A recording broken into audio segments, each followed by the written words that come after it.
so hard. People talk a lot about, like tanks and this and that, and like how it's not mechanics based. It's so knowledge based, and it's so much about having an understanding of like where is the line of how much can you really do, like when can you hard engage, when can you all in, when do you have the damage to do all these things, and being able to adjust that to these differing points of power that you have in a lane swap, to me is like really, really impressive and makes him by far the best top laner in this meta right now. And then you have to deal with like Core, who everyone is talking about constantly being everywhere on the map in these lane swaps. But I will say, I want to give some credit to 100 Thieves and to how they were handling Dignitas, because I know you made this point last week, Medios, and I thought it was a really good point, was that Dignitas should have the lane swap advantage over 100 Thieves, right? Is that these are all these players with all this experience, and these guys should be able to, pull off these similar things. Obviously, TL is a much better lane swap team, but still, it wasn't an issue at all for 100 Thieves. They were trying to match the swap, and they were really, clearly very prepared for it. And Golden Glue had talked about how that's something that they've really been focusing on, and he felt that they had gotten a lot better at lane swaps because he knows the teams are going to keep lane swapping against them. Like that is, the meta right now. So while I still do agree that TL are going to be heavily favored in lane swaps against them, that's true for like every team in the league, really. They're just the best at doing it. And I wanted to at least give 100 Thieves their flowers a little bit because that was something that we were expecting would be an issue against Dig, and it wasn't. Yeah. And while I personally like watching the, like standard lanes and actual laning phases and junglers trying to work around the nuances of all the matchups and all those lane phases, there is a lot of detail in lane swaps where I really like the example that we pulled in the series, the NRG FlyQuest series, where NRG actually started out the first 5 minutes with a good lane swap. And they got a lead for Contracts Wukong in jungle camps, and they actually had an experienced lead on Dokla for the first 5 minutes.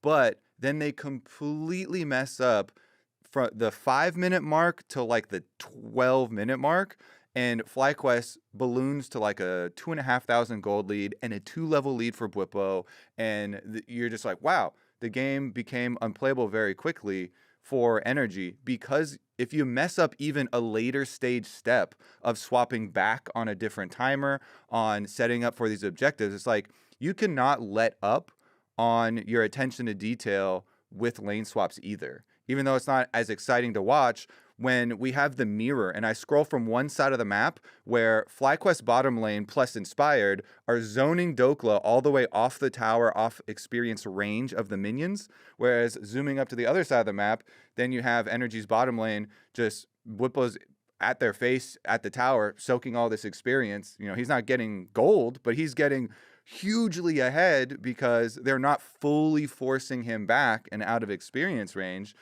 And you kind of like win the game that way.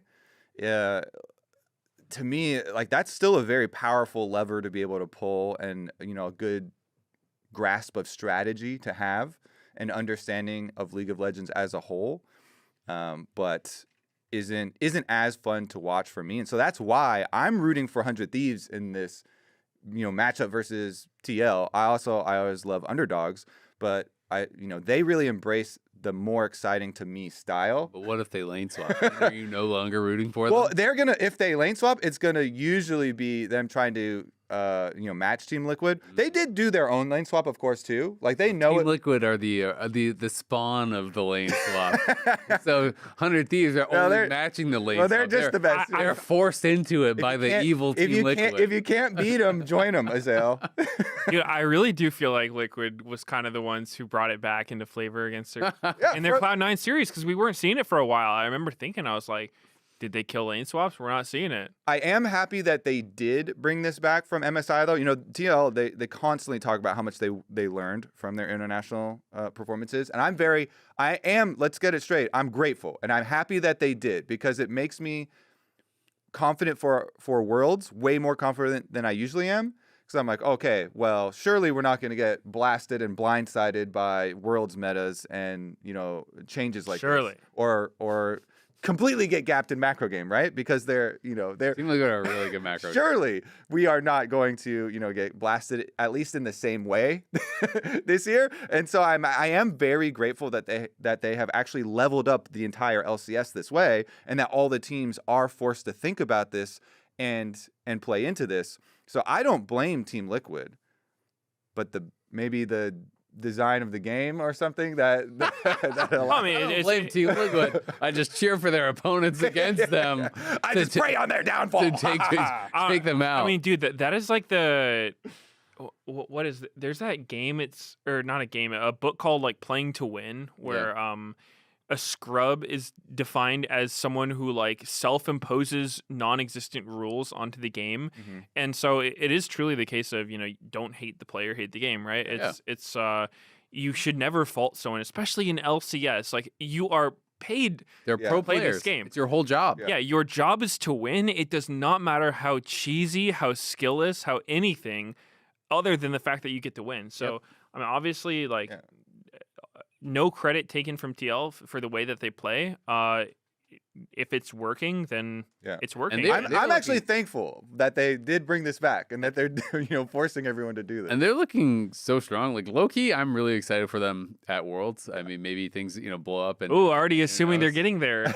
I am assuming they're going to be one of our top 3 teams. Yes. And you will not hear me complaining if they lane swap and take down an LCK team or an LPL team or a GT. Like, wow, this is so exciting! Yeah, I will be popping off regardless. Yeah, so exactly. I want to see our team succeed, and I do love, like you're saying, Kobe. I think your point is that they are pushing the rest of our teams to learn this skill that is going to be important for Worlds, right? And I fully agree with that. That it's like you need teams to be the driver, and whoever your best team in the league is often the team that sets the tone for practice, that sets the tone for the meta, that sets the tone for a lot of what your league is going to look like. And, Team Liquid, I think, is doing a great job doing that. They're the kind of pace setter right now, and everyone is trying to keep up. And that is, pushing our teams to get better at this skill that very likely is going to be a big test at Worlds. Yeah, I very much credit TL with giving us this S tier that we talk about of top 3 teams, because I think that they have really improved Cloud9 and FlyQuest in giving Cloud9 and FlyQuest something to aspire to and something to chase. And that's why I love all the interviews that we're referencing with those FlyQuest and Cloud9 players, because you can see it. Like, they are like so hungry. They're like, yeah, Team Liquid are the best, but we can definitely beat them. They're not really that far the best, And then they're like, yeah, we're better than them with mechanics, and we're better than with this, and we're better than them with that. So I just, iron sharpens iron, steel sharpens steel. Glad to see that we actually have that at the top of the LCS. So before we move to the other side of the bracket and lower bracket and stuff, do any of you give 100 Thieves a game in this series? I definitely do. You give them a game? Sure. I actually, maybe I'm too enthralled with the vibes of the team. I always thought from last spring, like, this team is just so fun to watch, and I really get caught up in the excitement of going for solo kills and the young players, and then all the crazy champions that they play, the flexibility of Quid. Always been a big River fan, and I love the re-entry of Tomo and his confidence and how it has completely changed the bottom lane and the way that this team actually can play the game. But I think there are very significant improvements to this team. Yeah. You were talking about, do you feel like those improvements that you've seen are enough against TL? Exactly, against TL, who are the most difficult of opponents. Personally, I definitely at least give them bump them up at least 1 game. So you guys I'm hoping for 3-1. I'm hoping for more than 1. I am comfortable at putting my prediction at 3-1, though I am really hoping that it goes, a full 5 and we really get to see them, put some pressure onto Team Liquid. Yeah, I think I'd give them a game. I would probably say 3-1 as well. I think 100 Thieves individually are really skilled. I think there is a world where they just, win some early fight or just have some lane go so much in their favor that they could just run away with the game. But I think actually beating Liquid 3 times is super hard. So Yeah. I would be surprised, but I don't think it's impossible. Yeah. They just flip and they call a lane swap and they just get it.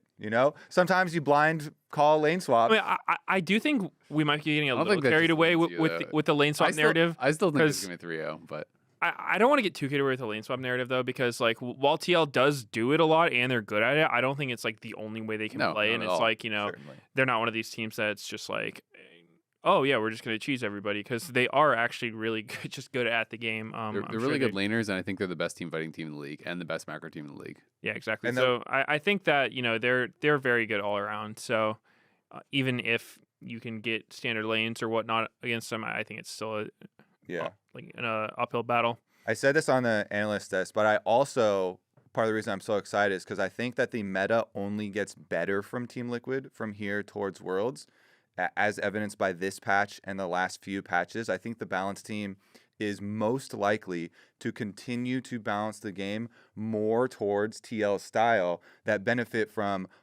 being on junglers that are facilitators and strong front lines like the Sejuani Maokai that they stuck to for so long. Guess what? Vi and Skarner are legitimately entering that pool as well. I don't know about Skarner. I know I've been pushing the Skarner really hard. I've been playing him in solo queue. This champ sucks. I've been pushing him really hard I because also got no games of them this week. the Vi is proven though. Yeah, Because to me, Vi has been pick ban in LPL. As along with like Misfortune and the Misfortune rail combos and stuff like that.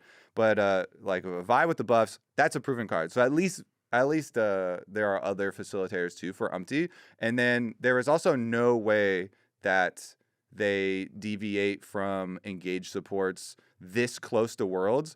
I would be absolutely shocked if they completely, redid the support meta, barring super OP, Enchanter Senna. We'll get to that one later. Like that one is probably taken care of with a ban.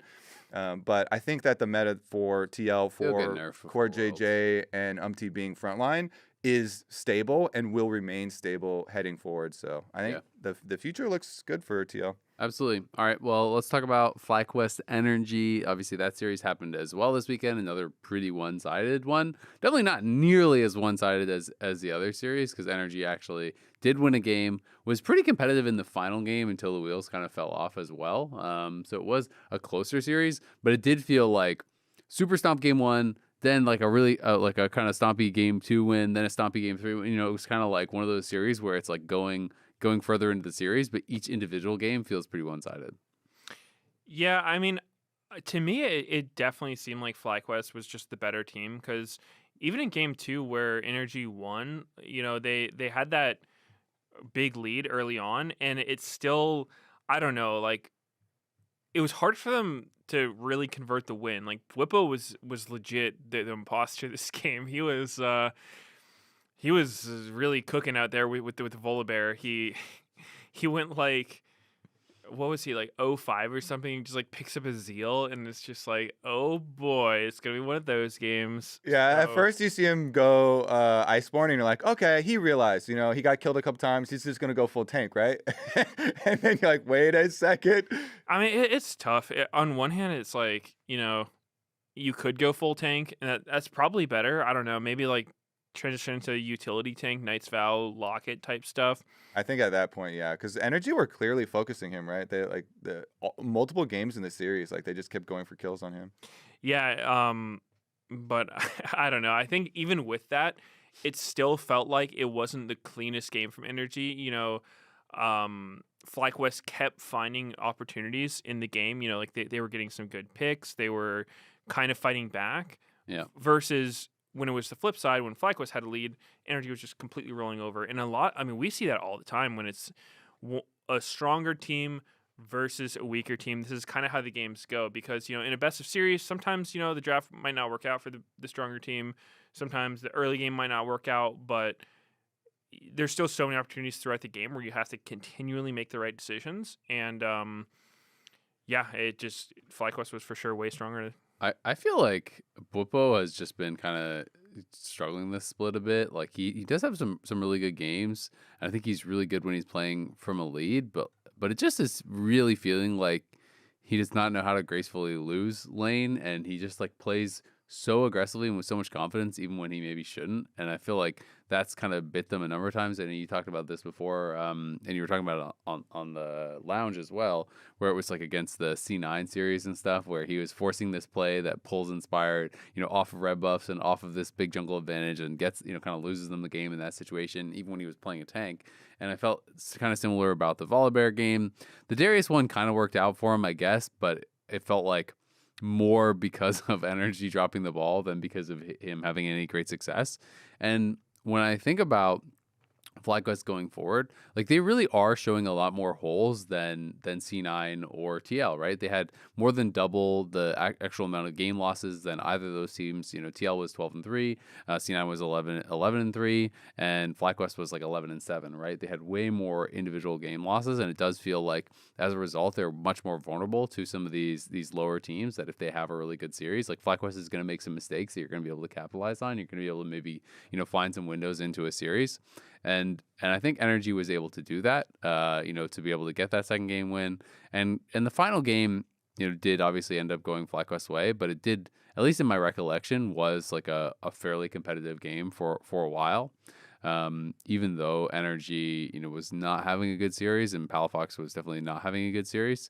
I think it's kind of sad to see, NRG likewise with Dig, like, though again, I don't think this is anywhere near as one-sided or as kind of like, doom and gloom, at least for me, as the Dig series was. But it is sad to see some of these players that we know can play at a really, really high level, like have a really rough series and be making mistakes where you want to see them playing at that top level. Like I interviewed Thinkard and Nuke before, and he was saying, he was kind of talking about like, oh, we're in playoffs, like, whether you're 6th seed, 3rd seed, doesn't matter. You just have to perform on the day. You just have to bring it back. And, they had their miracle run in summer and did well at Worlds. And you're like, okay, well, maybe they can cook something up. Maybe they can kind of have that energy magic because we saw them do it last year. I feel like people were kind of feeling similarly about NRG and Dig. And it just didn't feel like they could kind of recapture that for either team.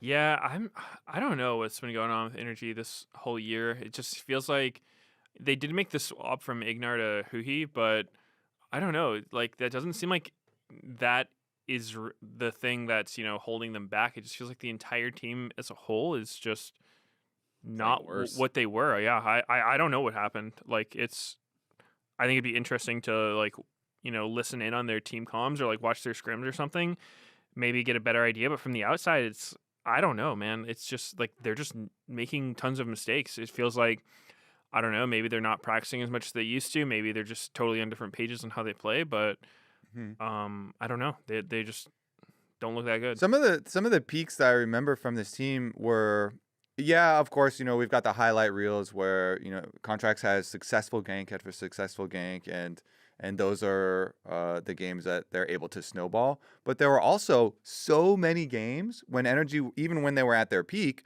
they would lose early. And it would be later when the map is open. Backdoors and that stuff. They would do, backdoors. They would be teleporting in when they're like 5,000 gold behind to be able to, sneak an extra couple towers or, go for a base race or, like give up Baron to rush for something else. And then they would also make a lot of these really big game-changing picks later on when they would be like, all right, the optimal play for our opponents is to, just go for the reset and then come out slowly to this objective. And so they're like, all right, we're just going to drop 2 waves. We don't care. We're going to drop our wave top and our wave mid, and we're going to go meet them here before they get in place. And then they would, like, surprise the first person that gets there. And, oh, they killed the AD carry, and then they snowball, and they're able to win a game from behind. Or they're doing something where they're like, Dokla and Palafox are on like Akali and Yone, and it's, late into the game. They're trying to split push, and then Contracts is able to, pressure a side lane really well. They would do like hover plays. They would do like teleport support plays. And it was those types of like exciting moments and like trap plays that got them a lot of fans. Mm-hmm. That plus winning, versus a lot of the top teams is what you remember from the peaks of this team. And it feels like that type of thing isn't there as much. It's for sure part of the team fault and the players' fault, but also does it feel like the meta now is less volatile like that? There's less of a likelihood that the games get to that state, or is it purely because of the teams that have been playing?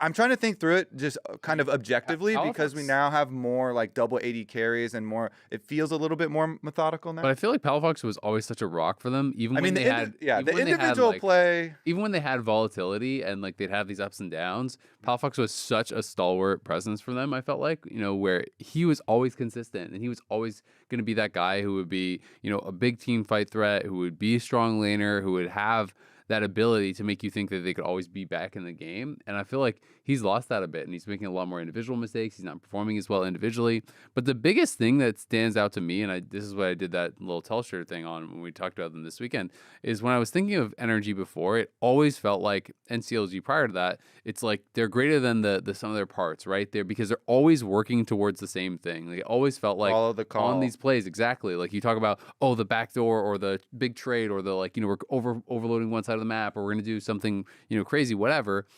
They're all doing the same thing. They're all going for it. So whether it failed or not, it always felt like 5 players executing on the same vision. They have completely lost that in this split. And that is the biggest thing that stands out more than anything else, where it's just like, they clearly are, you know, not agreeing on how to play the game, not seeing the game the same way.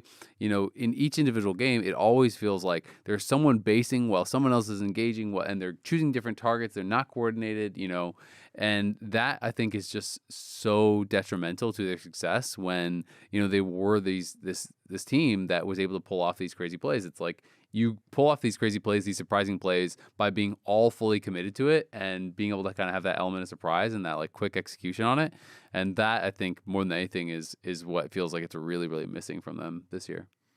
Yeah. I mean, I think you put it well. I don't really know what's going on there. I think Palafox's performance is probably the biggest individual one that seems to have taken a huge hit because, like you said, he was, you know, in my mind, such a pivotal part of their success last year because even comparing him to APA even 1 year ago is so night and day because in playoffs and at Worlds, like we saw, like you don't see stomps like that ever really. The way I think it was like Palafox's Syndra versus APA's Ori, or maybe it was the other way around. One of those matchups, but like, yeah, APA was just feeding his brains out. Like it was actually a reportable performance.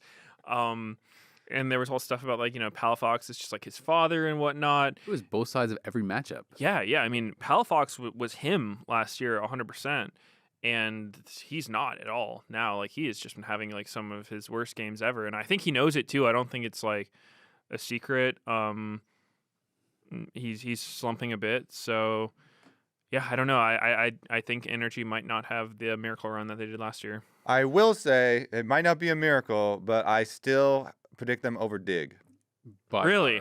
Dude, that's actually a hard prediction. Really? Think so? I think Energy's going to clobber them. Dude, they both look so weak, though, is the thing. I feel like Dig looks completely dead in the water, though. It's like Dig got 4 towers in the entire series. They got cheesed. No, I don't know. Dig had like literally nothing going for them at any point of any game.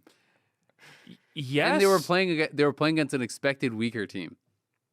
Yeah, I mean, I could see it happening. I mean, I thought I had hope. I didn't expect Hunter Thieves to be weaker. I don't know though. You didn't expect Hunter Thieves to be weaker than FlyQuest? Oh, I thought you were talking about then. No, I'm Dig. talking about strength of opponent. Dig. Yes, then, right? then FlyQuest. Yeah. Dig looked way like completely dead in the water against the like 4th or 5th seed or whatever they are. Versus NRG at least was doing stuff against the 3rd seed, who's supposed to be one of the big 3. And they won a game. They won a game, and they were taking towers and getting kills. Like they were doing things. Yeah, that's true. I think that I don't know. Like I did have faith. 5K gold lead. The last game was like close in gold. Yeah, it was. I believed in Dig and they let me down, but will they do it again? I don't know. It's tough, dude, because both teams kind of got stomped. I would say, like, yes, NRG did win a game. Yes, they were kind of ahead in game 4, but just their overall play, I don't think it was that good. It wasn't good. Overall, was it 4 towers in a series bad? Well, I think Dig 4 towers in a series is crazy. I mean, yeah, it's bad. They got owned. I think that with a different draft approach, I think Dig could look better. I think that they really didn't play to their strengths as a team, and I don't know, dude. I think if I was Dig, I'm just putting, put bot lane on utility duty, give him like Ashe Nautilus every single game, something like that. Just play through mid jungle, put Jensen on a mage, Spica on something, I don't care, whatever. And I think they could look decent. I don't know. But that's not what they did.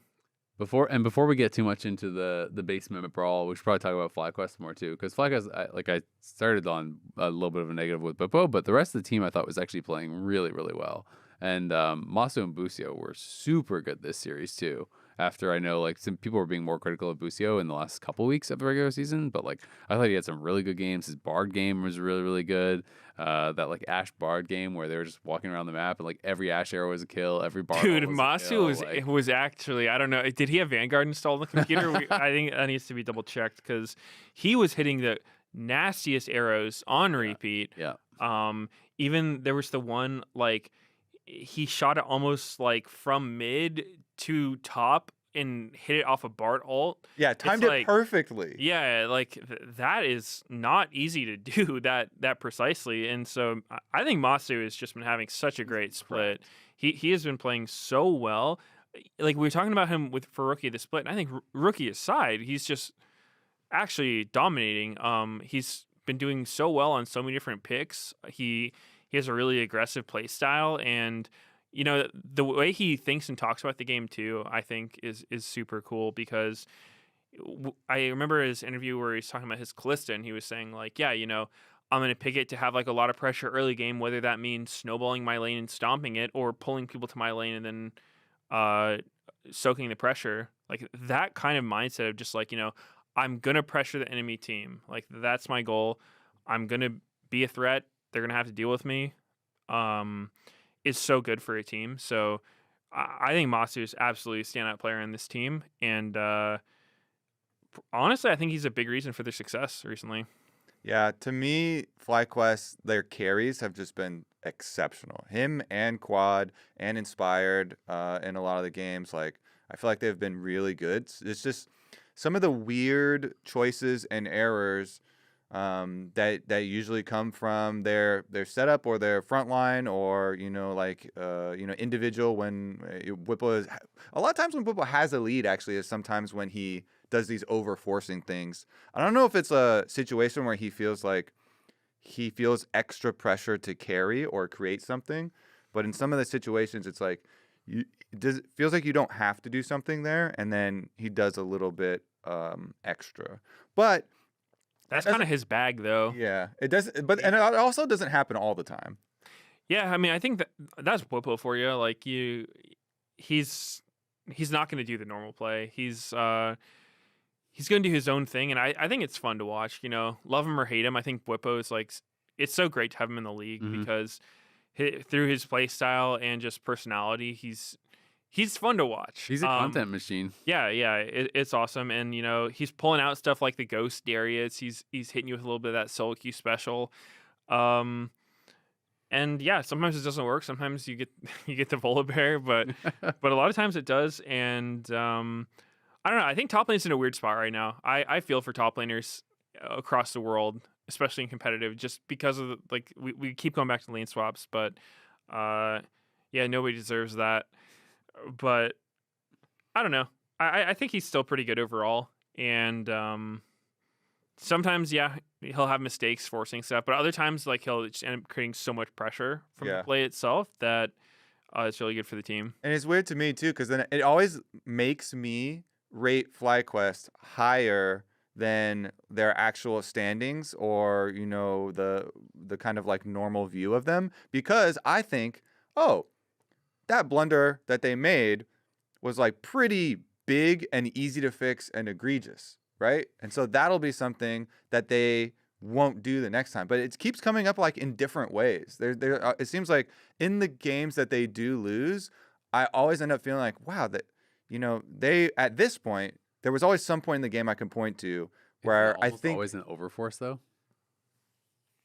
I mean, yeah, I'd have to go back and check all of them, but a lot of them, like you were saying, there were some instances where about not being able to lose gracefully. Yeah. Like the Volibear example is a bit different than the Nautilus example. The Nautilus one Sure. that I was referencing, he was 3 plates up on the Nautilus, and like the Nautilus top was actually working, but then we meme on it because big blunder, throw the whole game for you plus your jungler type of thing. And so yeah, there's not a one size fits all, I guess, easy band-aid, and it's very interesting because I just listened this morning to the pros episode, even though we're recording this episode of The Dive the Monday right after the games, which is very quick.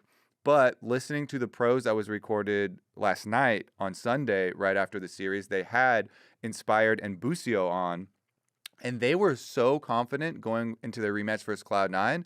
Inspired was saying he was actually more confident after losing to Cloud9 now for their rematch because of kind of similar things. Where I'm not surprised Inspired. I mean, that's good though. You want to be confident. You don't want to like have your tail between your legs, be like, oh no, like they're gonna beat me again. Like, nah, bro. And it's kind of because he was like, oh yeah, the blunders that we made are like, those are so obvious and like easily fixable, and some of the things, and they were in those games in positions to win. And one of the things that both of them actually referenced was how different JoJo played on stage, and how in scrims he's like super crazy. He's gonna 1v2 flip, and he's always playing super aggressively because he doesn't have that fear. But they didn't put that pressure, that Cloud9 early game pressure on them in the series. And so I think that is one of the reasons why they actually felt more confident now, because they're like, well, like we had some good positions in the early games in these games, and then it was reasons that we should be able to fix because we caused some of the issues that caused them to lose. But I thought that was pretty interesting, and I feel like since everyone's agreed Team Liquid's more out of reach, and everyone's like, fine, they're the king, we have to bow to the king or whatever. But it leads to this other like sibling rivalry of FlyQuest Cloud9, where they're both like, yeah, but we're the second best, and we could definitely beat them even if they just 2-0'd us. Yeah, I mean, I think FlyQuest could definitely beat Cloud9. That wouldn't surprise me. But at the same time, I think you can't just like wipe away and be like, yeah, like those mistakes are easy to fix, because like that's why they dropped way more games than those other teams at the top, is because they consistently make those mistakes. They consistently have these things where they throw a game, or they go over aggressive, or they do something silly, or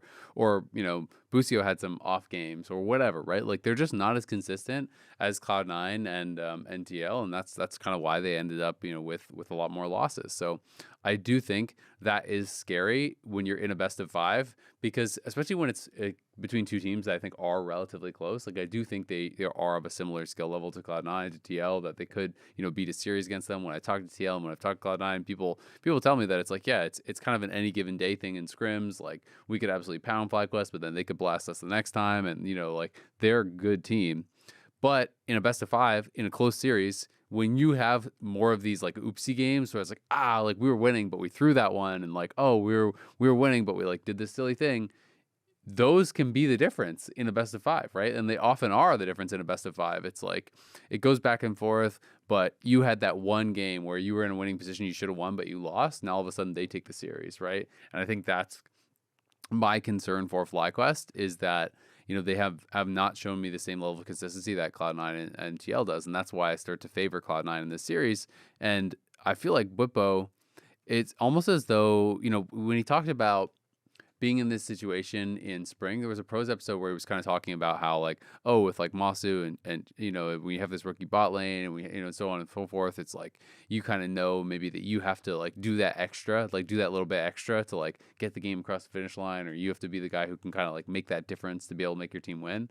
And I feel like maybe he's still in that mindset, but I don't think he has to be anymore, because like Masu's playing really damn well and Quad's playing really damn well. Like you can sometimes just get in the backpack and be like, my bot lane's doing great, my mid lane's doing great. Like all I need to do is just like exist and not be the reason we lose the game if the game is going wrong. And they can win that way. And so it's going to be really interesting, but like Thanatos is a really strong laner. So, I don't think that's going to be easy for Bwipo. And Cloud9 is, traditionally our best early game team. Like they do put a lot of pressure on, so they can sometimes force those mistakes. I think bot lane could be an absolute bloodbath. I think both these bot lanes like are willing to play aggressive, to really play really scrappy. So I think the team that stays kind of even keel and stays, really calm throughout the series is probably going to be the team that actually wins in what should be a close, really, really exciting series. Yeah, I feel like FlyQuest are more likely to lane swap, similar to like TLR versus 100 Thieves. Feels like Sniper and Thanatos are the two top laners in the league that are way better at laning phase one-on-one and way better mechanics, and everyone sees both of them as way weaker at the lane swaps and responding to them. So it does seem like in our series we have an easy to point to team in both of the series that you would say, well, they're going to be the ones more likely to force those and try to make the early game more about how you swap than how you lane. Yeah, I think that is a good example of, Sniper and Thanatos are players that are really good at laning and then also a lot better at playing from ahead than behind. Because, playing from behind it's a hard skill to learn 100%. I think I would give that series to C9. Like, obviously, I'm kind of biased because I like C9. But I think just watching them, they just seem to have like less cracks, I guess, than FlyQuest. Because, like you were saying, FlyQuest does, sometimes just randomly like full send it and in their own game. And even in their last matchup when we saw, like FlyQuest was way ahead game 2, and then they just got outplayed in team fight super hard, where it kind of felt like everything was lined up for them to win, right? Like they had Cloud9 was like caught in the line brush on top side of mid. FlyQuest had every angle, and they just misplayed the fight. Like they got super outplayed in a team fight while being up in gold, while having a positional advantage. And so that kind of thing is like, I don't know, that's not really something you can teach. That's just kind of like your talent as players to be able to pull something like that off. So I think overall C9 is probably a stronger team, so I'll give it to them. Yeah, I mean, this one's going to be super exciting for sure. And to your point that you were making earlier about Masu and Quad being so reliable that sometimes it's like, yo, everyone just take a deep breath and like calm down. It was also very evident that at least Inspired and Busio, who are on pros, were 100% on that train because Raz asked them specifically about Quad and talked about how Quad has been doing so well. And both Inspired and Busio were so complimentary. They were like, yeah, he is insane. We know how good he is. And Inspired was like, yeah, he is the best mid laner in the league if we can set him up with good conditions. His only kind of thing that he would take away from Quad was that his communication isn't there yet. And even though his English is actually quite good, he is not selfish enough, doesn't ask for enough. And so Inspired was like, yeah, I still like, I try and play around him, and I need to, get better at setting him up with good conditions. They want him to like ask for more. Busio was like, yeah, it's fine. I just play around him anyway. I just go mid anyway and try and set him up well. But maybe it is a thing of within team communication for all members, because I think they're on the same page of like, wow, yeah, like our carries are playing really well. So maybe it is just a matter of some exercises specifically aimed at communication. I kind of liked Meteos' example earlier, where it's like you play some games by taking it all away, and then you like introduce it in some ways. Yeah, maybe if there's some other, rather than just playing through scrims and looking at strategy, maybe like if they do something to hyper focus on comms or being on the same page, because that also helps with team fights. If sometimes like you don't have time to say, let's do this in this team fight, especially if you're flanking from 3 angles. Like you need to have similar instincts of how to play it out sometimes. So that's kind of like how you want to build up your communication, where you want to have good similar instincts of how to play them first, and then like the necessity for some exact comms aren't there all the time. Yeah, and it is a really interesting issue to have in a team like that, where you want somebody to be more selfish, because usually in a team game you think, how can I make my teammates' lives easier? You're too polite as a carry can be a problem, it can be a hard thing to teach. It's like, hey, dude, like have a bigger ego, like be more selfish. Especially if you put yourself in Quad's shoes, he's, English isn't his native language. He's the new guy in the team of, an already established, successful team. And I would assume Inspired's their team leader from, he's like a very assertive dude. So coming in and just, demanding him to play around you is probably not going to be the most comfortable thing. And so it's definitely something that's going to take some practice, take some reps to sort of just build up the trust, build up the communication with how you want to play. But I think they're doing really well already with that.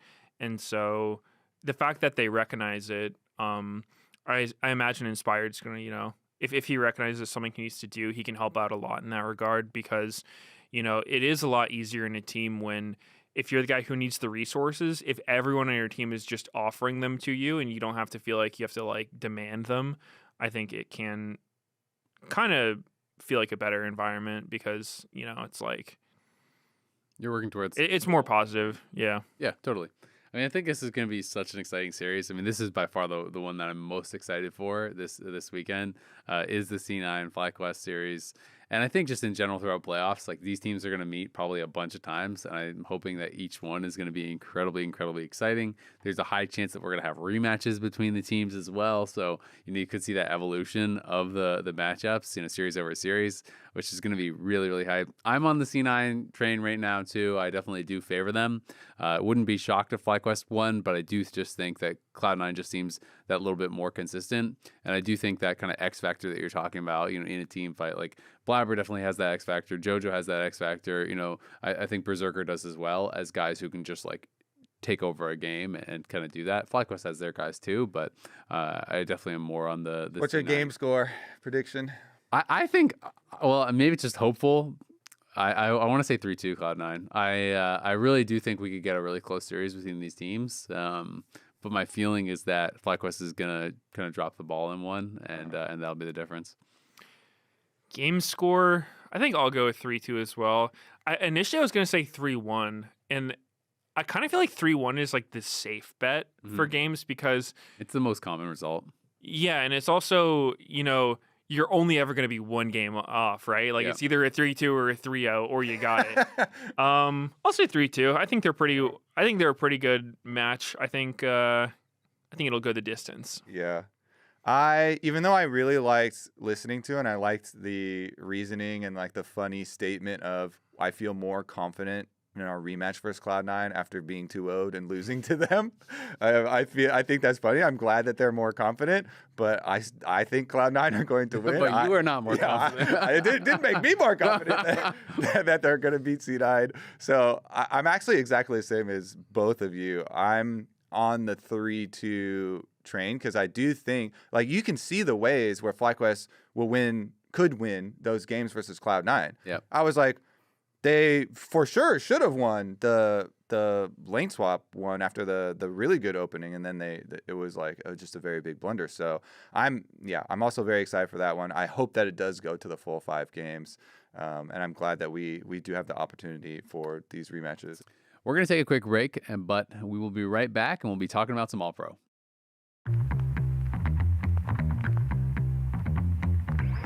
Hello? Bro, why are you parking? Seriously? What is that? Remote smart parking assist.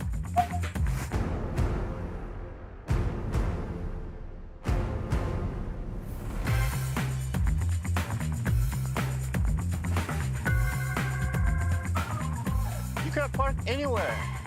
They could have parked there. They could have parked there. They could have parked there. Welcome back to The Dive, driven by Kia. And we are going to be talking All-Pro. We got the spoilers. We got the early deets, because All-Pro results haven't come out. But because the episode is going to come out when after All-Pro has come out, they gave us the spoilers. So we got the inside scoop right now. And let me tell you, they're shocking. Yeah. So if you're listening to this in the future and you want to time travel back to the past, you could look on our laptops and find out who's in All-Pro a couple days early. Yep. And you are going to be shocked that it is filled with Team Liquid, Cloud9, and FlyQuest I members. want to see if is there anything that wasn't Nope. what I voted. I mean, this is a mix-up of No. those three teams. Literally Everybody is from those three teams. The I only see thing no that's one- out of order from what I voted, there's literally one thing, and I have Masu second above Berserker, but I'm not surprised that he got the third team. Yeah. So we can just go through top to bottom. So first team All Pro is Impact, Blabber, APA, Yon, and Core JJ. Second team is Thanatos, Inspired, JoJo, Berserker, and Vulcan. And then the third team will be Bwipo, Umti, Quad, Masu, and Busio.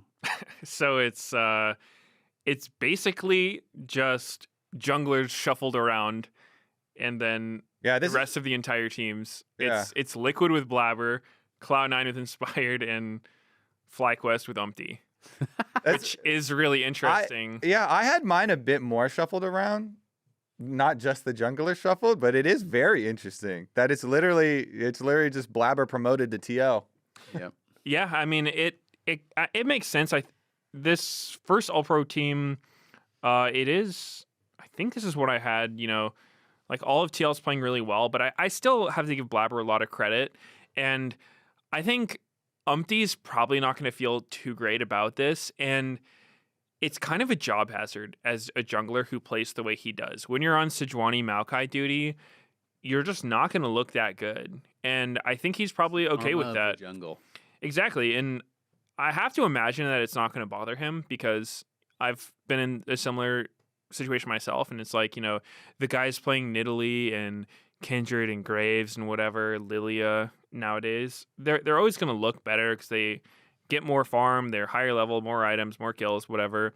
But, all that matters is winning. So, if I was him, I would just say, okay, like you keep your first team All Pro, I'll just keep getting my championships. He did say on a pros that he thought he was the best jungler in the league. So like maybe it would hurt a little bit. It just depends on the person. I mean, I feel like you can say that it's not going to hurt, but it is going to, be in the back of your mind, especially because if you know about Umpty's history and him constantly, you actually should, because his interview after they won was so heartfelt, and he was talking about, finally being the champion, how much Umpty has gone through and been on bottom teams for so long that it really did mean a tremendous amount to win the LCS and be the champion. And he had tears in his eyes saying, I'm the best.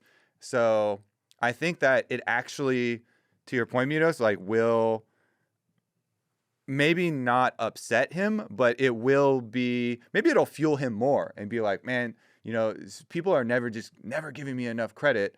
And he has worked really hard for it. But the reason is, like, you are clearly a role player here for TL to play this facilitator, setup for the rest of the team. Whereas when people look at Blabber, and even I believe Spawn on Travis Gafford's tier list thing that they did, when they were ranking Blabber, were mentioning how Blabber's mechanics are so good that he is one of the few junglers where it doesn't even have to do with jungling, but when you get later into the game and when Blabber is fed, he can outplay your carries, and he will out-carry your carry because he has really, really good mechanics, in addition to being a very smart jungler. So I think that is one of the ways that people rank these junglers, and they see, similar things with Inspired, also very smart about the game, also very good mechanics. And so I wouldn't really fault Umpty for the way that they have kind of put Umpty on this team. But like you're saying, that is going to influence votes. And I do think the mechanics, as well as the way they play the game for the other junglers, is a pretty big influence on that part. I'm also saying this. Remember, Umpty got a pentakill on Jax jungle. So True, he did. You're not wrong. jungler pentakills are very rare. Just saying. So I think he should still be very proud. Yeah, he's good. I think it really just comes down to, like, All Pro is kind of a popularity contest to some degree. And also I think it's one of those things where with the votes, it's like I think people have a tendency to want to mix it up a little bit, right? It just looks weird if your all pro is just the exact same as your LCS standings, right? Mm-hmm. And it's just people's votes, right? It's like I think that for Umpty, he's going to feel a lot more validation winning the split, actually going to Worlds as first seed for North America more than he will for people voting for him for all pro. So I mean, winning the split's way more important. He'll also yeah, of feel course. I mean, a lot- all pro is like it. Like obviously, it's a cool award to get, but it doesn't. It's not like it's all in your hands. It's not something that you necessarily earned. It's just what people thought of you. I mean, almost always there are exceptions to it. I mean, Impact getting first team All Pro, but he usually does not, even though he is one of the most highly respected top laners and players in the LCS history. One of the greatest players to ever do it here. He usually is like, when he's on All Pro, second or third team, he rarely gets first actually, and he's never won MVP, largely because he is that more Umpty style, right? He's that more supportive style that he has played, and it's like I said, it kind of memeing, but like not really. If you're a tank jungler, you're probably not getting first team All Pro. If you're the guy who's playing Enchanter supports, you're probably not getting first team All Pro, right? Like, no one wins MVP playing like Karma Janna. You know what I mean? It doesn't matter how good you play. It just feels like you're just not going to win because your contributions are less obvious, right? If you're playing a support, for a support to like win player of the game and win MVP and this type of stuff, there's a reason that when it's Enchanter meta, support's never win player of the game. It's all about like, oh, the Alistar, you can see he flashed in and he comboed 4 people and that set it up and that's how they got the win, right? Like you can see when the jungler's on a big carry and like gets a massive lead and takes over a team fight, right? Whereas the contributions oftentimes as a tank jungler is just enabling your carries, right? Like you got your mid laner to the point where they can have success, but then often the mid laner is the one who gets the credit, right? Because it's like they're the one in that late game team fight that's like getting the pentakill or getting the quadra kill or doing whatever, but they could only get that because you set them up so well early game by like playing for them and covering them and having vision around them and sweeping out all the wards so their enemies can't play around them and attack them and covering them on ganks and pushing out their waves and doing all these things that sacrifice your own game but set them up for success. So it's like I just think the contributions from those roles are just less obvious, less visually obvious, and so that's always going to be the way it goes. But yeah, we talked about it when we were talking about our All Pro voting. It is a weird feeling to just see no one from outside the top 3 teams. This is the first time ever in my All Pro voting, and yeah, again, I've done All Pro voting 18 times now where I didn't have anyone outside of the top 3 teams in there, but it just felt like these 3 teams were so dominant that it was really hard to make arguments for people to be outside. So I'm not surprised to see that there's no one there because basically everyone that I talked to was kind of feeling similar ways where it's like, you're talking about mixing it up. I felt that pressure I'm like, there's got to be someone that I'm not giving the credit to. Like, who outside of these top 3 teams can I put in All Pro that like actually I can make a real argument for and defend it and feel like deserves it? And at the end of the day, it was just too hard. It would be a disservice to the person of one of these 3 teams that you are keeping out in all of those cases. I even examine like pretty closely like the bottom ones, and you're even thinking like, oh man, there were some great individual performances, but then there was always something that is going to hold back. I was thinking River, one of the other members. Yeah. As far as impact goes, though, he has 2 first-team All-Pros, 7 second-team All-Pros, and 3 third-team All-Pros. So he always, like, second-team All-Pro is also pretty highly recognized. It's just that maybe in all of these splits, like, there was someone, kill leader, top lane, whoever was the most dominant individual laner kind of gets that. But even just one step down at second team All Pro 7 times in a row, he's collected a lot of awards in his time.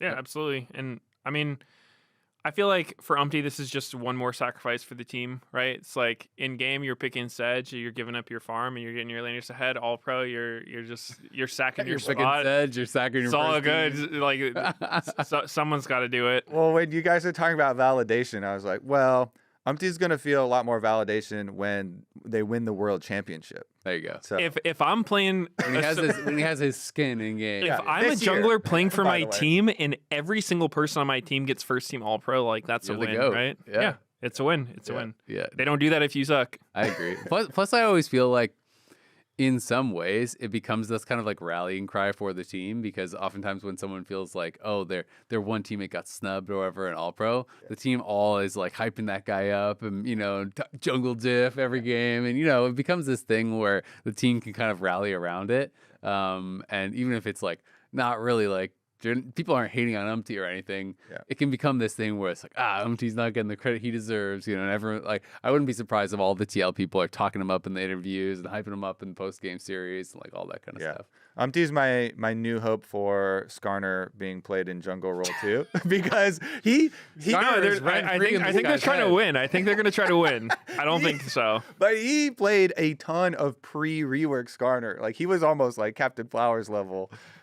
So he's, I don't know about that. Captain Flowers level. My man's a one trick. It's not even. I don't think playing a pre-rework champ has a whole lot of bearing on playing it post. I shouldn't have said the Captain Flowers line. Yeah. It was a perfect argument before that. Yeah. You completely kneecapped yourself there. I was a Skarner main in season 2. Was he building Triforce, screaming at the top of his lungs? No, he was not. He might have. Usually it's me, when the games that I've played with him, it's me screaming, come gank mid now, and him being like, I got some camps to do, buddy. Exactly. You signed up for this. You knew you were going to have to be the autofill mid, okay? Yeah, exactly. Yeah, Flowers is always going for the camps. Definitely. Well, All Pro definitely seems pretty expected, I would say, so far this split. But definitely congratulations to everyone who did win on All Pro. Of course, MVP isn't going to be released until later, so we don't know the final results on that. Impact. I think a lot of people are thinking it's going to be Impact. That's who I voted to. I don't know if it's both of you guys voted or not, but like Impact, Core, I've heard some debates about that. Yeah, I said all of mine on the last ones. Yeah. So I think I voted Impact. I don't remember. Mark, like, he gave me the ballot last second and was like, yo, you got to fill this out right now. So I kind of sped through it, but... Impact, Blabber, and Core were my 3 that I voted for. Mine was very similar, if not the same as that. Yeah. I mean, Impact was just too good this season, man. And he's never won MVP. So that would be really cool. And I think that's something that it's, again, you know, the accolades don't mean everything, but it is a cool benchmark and a cool, you know, thing to have to kind of as a career topper to just be like, I was the MVP. You know, he won the, what was it? Like, I guess he didn't win, but it was like the voting we did, the LCS 10 or whatever. And it was like he was ranked as the best top laner all time for LCS. So to have that, to have the MVP, to have, you know, all these extra accolades, I think is really cool. And I hope he wins. I do not. I literally I can't even imagine him not winning. Like everyone I've talked to, you know, everyone's voting for Impact. Everyone's like, yeah, it's so obvious it's Impact. So I don't know where the votes are going to come from if they are not that. Maybe if there's two, the only way I could see it, because this has happened before, when there's too many competing members on a team, if some people are like, you know, if there's like a core votes and APA votes or Yon votes or Impact, and then there's all those, and then everyone who's not voting for a TL person as the top is like Blabber or I don't know, you know, something like that. Yeah. I think he's going to win too, but that would probably be the way in which he would lose if he were to lose. Yeah. Yeah. I mean, Blabber is the competitor. Yeah. Only non-TL. From you just said that he was your second vote, and I said last time he was my second vote. So that's 2 seconds right there. Just a couple people with some 2 firsts, seconds, just a couple more seconds, just sprinkle them in. Who knows? You could be the reason, Kobe, that Impact didn't get it with that second place vote. But I think that's going to do it for us here at The Dive this week. We're already late for our meeting, so that is going to wrap it up for The Dive, driven by Kia. Thank you, Kia. Remember, if you're watching us on YouTube, hit that subscribe button so you don't miss an episode of The Dive. You can also check us out on Spotify, Apple Podcasts, etc. Make sure you send us your questions on Twitter with the hashtag TheDiveLOL. Week 2 of playoffs starts this Friday. It is on Friday, not Saturday, for game number 1. There are 3 series this week, so Friday, Saturday, and Sunday. Friday, 1 p.m. Pacific, Dig takes on NRG. 2 teams enter, 1 team must win. Make sure you tune in. Thanks for watching. We'll see y'all soon.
it. It's just normal. Yeah. Room.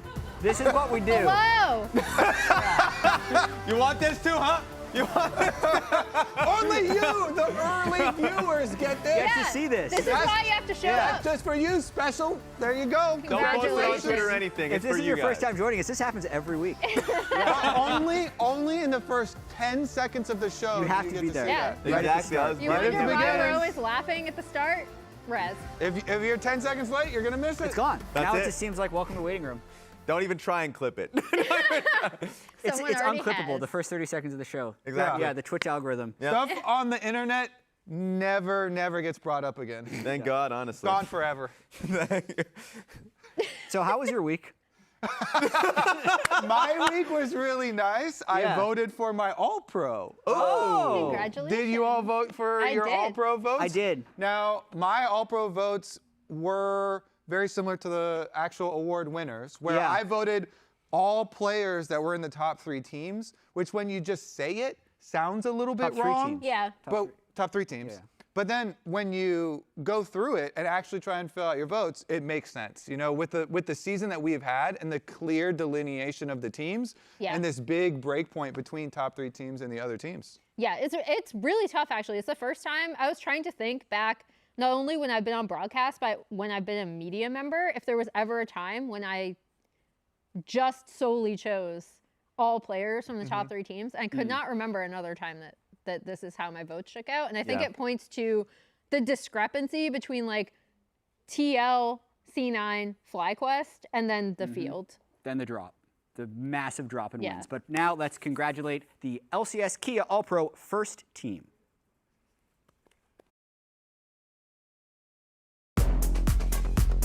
Impact coming around from behind, the slicing Maelstrom.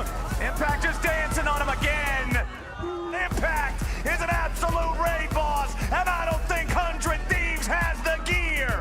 And it's another kill going the way of Blabber. Blabber punches him right in the face. A double kill for the C9 jungler. APA looking to stand and fight. Gatling gunning him. Whippo dies before he's able to haymake. It's a double kill of an APA. And APA brings in the cannons to get it done. Team Liquid's War Machine is online. And a double kill over the Yawn. Rampage God is godlike and Contract falls. Team Liquid taking their time because they know they are inevitable. Core JJ serving him up. Gotta be watching out, man, here with a fella like Core JJ with a full team engaged Magnet Storm.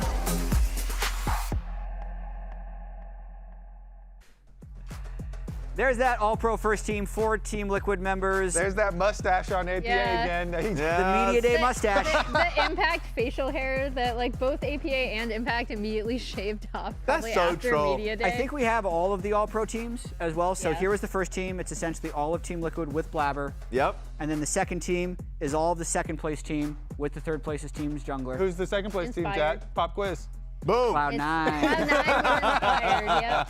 with Inspired. And then the third team is all of FlyQuest with Boogie. Yeah, So we- And only the Umpty. junglers. It's Umpty.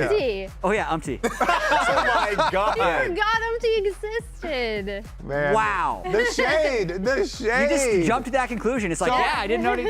But Umpty is the biggest discussion point, I think, of the entire All-Pro voting. Yeah. Because, especially for me, and seeing Umpty's reaction when TL first won and they were champions, and it was so heartfelt. You know, he was almost in tears on stage. Yeah. Be like, I am the champion now. You know, I'm finally the best after he has struggled for so long in LCK. So for him to be the one that kind of gets slighted from TL and be put down all the way on third team instead of up on first team, I think is the biggest discussion point, both because how meaningful it is to Umpty and like he's probably going to feel slighted, but also because of like the way the junglers play. And Blabber and Inspired are much more selfish is a word for it, but they are they also have like stronger mechanics that get highlighted by people in like Yeah. duels and stuff.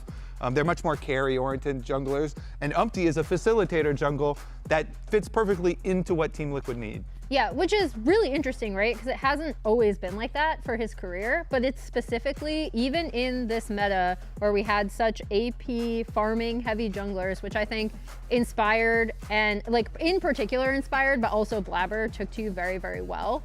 You then had, and even joked about it a lot with the team, right? Where he's like, oh yeah, I want to lock in something fun. And then the man in the top lane says, Sejuani, Maokai. And he's like, okay. But like that has been his role on the team, right? And it's a lot of what we talk about when we talk to support players in a Enchanter meta, and they're like, you're never gonna get recognized as much as when you're on engaged supports and your mechanics are more on display just naturally, because a lot of times you're engaging the fights, so it's your decision making plus like the timing of the engage. And I think something similar is going on with Umti, where I feel like some of the stuff is flying under the radar because of how well he's been able to set up his team and what his role has been. And I want to just say, because of course we're focusing a lot on Umti, there are a lot of other surprises that were on the list as well. Like, surprise in a way. I mean, at the beginning of the split, Quad being in an all-pro vote, I think not a lot of people would have expected, especially off of week 1 or week 2, but he's really showcased to be A, incredibly consistent, B, that brother is a grinder. So on solo queue, the moment 80 carry mids were starting to become a thing, that guy was spamming Zeri, Corki, all these things, and it really showed up on stage. The performances that he's had has been incredible, and now that we're shifting towards mages, something that he was already an expert at, you're starting to see him as one of the better mid laners in the league. Yeah, he had to overcome so much immediate skepticism to his position. Yes. I also want to shout out Impact, though, because he's always up around the top of the top lane, but anyone who was allowed to vote Impact first team voted him first team. Yes. Which is just, I'm going to count that as unanimous based on the way the voting system works, because Team Liquid is not allowed to vote for him. Just an absolutely incredible split for Impact. He's a monster, and I know that this is going to be further conversation about him, but when it comes down to how damn good you are for how long you have been playing, he's always had that fire for competition, and in a changed, I guess, like meta, but then going kind of back to what he's known for, which is like lane swapping. Oh, I've done this before. And he's been really schooling a lot of people. That's the thing, though, is lane swapping. TL has been the team pushing the whole narrative of lane swaps, because they brought back much better macro as well as lane swaps from their international performances, and is one of the biggest reasons that all these teams are pointing at TL at the top and talking about TL are just, you know, that's why they're at the top is because of Impact. And so I'm not surprised it's unanimous, because everybody is like, yes, Impact is the change for this team. Yeah. He is coaching up the younger players. He is also performing really well individually. He is also controlling so much of the macro and the lane swap. So MVP votes, I think, are likely for him as well, when the best team in the league has a unanimous best top laner. Yep. Yeah. I think there's some heavy indications. Investigator Kobe. We'll see.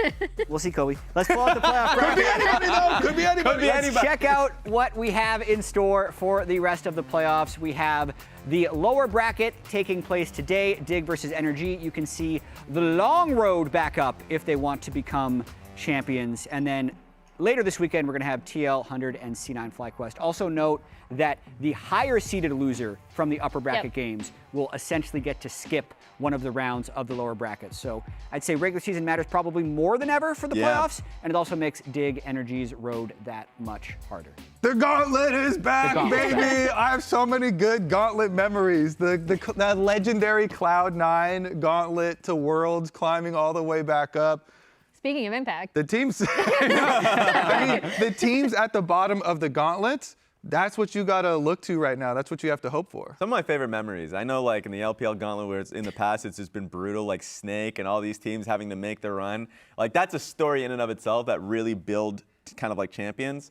So let's get it going. It's not gonna be easy, but Nope. that's your only path forward. Yep. And it also didn't start well for them, because every team started in the upper bracket. These two teams lost last week. With this playoffs being on the same patch throughout, even though it was a new patch last week, what do they need to fix? What do they need to change?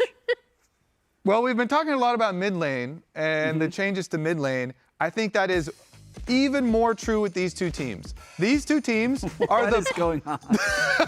Whoa, they both co-opted They the same invaded. graphic. King of Mages and #1 mage guy. Which would you rather be? Which Number would one you mage guy. rather be? I want to be the #1 mage guy. I mean, Jensen looks cool. He's got the sunglasses. Like, that is a sick photo. Yeah. I will say the original prompt when we were planning the show was everyone just say the thing you want to talk about. like the and I feel Tupac like and Biggie of almost all mages. of us talked about playing more mages for these guys. I Yeah. specifically said it for Jensen. They did pivot to Azir in game 3 of getting swept by 100 Thieves, but earlier on in the series, we're playing the same 80 carries they played throughout the split. And I just want to see them kind of go back on their comfort. And maybe even more than just these 3 mages, because if Palafox also goes to mages, that opens up Jensen for the type of stuff he was playing in spring, where the pool gets even deeper. I just want to see them not get solo killed by Smolder level 1. Yeah, that'd be. You're asking for a lot, Kobe. That would be a good start. I think that's why we're all focused on the mid lane so much. These two Yeah. mid laners we know are really good. They have been so good in the past, and not even that far in the past, but this split, they have not. They've been pretty disappointing even to themselves, I think. Yeah, they have been. And I know that we'll talk about that pretty extensively going forward. At least I want to talk about, because we talked about Azir and those changes, like the mages coming out. If you're Palafox, you're going to be happy if the Orianna gets picked by Jensen, because then you're like, okay, maybe I get the Yone not banned and I can pick it here too. Another champion that comes to my mind is Senna, mostly because NRG is a team that like really has been known for creative drafts in the past surrounding Senna, that they would go to 4-5 and be like, well, we're going Senna Ziggs, or is it Senna Nautilus, or all these things. Now we saw Tomo pick up this specific build, whereas Black Cleaver and Echoes of Helia. So like, Senna is a bit monstrous and probably shouldn't even be pickable, should just be banned throughout the series. But if it's open, NRG, don't do what you did in the last series. Don't ban it in first phase your side when I feel like you're the best team with it. So that's kind of like my expectation, at least from the draft's perspective. Yeah, I think Senna should be really heavily considered. Yeah. They already, you know, it's a good indication when the balance team already like goes on Twitter and they're like, hey, we're gonna nerf Senna. Senna nerfs are coming up. Yeah, so. have you played the Soraka Senna? Like just the full enchanter healing items? Yeah. No, but that sounds disgusting. It's not for pro. Oh my god, it heals so much. I mean, it's it ludicrous. actually is for pro. It's like actually ludicrous, Full the amount Enchanter of healing. Senna is for pro. Like they should definitely be doing that. Man, you got something. We do. So those were some of the more like obvious ones from the patch. But I really want, especially from teams that are at the bottom, you know, teams that are at their lowest hope, pull out some surprise stuff. Pull out some stuff that other people are not doing. So Galio is one specifically. Galio is one specifically that for a long time, since Galio got changes to having the health ratios, has actually been a good pick. Now we were dropping hints about this and talking about this a little bit ever since MSI and since the some support players, namely Core JJ, was using it a lot as support. But Galio can be used mid as well as top as well as support. We saw it a tiny bit in the LEC. Broken Blade did it, Friskawi did it, only a single game each. But I think that is something that if you are on one of these bottom teams, Camille is in a pretty good state right now. That pairs well with Galio. You can do Galio Nocturne compositions. You can do these very easy to execute is the main thing I'm going for here. Yeah. Galio engages with Camille or Nocturne or any of those hard engaged champions. And you can use Kai'Sa, you can do these dive comps. I think there are lots of other looks that these teams haven't necessarily branched out to that are pretty strong right now. You know, even like Skarner, I've been trying to push Skarner coming back since the buffs. Hey, I know people are Licorice has already skeptical, played it but against NRG. Also, two players that have played it recently since some of the changes. If I said the names Kanavi and Canyon, would you have faith in the restored Skarner play? A little bit more faith. A little bit more faith. I mean, all I'm saying, there are some other picks out there that I hope that we get to see from these teams. When you get down to the bottom and you're at the bottom of the gauntlet, sometimes you get a little demoralized and you start to rethink how you're playing the game. I like the Galio. Yeah? I like it. I like it for energy because Galio is really good when you pick high volatility top lane, which Dokla has been wanting to do for quite some time. Sure. So you never know. Emily, you also looked at the drafts from last week. What do you got? I am going to just take a look at some of the drafts because we already talked about what these two teams can do. Here's a quote from Tomo regarding Dignitas's he said they had a pretty bad meta read, and it felt like they were winning every single time, essentially. The thing I really want to point out is this Game 2 draft in particular. This is the one where obviously you're going to point down to execution in the mid lane with the Zeri dying to Smolder level 1. But even looking at this draft, right, how you want to execute it is this is a very like hard lane focused draft. There was a lane swap in this game. Dig historically have been really bad at dealing with lane swaps, and it really showed in this specific game because when you look at where the top laners ended up, Licorice was still like level 2 by the time Sniper was level 4, even with the swap. So it's not even just like, if you want to pick a composition like this and you're still anticipating the swap, that's cool, but your Kalista Renata has to just constantly be like shoving bot wave, right? So that's one thing I wanted to point out. This is probably more what I think we might see from Dig today with the Sven Ezreal maybe, and then I think the Jensen Azir is the more important one. Flip-flopping to NRG, I'm gonna take a look at their last 3 drafts in the FlyQuest series, and in particular, this was the game that they won. That was the Volibear top pick. But I think even something like this, you see moments where you're like, okay, this is something that NRG could be successful with, especially with the Ivern. But the big thing I wanted to point out is something that Raz already brought up, which is the blue side Senna bans, which I think really have to change. This is, like, FBI, I'd still say is our best Senna player in the league, just individually. So this was the most shocking thing for me regarding NRG's drafts, was actually that they chose to do that. So for adaptations looking forward, I think mages are going to be a huge thing, like we already covered. I want to see if Senna is freed up. And then we'll see if they have any curveballs, like Kobe pointed out with the win rates. Yeah, I completely agree. And I think there's always going to be a fear when you're drafting Senna that you're going to get dove, you're going to play against the Kalista, Renata, like they kind of, you know, were under threat when they were playing against FlyQuest, and almost certainly when you're going up against Dignitas, they're going to play a lane-dominant bot lane, or at least they should.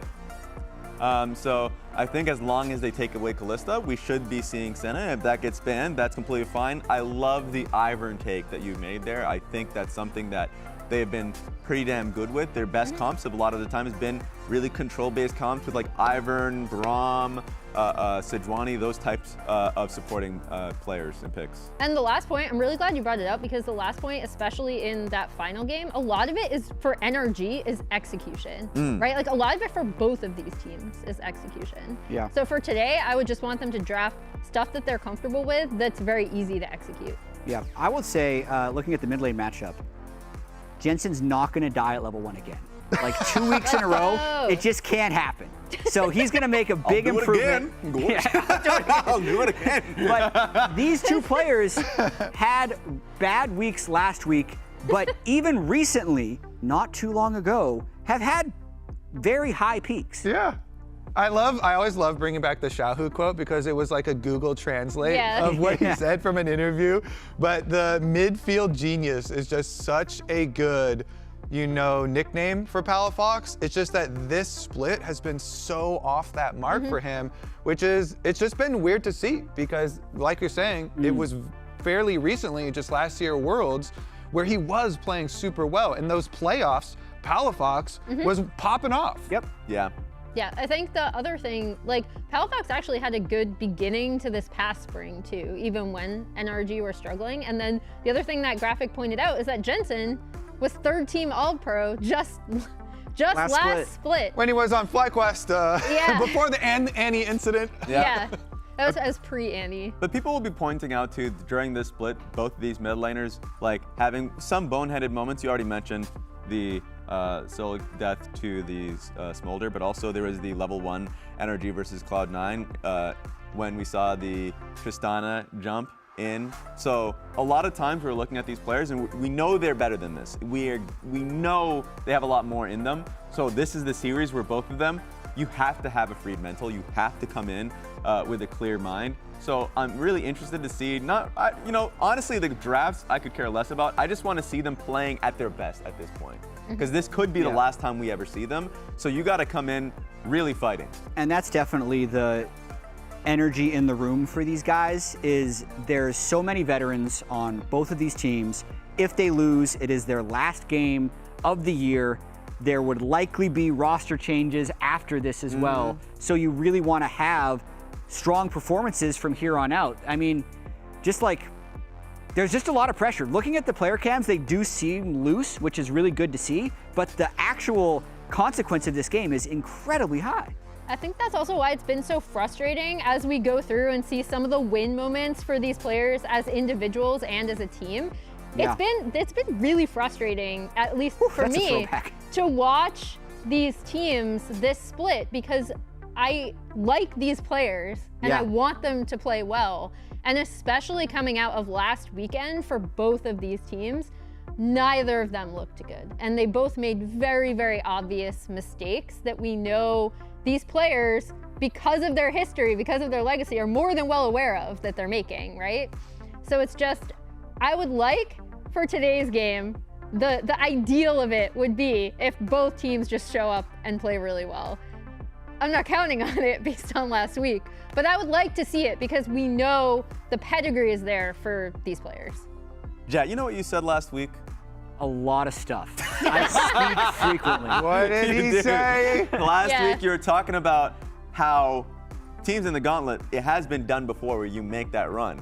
Yeah. And you mentioned TSM, and you know who was on that team during that run? Spica was on that team during that run. I feel like being able to call back to moments where you were able to get the job done under an incredible amount of duress and pressure and poor performance during the regular season, you have to feel as though you can just wipe the plate clean completely and move forward. And some of these players have done it before. Spica has done it before. Yep. So it just amounts to coming together as a team and getting it done. 9 of the 10 players playing today are LCS champions at some point in their past. Yep. And many of them multi-time LCS champions. So the pressure of this is an elimination game, this is lower bracket, could just evaporate, or their brain could get clouded by the fact that this year hasn't gone well, their reputation is on the line, with how much success they've had in the past, they really don't want to drop out as the 5th or 6th place team. So it really depends what mental state they're able to reach. So very, very excited for this matchup. And in case you missed last week, you can now subscribe to the LCS Twitch channel. Paid and gifted subs will unlock an in-game emote, and all subs unlock your typical Twitch features like badges and emotes. Linked Discord accounts will get access to sub-only chat and content. And lastly, Riot will match all proceeds from the subscriptions to the LCS Championship prize pool. Ooh, that's true. Nice. That's true. They've been out there That's pretty subbing. good. They've been out there subbing and saying a lot of stuff. I remember Derek Loves Pokemon on the chat also said he's looking forward to maybe a Nasus mid or top lane. Let's So, go! he's been watching some of those games. LPL, Yeah, LPL LPL loves their Nasus for And sure. then Showmaker played it last night. Nasus mid. I was gonna say that emote is actually kind of funny though. That's kind of The renekton one? I It's kind of pretty want great. it now. On the topic of the players, though, we have a special thing before this series. Instead of the pre-series coach interview, we have a pre-series player interview. Ooh. I talked with Dokla and Sven a little bit ago. I'm here with Sven and Dokla ahead of the series today. I do want to touch on last week. Please don't. Dignitas 100 Thieves, not your best showing. What happened and how do you fix it for this week? Can you? I mean, we can fix it because we're playing against these guys, but I don't know what happened, bro. We just pulled up and got stomped. Like, what can you say? Dokla, kind of the same question for you. FlyQuest series. Would have been nice to win that one, but what happened? What went wrong, and how do you fix it for this week? We threw game 1, just give it That to was them. disgusting, yeah. Yeah, that was pretty disgusting. Yeah. I mean, game 1, just throw that away, and then game 2 was a bit better, but then I don't know, we're kind of dizzy on the map, so I think just lock in. We just need to lock in. This is also the lower bracket of the LCS playoffs. Battle the lows. Loser season is over. Winner still has a chance for Worlds. Talk to me a little bit about the importance going into today. There's just so much more at stake here than World's Chat. Did you hear that if Dignitas wins the LCS, the password to all the lobbies of LCS will be changed to Dig season? While if NRG wins, no one cares. You understand that, Jet? Well, okay. What's on the line for energy? I hear what I you're mean, saying. it's a battle. Like, yeah, it's just Battle of the lows. I mean, that's just what it is. So, we're realistically, there's not much on the line, but we'll just see who can tough it out. Yeah. Final question though. You went to Worlds last year. Yeah. You've gone to Worlds so many times. He was also there. Including last year I was as a there last year support. too, yeah. As a support. This is Oh, 80 yeah. carries event. It's slightly different. Yeah. How do you get the vibes don't seem that great. How do you get back to the heights that you were there at last year in the past? Honestly, like the vibes in Dignitas are really, really good. Like last year in C9, the vibes were like probably at the lowest I've ever been in my whole career. Besides like that one time in TSM. We can talk about those times. But like in Dignitas, the vibes are actually really, really good. Obviously last week, after we got stomped by 100 Thieves, we were like, okay, we lost to 100 Thieves. We should not lose to 100 Thieves. And then we were like having one of those, sit down with each other. Guys, what just happened? And then we talked it out and we had a good week of scrims. So I think we got it sorted. Okay, very final question, Dokle. Defending summer champion. How do you get back there? We win. You don't. We win a couple of best of 5s in a row, and that's how we get back. All right. Yeah. Thanks for joining me, guys. I know it's a big series coming up. Let's get into the games. Oh no. Does that change your opinion on the series today? A little bit, maybe. So we already submitted our predictions. I kind of flip-flop my prediction based on vibes. Yeah. Where's the confidence, Dokes? Where's Big Dokes at? He's young. No! Where's the energy? Okay. Let me change it. All right. Who's switching? Who's coming to the dig season? Sven had way better answers in the interview than Dokle did. Yeah. So I'm letting you now. They'll update this graphic. Who wants to hop over? I'm not basing doing it. If I'm basing it on last week's performance, then I stand by my prediction. I'm staying on this rickety boat. So I'll say this. I feel like whoever wins game 1, just based on how like vibes based these two teams have been, like mentally, I feel like that is the team that's winning. Are you switching? If Dig win game 1, then I flop. here's my counter. You're either swapping now or not. Swap now or never. Oh my God. Yeah. You're not swapping? No. So- I'll swap after game 1 if Dig wins. In defense, That doesn't count. In It's defense over. of Dignitas. It does. I then For go me. on vibes. In defense of Dignitas for me, I'm looking at more than just last week. I think if we just looked at one series of games, predicting law would be real simple. Yeah. You'd always just True. predict the team that looked better the week before, and that's not necessarily the case. I think they have a How higher far are you chance. going back? I'm going back to the rest of the split. Maybe the last time they played where Dignitas 2-0'd them.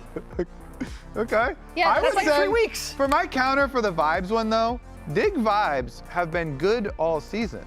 Yeah. And they keep losing anyway. So I'm not accepting the good vibes as the reason they're gonna win. You know what? My confidence has been restored. The decent squid in chat said, yawn energy easy. So Dokle was yawning because Dignitas was too Oh, easy. because he's so confident. Right. I'll That's take why that. I predicted the 3-0. Yeah. Okay, I'm actually glad none of you Sleeper. swapped because that means everybody else will be wrong. Let's get into What? game 1. The biggest summer blockbuster is coming back to the LCS for the first time in years. The drama, the action, the upsets, the unthinkable miracle runs. The quest to qualify for the LCS Championship and a chance to prove yourself against the best teams in the world. There's not just a title on the line. On this stage, you're trying to punch your ticket to the greatest show that League of Legends has to offer. When you throw down this playoffs, will your team be stoked by the flames of battle or reduced to ashes falling through the rubble? It's all in. A high-stakes, no-holds-barred, turbulent, all-out brawl as teams fight back up the mountain for one last chance at glory. Every match matters as LCS Playoffs revisits an old favorite in the clash for the championship. No more second chances. No lives left to lose. Just you and the team across the rift. Welcome back to the Gauntlet.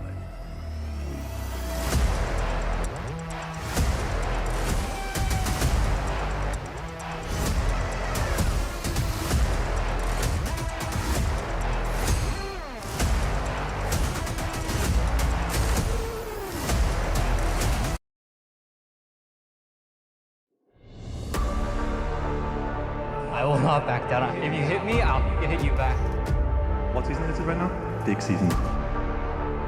We're gonna 2-0 them very easily. He kind of like stole my whole flow.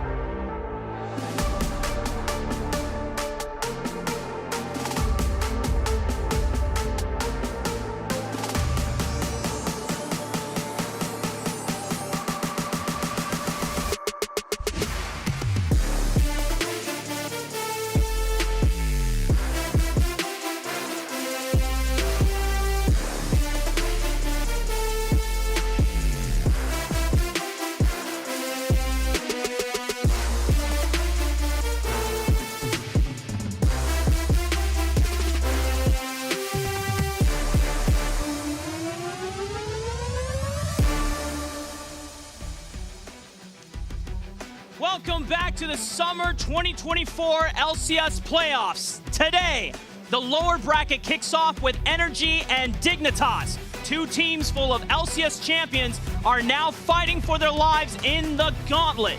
Can NRG make another miracle run, or is Dig season finally on the way? It's time to cast aside the mistakes of the past and become the master of your own fate. The first round of the gauntlet starts right now. Hello and what's up, y'all? My name is Rafa. I'm joined on the casting desk by Azael and Jat. The first game between NRG and Dignitas is underway. I'm excited to see what these teams are going to be bringing out. They've had some time to prepare. Their backs are against the walls. And it's time to see. It's put up or shut up. You know, what can you really get done? Lower bracket always brings some interesting tweaks as well. Both of these teams are coming off pretty rough defeats. We had a lot of discussion on the lounge about the mid lane champion pool, and immediately we're seeing Dig getting rid of Azir, which is a little bit interesting since they are a team with Jensen. But I will say it denies from Palafox, and it means they have a different first pick in mind. Do you think that they go first pick Orianna and just like, that's what I'm just thinking. Like full send it on I think they're Jensen mages save us? Legit, they're trying to pinch the control mage pool. I think they're going to pick an ADC and everyone's going to be disappointed. That's what I think is going to happen. Please don't say that. I think it's going to be Tristana. For first pick? Tristana or Corki for Jensen. So they've banned Renekton. I think he's on the ADC train. I think they're trying to draw a Senna ban, and I think if Senna's banned, they'd first pick Lilia. If Senna's up, they should first pick Senna, based on the power I see of the patch. If they ban Senna on blue side, I'm going to be mighty disappointed. NRG banned Senna every game last week, and Dig lost to Senna in their final game. True. The win rate on that champ is like out of control right now. It's really, really strong for sure. It is a very, very powerful champion right now in bot lane. The one thing I will say is it does kind of change how you have to play because you need to find engage elsewhere. Yep. You can obviously play, you know, those melee plus Senna lanes, which is generally what we see when we see it in pro. But Senna also does just work as a range support. You can play double range bot lanes. That I think is really, really powerful. I just don't know that we'll see it in the LCS because teams are so used to playing around these melee and gourd engage supports. Okay. We got it. Senna first pick for Your Dignitas. memes will remain dreams as hell. For now. I didn't say first pick. I say he's going to play Corki or Tristana. Okay, that's sure. Fine. Yeah. Not first pick, though. No, not first pick. That's what I think. I mean, I hope that Jensen does move back towards mages because he's had so much success with it. Obviously, the ADs really weren't working out for them, but they are still playing, being played a lot globally. They're very, very popular, so we'll have to see. Lilia already suggesting that we would get an AD mid here from Palafox. Of course, it's not guaranteed, but yeah, it's not highly probable. But I am happy to see NRG switching in this direction. They have the forbidden combo of Lilia sleep into bullet time, which will interrupt the sleep, even though no one can ever successfully pull it off. But more importantly, the one game that NRG did win against FlyQuest last week was on Lilia. I think contracts actually looked quite good on it. Yep. So I'm happy to see them going back to this powerful pick this early in the series. Oh, we're actually getting double range bot lane. So nice. Almost always in the LCS, it is just that like fasting Senna with a melee like a Sion or a Tahm Kench or whatever. But this is what I'm talking about. It's a really strong laner. You can pair it with a Kalista. You can pair it with something like a Caitlyn or whatever. There's so many combos that it really does work well with. You don't have to limit yourself to a Tahm Kench. And this can play very lane dominant. And also, because the amount of sustain that you do have, it allows you to shrug off a lot of the MF poke and play really aggressive, really in their face. And this also tells me that Isles is going to be on Senna and Sven is going to be on Kalista most likely. So it is more a true Enchanter supports Senna, which in terms of Isles just being on something that he's recently familiar with, I think works a lot better than trying to find that Nautilus Senna combo where you have to have the 80 carry warding and all that other stuff. I mean, people really do have to think about it like an Enchanter when you're going the full AP build, especially if you're skipping Black Cleaver and you're just going Echoes into Moonstone and this type of build. You really deal very little damage, even if you have a tremendous amount of souls. So it really is more of like a Soraka than like an ADC. Yeah. You have poke, you have prod, but it's about the sustain. It's not about the damage. It's not like the lethality builds of old where, you know, if you had a good early game and you're getting plates and you're getting kills, you could actually pump out some real damage. This is not that. Yeah. But you will still have a capable early game since it is the double range bot lane you were talking about, and then you're going to transition into that oppressive feeling support that she is in the state of right now. We are in the second round of picks and bans. Corki already banned by Dignitas in the first or the second round. NRG trying to pinch now the jungle pool already with that Vi taken off the table. Yeah, Vi getting taken off the table. Maokai as well, so trying to target Spica here a bit. They already have their jungler. It's 4 jungle bans thrown towards Spica. So really trying to limit what he can play here. A mage from Jensen would make a tremendous amount of sense now. Obviously, you have to have a lot of AD. The Azir was banned out, but that's the only mage mid that has actually been banned. They can go very standard very easily, even with all of these jungle bans, because Sejuani, Orianna, or something of that sort is still completely available. So it does dictate a little bit what Dig will go towards, but I don't think they get a massive amount of value out of that Maokai and Vi ban. I mean, Rel is the obvious one, but people do sometimes go dealer's choice on this, where they'll go Rel or Nautilus or Alistar, just kind of based on their own preference. Rel, I do think, is the best setup for that MF ulti. You can really lock people in place and snap them together with your ultimates. So now we're kind of waiting to see, what the answer is from Spica, as well as that final pick, mid from Jensen. I do think we could just get the Orianna. I imagine the Sejuani will be the final lock-in. If NRG are looking at what is easy gank setup assist to try and accelerate that bot lane, but it's going to be the Xin Zhao, so a little bit more aggressive skirmishing power is going to give Dignitas a better early game state. And it also works better with the Ori, I think, than the Sejuani. You can just throw the ball in, you can dash in with the E after you hit the W, and really kind of deliver that shockwave. That's going to be a very powerful Xin, because it's going to have the power of Senna as well as the power of Orianna behind it, so I definitely don't hate them going for a more bruiser-style jungler. If they go Sejuani, the comp would be relatively low on damage, so I'm actually a pretty big fan of Dig taking the learnings of last patch and moving it here. You can also completely ignore the MF ult with your own ult. You pop Progressing Guard, and that becomes, a non-issue. It's just so important for Spica to have a good game, and I think for Dignitas to be playing from a place of power, because they don't really have any go button. Like, yeah, sure, you can strap the ball into Zen and he can kind of walk at you. You can hope for some sort of Cassante flank, but there is no Ash Arrow, there is no Sejuani ult, there is no Jarvan, there is no any real go button. And the same is not true over on the NRG side, where they can start a fight out, very, very quickly with Huhi, with a Q flash from contracts. I think those types of plays are easier to start.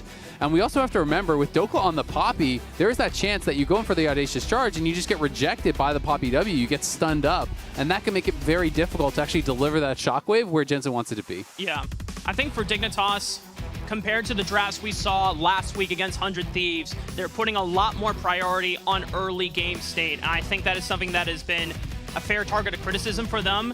These guys are very experienced, and if they get to the mid and late game, they usually have a better time of figuring out what to do in those late game situations, but their early game was always such a huge liability. Now, investing more power into things like the Xin Zhao, the double range bot lane, maybe that is what sets up Dignitas for success against NRG. I mean, I think we're going to know, where the game is heading pretty quickly early on in this one, because, if you're playing double range bot lane and you're getting behind, if you're playing the Xin and you are getting behind, things are going to be problematic here for Dignitas. You want to see them getting aggressive. You want to see them creating advantages, being the first to show up to these objectives, utilizing the bot lane prio to stack dragons or to get first push and reset, take those early grubs. But the Kalista needs to be playing from that place of power if Dig is going to be successful in this one. Right. We head to the Rift for game one between Dignitas and NRG. And as we've already talked a lot about the Dignitas composition for the flip side of NRG, it's a wombo combo. Jad, you already alluded to it. The Lilting Lullaby, Bullet Time, already a powerful duo in itself. And with Isles, or no, I should say Huhi on the Rel as well. I mean, now that we have Jensen back on Orianna, Listen, this is actually an incredibly small buff. It's a 0.05 AP ratio on the Q, but the significance of it is the fact that it was one of the most unchanged abilities in League of Legends history on Orianna. And for Jensen, this is the first time that ability has been buffed in his competitive history. So in that sense, he is playing a new champion. And this is his best champion historically. Like, he's been so good on the Orianna over the years. Even in drafts where he wouldn't have good setup, he always was able to find that angle to get the perfect shockwave. Has been so consistent. And I think this, if ever, gives you a reason to believe as a Dignitas fan, because you can say, okay, we were losing just because he was on ADs. Now he's back on the tried and true. Let's see if he can find that success. I think we're going to be getting a lane swap, and I don't know if Jensen knows about it at the moment, though, because there's a Poppy in the bush. Uh-oh. I mean, he's going to get slammed by Dokla, but there's no wall nearby, so he doesn't get hurt that much. But Jensen is going to take a lot of damage. No need to pop the flash, but I wouldn't be surprised if he needs to take an early TP. One of the possible benefits of initiating the swap is if your top laner gets that early move on mid, it can set the Jace up as an advantage. Now Isles moving into the jungle of contracts, and Dokla getting a little bit of value, at least, from that. We'll see what happens with this stacking wave and the Xin Zhao pathing top to bot. Well, and this is actually really good if they can take away, the camps on this bottom side, because this is their weak side of the map where you just have that 1v2. So if Contracts can take all these camps, then go up and cover his top side, he's going to be feeling pretty good about that situation. And Isles and Sven obviously wanted to be playing this dominant 2v2 lane with the double range, bullying out Huhi and FBI, because the lane swap, that's being negated. Yep. Yeah, I mean, looking at the early jungle pathing, Lilia is just going to be doing a normal full clear, and Speak is just going to do a normal full clear down. So if Dig hold this wave properly, it's going to be very difficult for Dokla to get levels. He's got half of his experience bar towards level 2 now. Yeah. And Xin is skipping camps to pressure this dive early. Yeah, the wave is already being stacked up, so this is the time for Spica to jump on the Dokla. He's still level 1. He doesn't have the extra base stats from level 2, and he's already conceding the wave. And on the other side, Dokla's getting that whole wave because Lilia opted to full clear, so Licorice is in an amazing position here. Yeah, Licorice is going to be able to get that. The trade-off is that Lilia is still farming and Spica is just sitting here. He's not actually getting any camps. So it's that trade-off of, how much experience advantage can you get? They're trying to keep Dokla away from the tower. Oh, he snuck back in. That was pretty nicely done. The question is he too low? Can he get 2? They're going to try to juggle the turret aggro. One more auto attack. Ren for first blood to Sven. Oh, he was very close to hitting level 2 there. If he gets that, he probably lives. Sven also took some turret shots, but that was the risk there by Dokla. It fails. Contracts, yes, he got to full clear, but Spica is still only going to be 2 camps behind. This is a very good lane swap start for Dignitas because the only advantage that NRG would have had was Dokla pressuring the mid lane early, but Jensen's already recovered. Well, I mean, just look at the experience difference. That is really the payoff here. The goal difference is not that big between, the junglers versus the top laners and whatnot. Dokla tried to play this out pretty well. Just ease back through them to try to get in. Thought he was going to be able to hit 2. If he got the level up, maybe he does live. Honestly, though, they could probably just reset and redive it. At the very least, he did get a summoner off of his Sven. But the problem is this. You level 2, and you look over here at Licorice, he's already level 4. And lane swaps have been abandoned, so not a good start there for Dignitas. Dokla is also with the top. This is the strange thing to me about this swap is the top lane Poppy can be a counterpick to the top lane Cassante. We've seen this lane play out Poppy favored a lot of times, and it was also going back to the draft. This is the first Poppy game of Dokla this split. It's Licorice who'd actually played the top lane Poppy 4 times. Yeah, obviously they're willing to sacrifice that Poppy more because of the 2v2 bot. That's the big concern is that MF would get slammed in this 2v2. If they pull off this dive, this is massive. Oh, he cleansed nothing. Okay, but he dodged the stun, and now NRG are in trouble. They have to bail with the teleport coming in from Jensen to stop the dive from being persisted here. Huhi is forced to flash, so is FBI. I don't think NRG should be fine, but the root lands, and FBI is in trouble. Dignitas are turning around every play set by NRG. Dignitas off to the races. Sven cleansed nothing, but that's because the Q missed. So he was expecting the Rel Q to land to have to cleanse it. Jensen is ready there with the teleport. Now with the 1 kill on the Orianna, this is the comfort zone for Dignitas because previously they've been a team that is very poor about creating their own advantages. But now that they have that 1,700 gold lead, 1 through their own dive and 2 from their own dive defense, they can kind of just slow play this out with their strong scaling. Yeah, I mean, I understand the angle here because they had a stack wave on them. Sven actually was behind on farm, but the early route from Isles, the fact that he's playing Guardian, the fact that he got those additional healing in for Sven, and a very fast TP from Jensen. And then Isles here uses the move speed of the E, catches up, W flash over the wall, gets the root on FBI, they grab that kill. Jensen's the one that actually does pick it up, so not much of a cost for him dropping that wave mid as well is really, really big for Dig. I mean, that was just a high risk, high reward type of play for NRG that did not pay off whatsoever. It's because here at the Grubs for the first rotation, it looks like Contracts was able to yoink away the first one, but because of the power of Sven coming on over with Isles, Dignitas will force NRG away and will pick up the other 2. I mean, this is now a map state where Dignitas have full control of whatever objective they want to contest for. They're actually reinitiating this swap. So part of this was to make sure they didn't give up 3 grubs to the jungler who was ahead. So they had 5 people in the area ready to contest those grubs. As soon as they take the grubs, they teleport Licorice down to the bot side. He's actually going to be able to force the teleport out from Dokla as well, maintain that 2-level lead, and get yet another plate most likely. Yep, he'll be able to get that plate no problem, has the Demolish proc, has that level lead. And they're trying to push up here because Spica is in the area, so they don't want to allow FBI to get back to the tower. So FBI is going to be denied that full wave.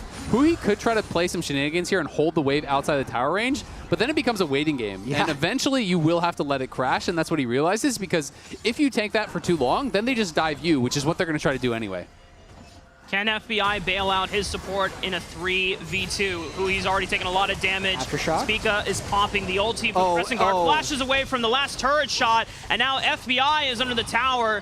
Do Dignitas have enough spells and HP to re-dive onto FBI? They'd love to try. They're going to go for it again. The AD carries are taking up the turret Wow. aggro. Very clean by Dignitas. That was so well done by Dignitas, zoning off FBI, then corralling Hui, forcing him into a situation where he could not defend. They juggle the aggro really expertly there. And Dignitas now 3K gold lead. We're not even 8 minutes into the game. This is a stomp already. Everything has gone the way of Dignitas.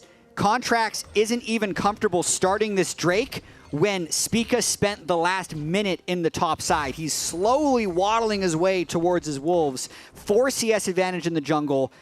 3,000 gold lead for Dignitas. Again, re-swapping. They have just been one step ahead this entire time. I mean, the items for the AD carries just feel so depressing as well when you're looking over. You have a Vamp Scepter and a Cull. Like, you are going to be so far away from being strong. And Sven already has his tier 2 boots, already working towards that Blade of Rune King. He is going to be quite strong here. They swap back. They're going to be able to get first tower on bot side, pretty much guaranteed. I don't see any way that Dokka could actually defend that. And then they could even pick up the Dragon if Spica wants to go down there. Licorice is not going to be able to be shoved off by a Vamp Scepter only MF, so he's going to be able to pick up all that farm. Bad just goes to worse, it feels like, for NRG. Yep, NRG immediately recalling that top side. They know these wave states are bad. I don't know if there are good wave states in the current game for them, though. There's less bad ones, maybe? Yeah, it can be less terrible. Which, if you're 9 minutes in and every lane state is about bad and worse, it's not a good start. No, I mean, mid lane's going fine. Palafox looking around the map. It's not looking pretty out there. Now they might have the 3-person gank here, maybe. Dokka is level 7, but Isles and Sven are going to respect the pressure from NRG and not go for the turret quite yet. I mean, they have full ward coverage as well.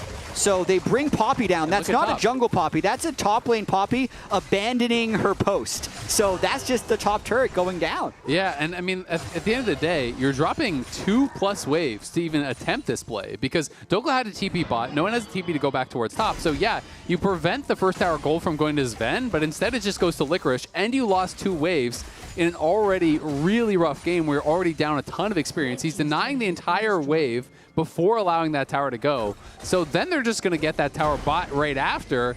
And we know that Cassante can take over a game, so giving him the gold is also really scary. And just a reminder for everyone at home, this is just the first round of the lower bracket. The winner of this will advance to the second round, which will be next Saturday. And then we've got another couple matches in the upper bracket next weekend as well. The first brick is claimed by Dignitas. FBI already forced the flash away, and Hui could be next if they get one more slow. Flashes away, but Sven is going to hop, jump, and skip forward to help Isles pick up the kill on Hui. Dignitas absolutely steamrolling NRG. This has to be one of the most one-sided 10 minutes and 30 seconds of the split. Maybe even the most. If anything was going to happen to bring it back, it would have been Palafox getting some type of kill on a Jensen here. That's avoided.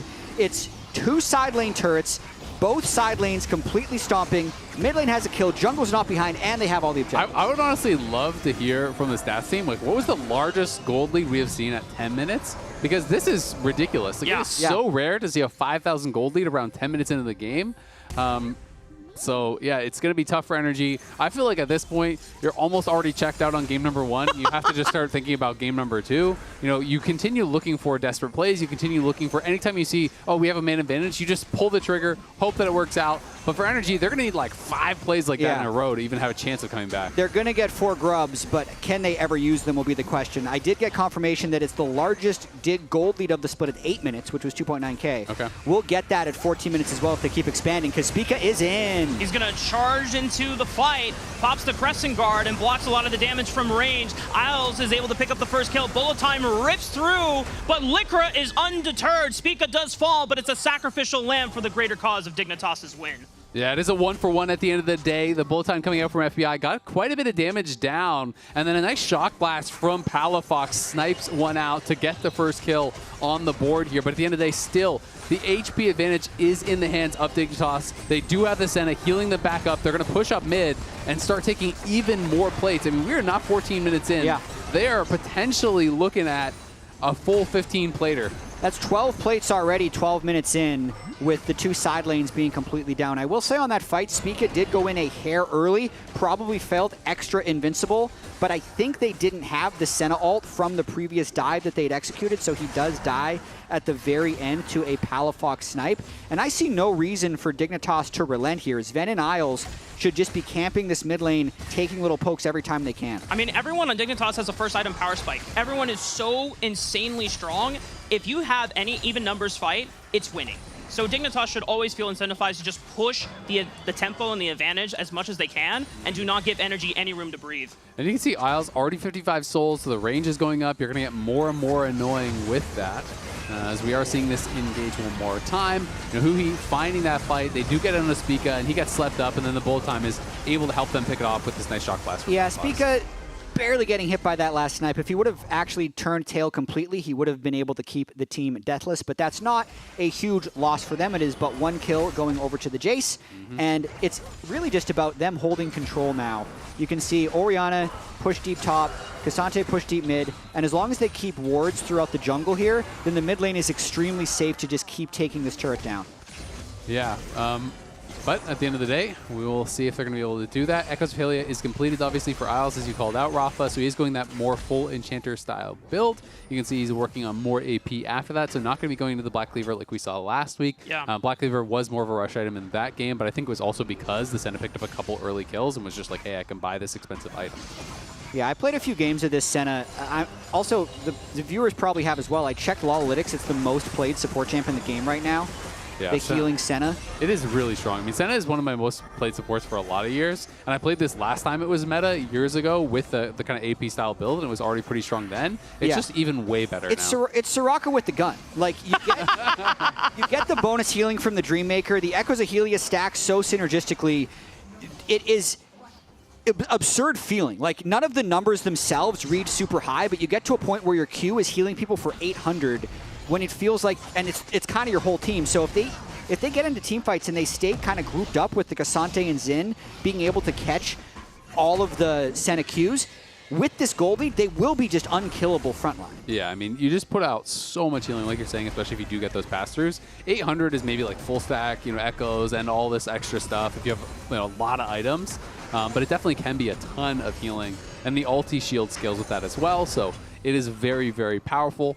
And, you know, it is something that is going to have to be respected. And I wouldn't be surprised if it, you know, does get banned out later on in the series. But honestly, this game has not really been about the Senna. You know, the Senna has been strong, but everything has gone wrong for him. Yeah, and that is, I think, is the bigger picture for this game so far. When we were coming into the series, we had questions about who was going to be more coordinated, because the last time we saw them in last week against 100 Thieves and FlyQuest respectively, they both looked out of sync. But Dignitas have been so coordinated, and every punch that NRG has tried to throw, the counter's been that much greater. And I think the worst part for NRG is they're the ones that wanted the swap, and they're the ones that failed the swap. This would be, to me, their last-ditch effort if they try any type of fight here in the Dragon Pit. I think the smart play is actually to concede and wait until your items are a little bit closer, but we have to see how they end up playing this out. Yeah, I think it's just going to be a give, honestly. I mean, we'll find out. Someone's got to get up top to answer Licorice, who is pushing up there. No one heading up there just yet, so maybe NRG are going to try to force some sort of desperate play. Hui has a pretty good angle to maybe come in from behind, but Sven and Isles are playing towards the bottom side. They know that Hui could be on that top side, and Speak is looking for a potential wraparound, so they could get preempted on the play. Yeah, FBI might be isolated under the tower here. Hui sends it on the Magnet Storm, but everyone else is diving FBI under the tower. The tower is also gone, and here comes the collapse of the top laners, but the fight is already losing for NRG, so Dokla has to scram. Contract's doing everything he can to hold the line against the tier 2 tower defense, but the rest of Dignitas are not even concerned at all. And everybody at full health. The gold difference was so huge in this fight. Poppy ult knocks back 2, so it's now even numbers. And Contract is in trouble, still has flash, finally pops it, looks for the sleep onto Licorice, but this is a Cassante. Okay, it's enough damage. NRG are able to stop the siege for at least now, but Dignitas at almost 7,000 gold ahead against NRG with we're not even at the 20-minute mark yet, guys. Baron is not even on the table, and Dignitas are already sieging into the base. Yeah, the Dignitas support their Isles, 2,317 gold at 14 difference between the supports. A record of this split. Not surprising. That is a pretty enormous amount of gold. It's all plate and kill gold, basically, because it's definitely not from the CS. He gets a little bit from the souls of Senna, but that's more of a fun fact for how ridiculous this game has become. I like the attempt here from NRG. You know, who he tries to go in, Sven flashes out, you know, is going to be able to be okay from this spot. But Dig know if we are grouped, there's nothing they can do, right? So everyone from Dig comes in, collapses. They don't underestimate the play. They're not splitting off and trying to take top lane tower plus the dragon, all these different things at the same time. And in an even fight, there's just really no chance for NRG. Only way to get a kill is someone like Licorice, you know, diving under the inhibitor tower as he did and then getting CC'd up. We're almost 18 minutes into the game. NRG are trying to fight back for vision control on this top side of the map before the Baron does spawn in the next couple of minutes. On the back half, we saw that Dignitas took the second dragon of the game.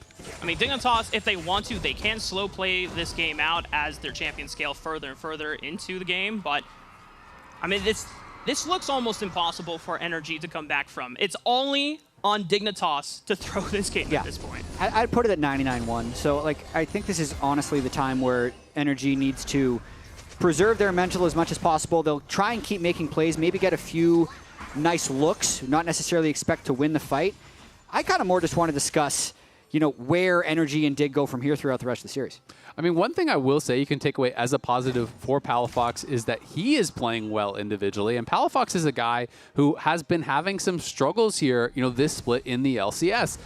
Traditionally, even when NRG were having bad games last year, he was their rock. He was the guy that was always performing. And he's been pretty vocal about how he's disappointed with his own play, about how things have been looking. So getting Palafox, you know, back to that level in this mid lane matchup is going to be really, really good. But on the other side, Jensen back on Orianna, back on Comfort, also playing well, is going to make that job even tougher for Palafox. And the mid lane matchup even in this game was pretty interesting to me because both players defaulted back to things they had massive success with in the past. When Palafox made his run through Summer Playoffs, as there's some contesting of this red buff, he was the master of the Jace Tristana matchup. He win both sides of it. So finding windows where he can play those champions, where he found his most success on, I think would be something to build off of throughout the series, because it does also feel like NRG is kind of throwing things at the wall and seeing what sticks. Like, the Jace is good, but the Poppy is a huge miss. The lane swap is a huge miss.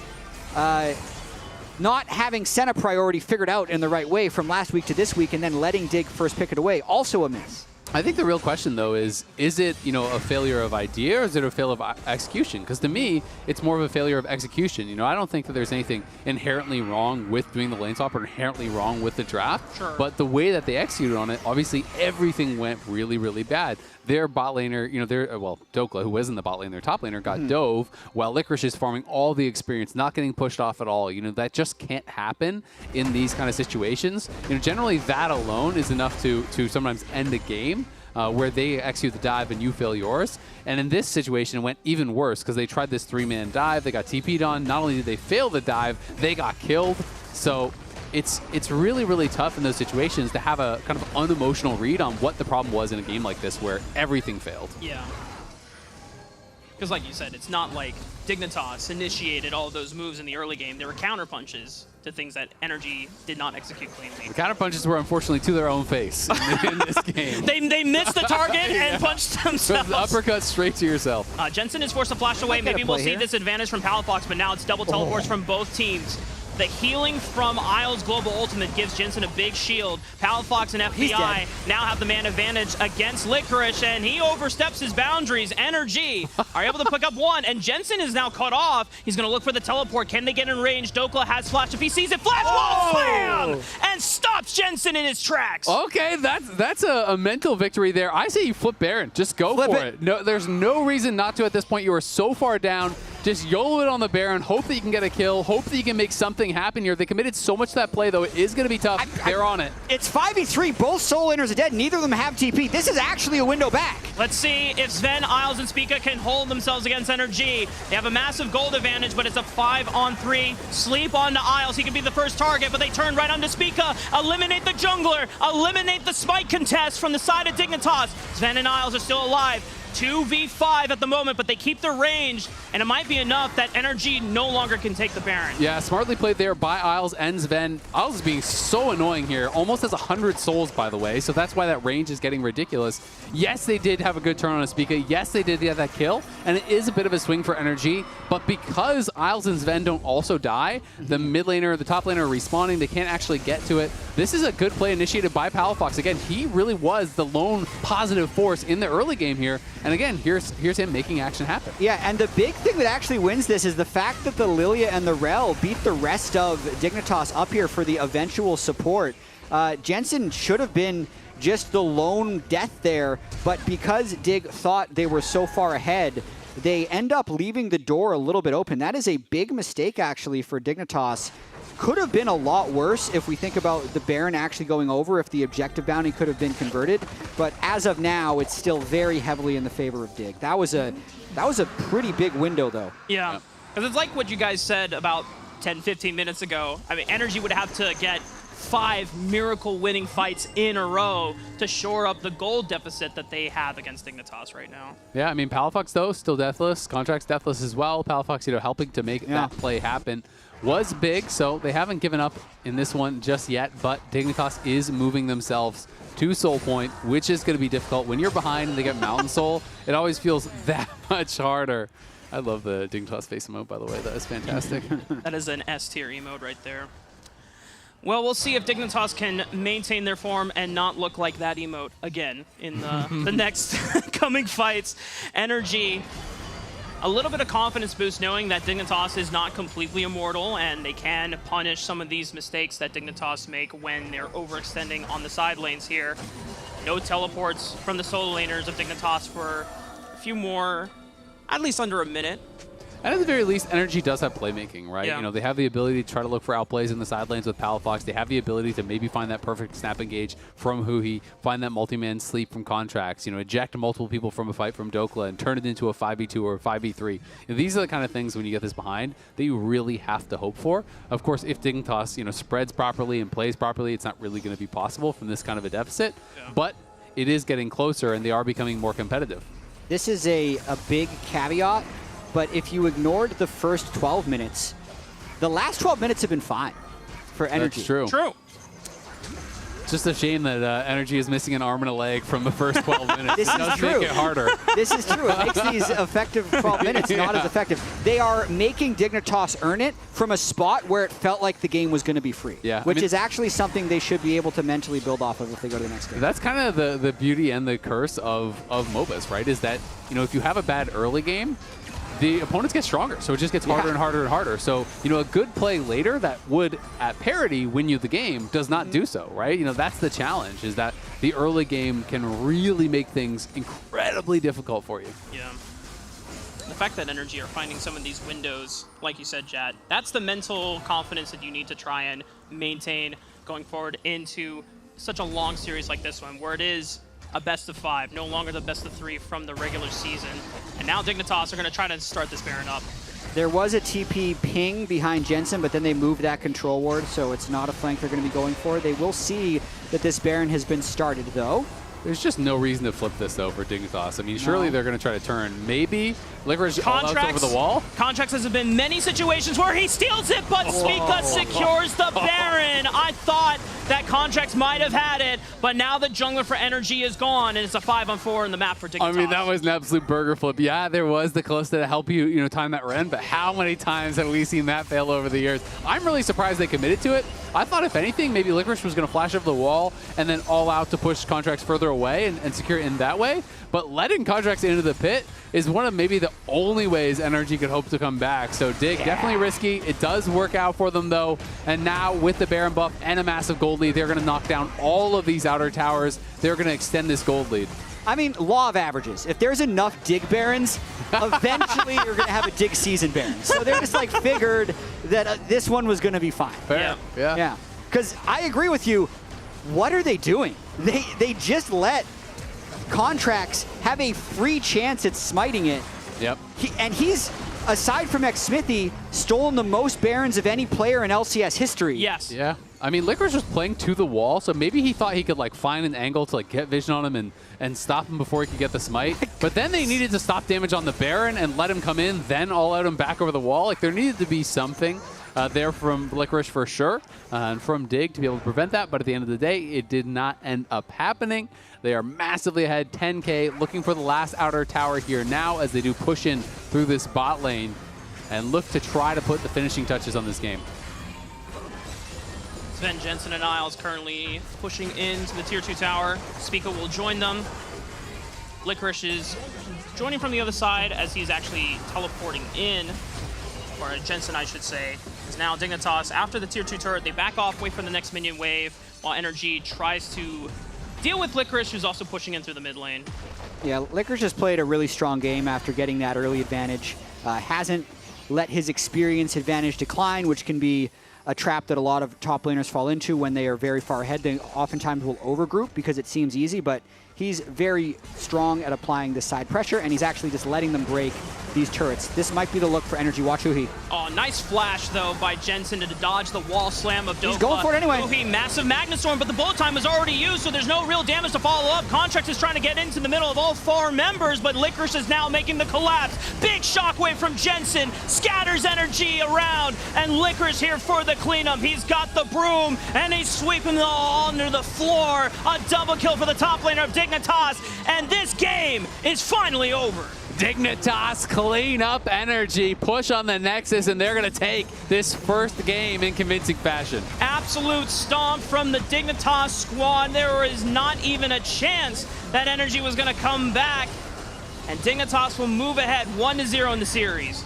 Very strong opening game here for Dignitas. A recovery from their atrocious week they had last week against 100 Thieves. I would say, though, this game was all about the first 10 minutes. Yeah. Successful dives, successful dive defenses, the best early game we've seen from Dignitas all season. So all signs do point to Dignitas being the improved team from last week. We'll have to see what NRG can do to bounce back in Game 2.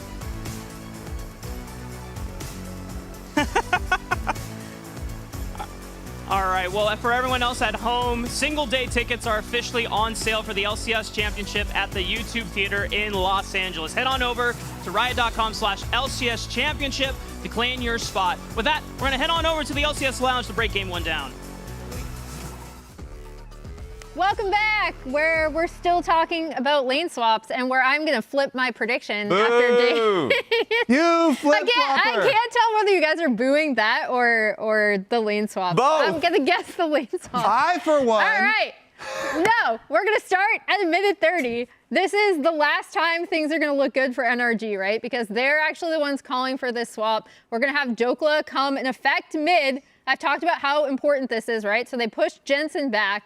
And then we're going to speed ahead here to about 244, where we're looking at Spica, right? So he is on this rotation. He skips the camps, bot side, sets up. Most importantly, Dokla is level 1 still, and Licorice is already level 2. So he's soaking up all this XP. We've talked again about how important it is to try to get your top laner ahead in these situations as well. I want to reiterate, NRG were the ones that actually initiated this swap, right? Dokla is all the way back here. So he's getting zoned off of this entirely almost. And then they are going to have a really easy setup to dive onto him. He comes back in, is not able to get the level 2 in time, ends up dying right here. So on the swap back, we're going to fast forward again to about 448 here. So we've swapped back now, and NRG are looking for a dive on bot side, right? Dignitas are able to TP Jensen in, respond to this completely, and then they get another kill, this time onto FBI. Now we're gonna go ahead to 634, about here. So we're gonna watch NRG's recalls across the board. So we're recalling up here. MF has recalled. So now NRG's bot lane are going topside. But look at what happens here, because not only while this is happening, so Dokla is still getting shoved in by Licorice, and on this top side, FBI is all the way back here. They're going to be able to get 2 kills off of this entire thing. At this point, this is way out of NRG's control. And we had talked previously about how Dignitas have not responded as well to swaps. This is probably the best I've seen them be able to actually respond to a lane swap, especially after last week, where I think 100 Thieves kind of beasted them in a lot of these situations because they would make mistakes. So really tough look for NRG. And that's kind of where the game was decided, right? Because even with the little flub in the top lane where they did get that catch on to Jensen, did not look good for NRG. I mean, this was absolutely abysmal from NRG. So the best recommendation for them is delete this from your memory, focus on game number 2. I mean, don't repeat the mistakes that you've made. So don't completely delete it, but do not focus on that at all. They have to recenter. There you go. Dokla's recentering already. Yep. It's fine. I mean, next game, a brand new game. Because this one, by like 7 minutes, I already knew, you know, you have such a low chance to win this game. You are fighting such a massive uphill battle. It's very rough for them. But I, for one, am going to stick with my prediction. I am my not. 3-0 energy prediction. I'm going to 3-0 Dig now. Actually, I'm purely based on vibes from this first game. This is the first flip-flop I've ever seen you. Get your shoes off the couch, Raz. No! Get your. I sit there. That's my spot. Well, guess what? Look at it. Find another couch. You're disrespecting Tibbers, man. I've always been disrespecting Tibbers. Yeah, Raz throws Tibbers at least once a week.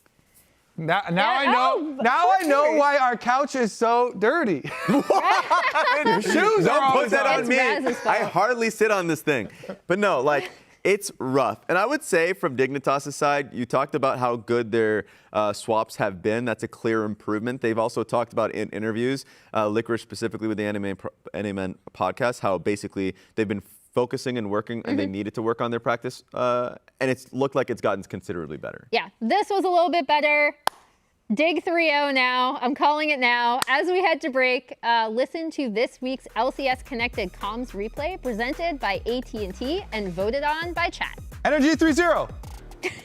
Can't happen. Yeah, we could dive here, okay? We could just watch out this. I'm hitting top tower. Okay, I'm diving mid here. Red Bull gives you wings.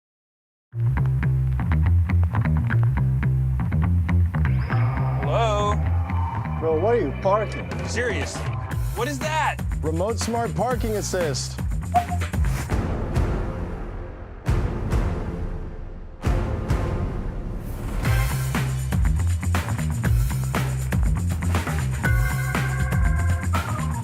You could have parked anywhere. They could have parked there. They could have parked there. They could have parked there. Dude, why'd you put your new rig in the basement? Didn't you hear? Bill's a good gillionaire now. Basically, my new connection is so strong I can game anywhere. Check it out. We've got Gamer Rocker, Gamer Floaty, Gamer Couch. Whoa. It's got wheels. Gamer Bench, Gamer Throne, and Gamer Mower. What's that? It's hard to game while walking downstairs. I get it. That's smart. Live like a gagillionaire with low latency everywhere. AT&T Fiber with All-Fi.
Yeah, every spell. Double MF. flash. Yeah, I'm looking here, If you can reach.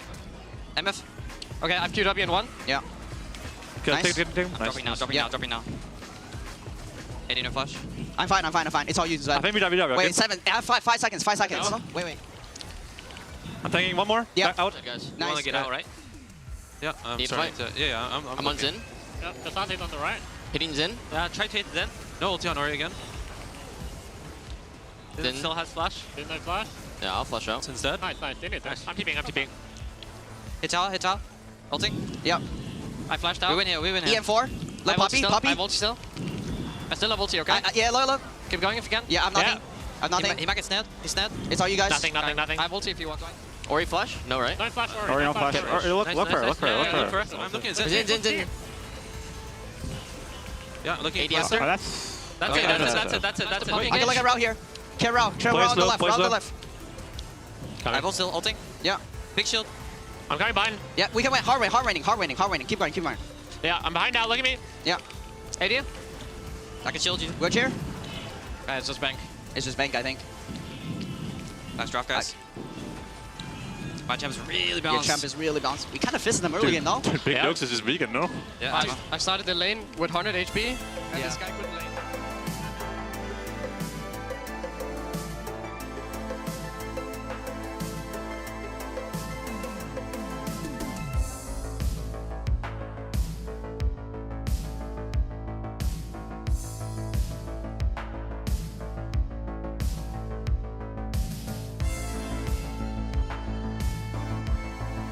What's the bigger crime in ARAM? Being the person to end the game or taking exhaust? Taking exhaust is highly illegal in ARAM. Not taking flash and snowball is just like, you're not even playing for fun at that point. I think taking exhaust. You're not allowed to take exhaust. You have to take flash and the snowball. No matter what champion you're playing, guys. Exhaust for sure is the bigger crime in ARAM. Being the person to end the game, to be honest. Yeah, you're just cringe if you do that. Definitely ending the game in ARAM is kind of like, it's kind of try hard. Especially when like everyone wants to keep playing and then someone just ends the game. It's definitely that one. Ending the game when your team wanna play one more fight. Taking exhaust. Taking exhaust is a complete crime. Well, taking exhaust, of course. Winning is winning, but taking exhaust.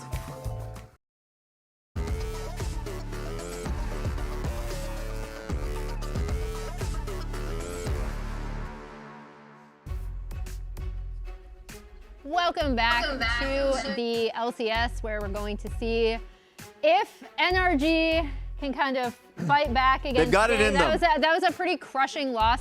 I actually don't necessarily think it was like draft dependent, right? I think more. Not at all. Especially on the lines that we've been talking about NRG, it was much more about execution. I'd say 100% execution. They can not do that again, so let's get into it and see if they actually do make some draft changes as well, though.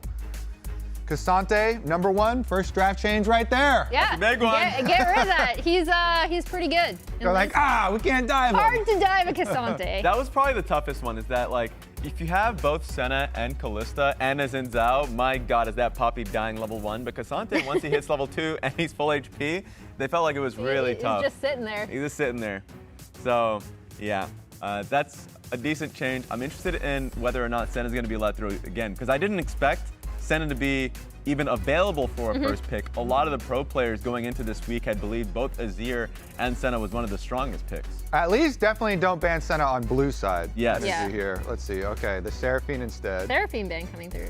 Which is interesting. I know that Seraphine was a pick into like a Kalista, Renata. So maybe they're expecting, if they're going to go into a draft where they're picking a Braum, they're picking a Renata, they don't want the Seraphine to be the response. And we see Senna going down on Dig side. I wonder if NRG will go for something like an Ashe first pick. They've already done that a lot previously in the season, but then also I just think she's really, really strong, can fit into a lot of different compositions.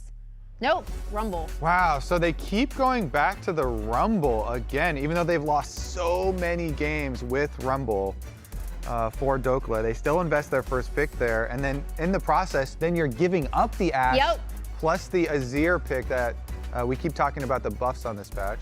Yeah, and I like this from Dig a lot, right? You secure the Ashe, you secure Jensen's Azir. Again, we talked about how much this patch has changed, how much better specific mages are, including Azir, who was already seeing play, honestly, before the 14-16 buffs. The response from Palafox will be Corki, so ye old classic. Yep. Corki Azir. Straight back to I gotta where it tell all you, I'm not began. feeling inspired right now, guys. No. NRG have done this exact opener many times already. But what's gonna make you inspired? What changes do you need to see? What would inspire you? In the waiting room, I threw out some kind of crazier options that are not frequently played right now, like the Galio, you know, hard engage with Nocturne, with Camille, something like that. True. But I don't even need that much, you know. Even as something like I guess the Syndra buffs are really small, but stuff like that for Palafox. Well, I'm disregarding that. We gave you a Jhin. So how do you feel about that? We got Jhin plus Corki plus Rumble. So we need some more frontline for NRG, some engage, somebody to keep them in place for this Rumble ultimate. If they actually want to get value out of it, NRG's win rate with Rumble is actually pretty abysmal as a team. Hey, we get the Skarner I talked about. Hey, I get one. What is it? Is it going top or jungle? It is Licorice. So Licorice is this like love affair with Skarner. So it is disproportionately higher a top lane Skarner on Dignitas than any other team. Yep. I would say any other team in the freaking world right now. The other ones are more likely to play jungle, but Licorice himself, he really does have a lot of faith in this champ, even though it's not the best lane phase into Rumble. You just provide so much frontline utility for your team. And this is the recipe for Dignitas, is set yourselves up with a nice team fight, have some really sturdy, you know, front to back options, and play to comfort. Yeah, and I think it's also worth noting, it was against NRG that Licorice played the Skarner, and that was pre the buffs on this patch as well. Yeah. The Xinjiao taken out by Leona NRG. needed to be banned. Yeah, Like, that Leona, great setup for Jhin. Yeah, Jhin doesn't have a lot of great pairings. Braum sounds like an awful pairing in general, even if it's double AD carry, and also you're going up against Azir to begin with. They're going to be the ones banning the Braum away from Dignitas' side. So now if you're NRG's side and you're thinking about another, like a front line that could really do it for you, perhaps Rel could be the pick for how much who he has been performing on the pick, and it does set up for a Rumble ulti. So expect that to be the option here. Yeah, especially with, I was going to say, Maokai would be great setup, but no, it was banned for it. From Dig, which is also good. The Vi is up. And Spica is going to lock it in. So I really like what Dig are bringing out in this right side draft. On a scale of hard engage to no engage, Dignitas are a 10 out of 10 for hardness. Like Ash Arrow. Honestly, looking at this draft, that was a Raz huh. That was definitely a Raz huh. I'm in the same hemisphere when I see Dignitas' draft right now, personally. So great draft from Dig. Sejuani is a good option when you wanted frontline from NRG. The fourth one, like my heart is telling me Rel. I'm interested in what they're actually going to show us here. Yeah, I do think just generally on the whole, historically, Sejuani has been a really good pick for contracts. Maybe he can play around some of these lanes with it. So here's how I see it. NRG, they invest really early draft resources, this Rumble, into this top lane to be a winning top lane. But are you going to win the game through that? Dignitas are saying no, you are certainly not going to. Licorice has already shown that he can play Skarner pre-buffs, as you said, into Dokla and especially into the Rumble and lose a few CS top lane. And then they're gonna have Ash Arrow, Skarner follow-up, Vi engage as well. It's just, and you throw a Nautilus on top of it. It's just comical how many options they have. It's like Dignitas can throw out 2 of their ultimates and they will still have plenty of hard engage to be able to force these team fights. So the only real question is, will they have the damage? And as long as Jensen has a decent lane phase, then they should. But that's the only real question. Yeah, I think that is the big thing, right? It still comes down to execution, but I feel like Dig have a lot of answers to what NRG has locked in. We will see what the casters think as we get into game 2. Thank you so much, Emily. And listen, we saw the Dokla Rumble first pick lock-in, and Jat has some things to say. It just They are tripling, quadrupling. I don't know what the word for 7 things in a row is down on this Rumble because there was a point in this season where NRG picked Rumble 5 games in a row and lost all of them. Then they did it again in their elimination game against FlyQuest and lost. It is Dokla's most played champion this split, and they are winless with it. And then in this series, they first pick it for top lane, give away priority picks in Azir and Ashe in mid and bot, which put those lanes at a disadvantage. They are so locked into making this Rumble work, and if it doesn't work, their season is going to be over. That's rough. That is very And it could rough. work. It is a globally very high presence champion, 80% presence, 65% win rate. It has not worked for them at all. Yeah, I mean, this is one of those things where you have to think it's working for them in scrims, right? Yeah. Otherwise, they just wouldn't keep going back to it. Or maybe they're looking at those games and saying, you know what, it wasn't the fault of Rumble. This went wrong and that went wrong. It's hard to know, but for whatever reason, it is not working at all for them. Has the Rumble on the match history for sure. We'll see if they can turn it around. Because Dig also has, I think, a pretty tough comp to play Rumble into. There is a tremendous amount of CC. Yeah. Well, on the sidelines, we do have Raz with an interview with ThinkGuard. What's up? That is right. I got ThinkGuard here. Just coming off of last game. Just any assessment off the last game, large advantage Dignitas had with the lane swap, and also just any learnings you had from it? I mean, I'm not sure. Against FlyQuest, we also kind of, our brains didn't really work game 1 either. So good news is against FlyQuest, we bounced back and won game 2. So it is something that we've done before. So it's unfortunate that in game 1, we never really got to play. That's fair enough. And just looking at your composition now, we have both the Rumble and the Bard pickups, really interesting one. And also just kind of comment on what we're seeing right now just from your team, both Dokla and Contracts looking through mid. Yeah, so the Bard is something that you can kind of play with these types of compositions because once you're showing Vi, you have a lot of hard engage, and Bard is very good at disrupting that type of follow-up. So a lot of teams do play Bard in these situations. It's going to come down to whether we can use our mobility and the fact that we have such long-range tools to really punish them, like between objectives and on mid waves. I appreciate you. Thank you for that one. I'll send it straight to the casters. Thank you, guys. I like how ThinkHard dodged the other question from Raz of like, hey, what are Contracts and Dokla doing here? So the Bard is looking for disrupting the backline engage. To be fair, they were both questions asked in the same kind of turn of phrase. But for Dignitas, He hit him with the double question. yeah, tactfully only answer one of them. Yeah, and I mean, at the end of the day, we saw what it was. It was just that leash from Dokla. I think they were unsure if it was going to be a lane swap potentially, so he was kind of just sitting around mid lane so he could be moved to the correct lane, and ended up not being a lane swap, so he just helped leash and then went right up to top. We'll see if he's going to be able to get any sort of an advantage up there. Palafox obviously having push on Jensen here early on, but Jensen, again, going to be on one of those mages, playing Comfort, is playing PTA this time, which is something that's getting mixed in. It just feels like on a lot of these champions, you can kind of just go random and click any of the damage runes, and it's fine. Yeah. It's a bit of a dealer's choice. I will say the early game is already much better than it was in game 1 for NRG. Nobody's died yet. There's been no failed dive. You're not wrong, but that's I like also how very that's mean.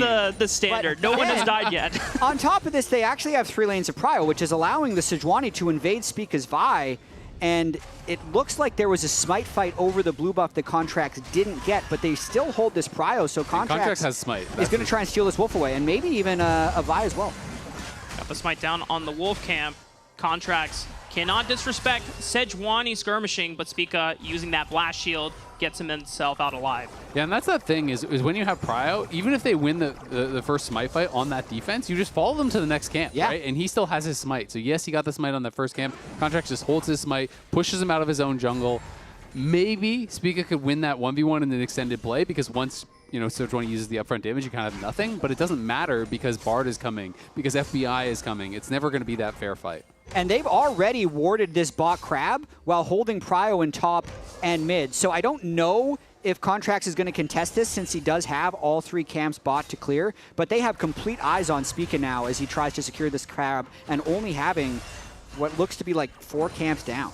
Yeah, he'll have to then cross back towards bot, just do the Gromp. Through another ward. Unless he tries to go top. And if he goes top, it's actually way worse for him because he's fully warded out. So Dokla should just be able to back off and waste even more of his time. Dokla knows that he is here. If he dies to this, this is inexcusable. I mean, the Q lands onto Dokla. He's got help with Huhi arriving, and they turn the gank around, throwing up the white flag emo, first blood. Yeah, really well done. So he tries to bait it in. He's making the roam up. So Dokla felt confident that he could survive the initial play. They had vision of it. They knew it was happening. He makes the roam, has the summoner heal as well to help keep Dokla alive. Drops the little Coco there as well. They are able to get first blood. Unfortunately, it went to Huhi. That kind of sucks, but still nicely done. And Contracts is here on the bottom side of the map, knowing that Sven and Isles would want to go for the 2v1 all-in on the FBI. It's a trade of flashes for the jungler versus the AD carry. Such a smooth early game so far from NRG, playing the prio into the top gank, into the cover bot lane, and just winning these small trades. Then, oh. That was close. He probably could have traded flashes for sure there with Jensen, because if you flash, Jensen basically has to flash that. If you get bound, you're dead. Yep. But elects not to do so. Was probably hoping that he could get the flash without having to commit his own. Yeah. But Huhi, nice and active on the map, and you just love to see when teams really understand, where they're going to be strong on the map, where they're going to be weak on the map. Huhi goes top to cover. So then, as you said, Contract's going to go bot to actually cover there, because that's where the natural counterplay will come in. So this is very well played here so far by NRG, and they're out to a 1,000 gold lead here, only 5 minutes in. So the shoe on the other foot for sure in this one.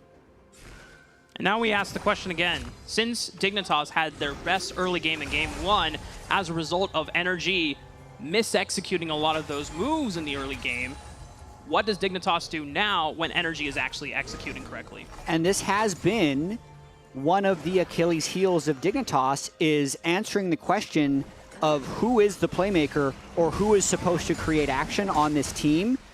I'd say compositionally, it's the CC that lands from the bottom lane, and they're the best lane to potentially play through.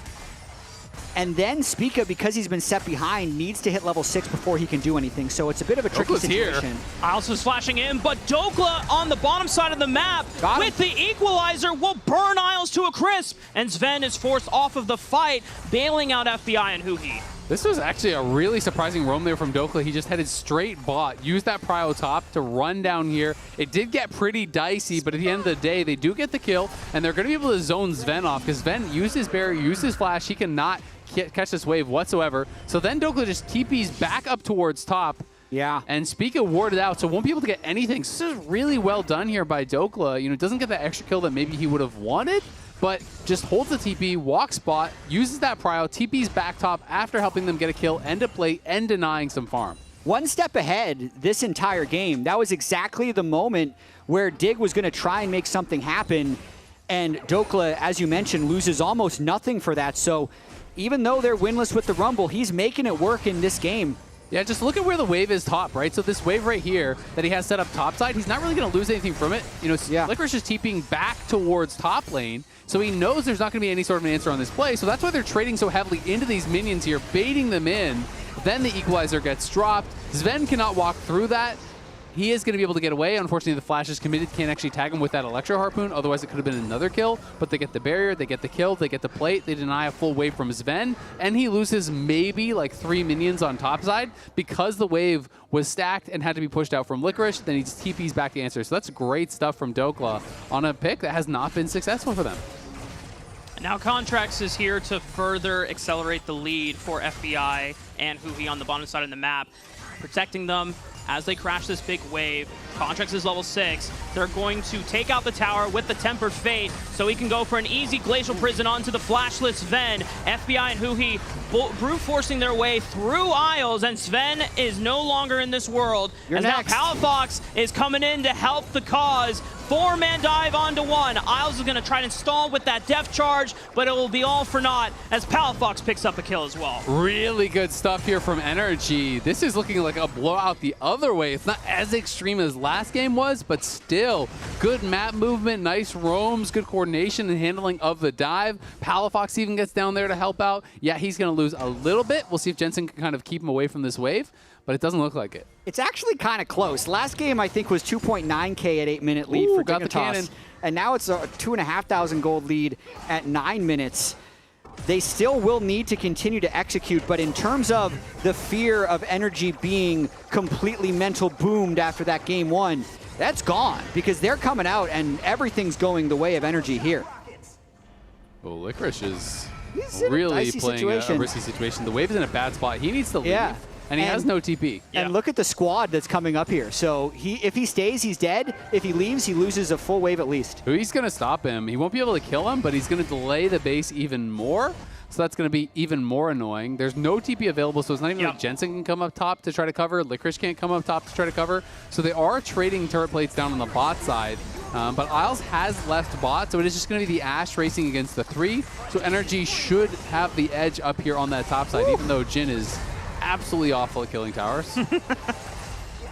Unfortunate for them, but for NRG, they're going to get a lot of gold on their side through this top lane and continuing to play through Dokla's Rumble. The fact that their confidence in this pick has completely unwavered through all the stats that we've seen throughout regular season and playoffs. Maybe this is what they've been seeing results in scrims. Practice makes perfect, man. If at first you don't succeed, lose is improved. Try and try and try and try and try and try and try again. There you go. And it's going to eventually work for you. Eventually it'll get there. Well, now what does Dignitas do? Because they still have the benefit of having a lot of go buttons on their side, so they can always force engages, but they just need to make sure that they are picking the right fights and not getting completely isolated as Licorice is going to skate through the wall, flash his Electro Harpoon, but that sets him up for an easy target of the Glacial Prison into the Tempered Fate. He's going to stall time with the Impale, but surely he goes down to the last bullet of FFBI. That was honestly pretty well done from Licorice, trying to buy as much time as he could. I thought maybe he had a chance to get out when the Glacial Prison actually got Bard ulted, unfortunately, but still, NRG sent enough members there. One thing that is going to be working for his Fen is he's going to be getting solo gold on the bot side, so he'll likely be able to cash in on that turret down on bot lane. But FBI has picked up a couple early kills. The Jin is getting very far ahead. And this game's starting to spiral here. You know, Dignitas just needs to slow down the pace of the game, try to play a little bit defensive, because they do still have so many pick tools and they have good scaling. Yeah, it's going to be 6 grubs as well, though. And the tricky thing here is I actually feel like Dig is trying to slow the game down, but that's leaving these massive map gaps where NRG can just camp 4 people top lane and dive Licorice at will. It's because the Azir is not making aggressive plays, the Ashe Nautilus isn't applying pressure, and NRG is playing really well. And I'd also say, just Hui and Contracts have been right place, right time, and Spica and Isles have not been there to cover, right? You know, they have not been responding to these plays, responding to these moves that are being made by their opponents, and it does feel like, as a result, NRG is often having that extra man. You can see a lot of the first item completions coming through there. We just saw the Shiv bot up, the Triforce is completed. We have the Zeke's purchased. So a lot of these items now completed all at the same time here for NRG, and they are spiking at a very good time. Next objective will not be for another 4 minutes on the bottom side of the map, but the Rift Herald is spawning in under 2 minutes. We're going to see how well NRG are able to swamp their lane assignments over to the top side of the map, because at this point you want to just strangle Dignitas out of this game. You don't want to give them a way back in with that late game scaling insurance from Jensen Azir, who, you know, despite the side lanes collapsing on both ends of the map, he is still remaining constant and steadfast. Jensen might be the target though. Tempered Fate does land. Can he find the Cosmic Binding? He does flash it, but Contracts and FBI are also here. The Deadly Flourish lands. Here comes the Curtain Call, and I was going to try to block it, and nice stun from downtown as FBI's Curtain Call is cut short. The assault's coming from absolutely everywhere. Dignitas has to just defend for their lives here. They do not suffer a fatality in that engagement, just trying to make it until I'd say they can get 2 core items on everyone. The one thing that they can hold on to is the fact that they have 2 Drakes, so NRG wouldn't have a soul threat that soon, but they're threatening everything else. Yeah, and I mean, Dignitas is just trying to overload that bot side to keep them away from the tower, because with 6 scrubs, it gets so difficult, and also that bot lane tier 1 is so low that Dignitas wants to pick up that gold, but Isles just based, and now Jensen is stuck out. He tries to slink away, but cannot escape the Winter's Wrath. Contracts picks up another kill. It's another one going the way of NRG. You know, Isles was playing behind him, but either thought he was safe at that point or thought that Jensen was also going to be backing off Isles' bases. Jensen does not and ends up getting caught out for another kill. And now, you know, bad kind of going to worse here. And what a tale of 2 games. So this is actually a stat that we had before the series. In terms of every NRG member, the highest correlation for winning or losing is actually whether or not who he is ahead or behind. When he's in a good state or when he's doing good things, everything does seem to click for NRG.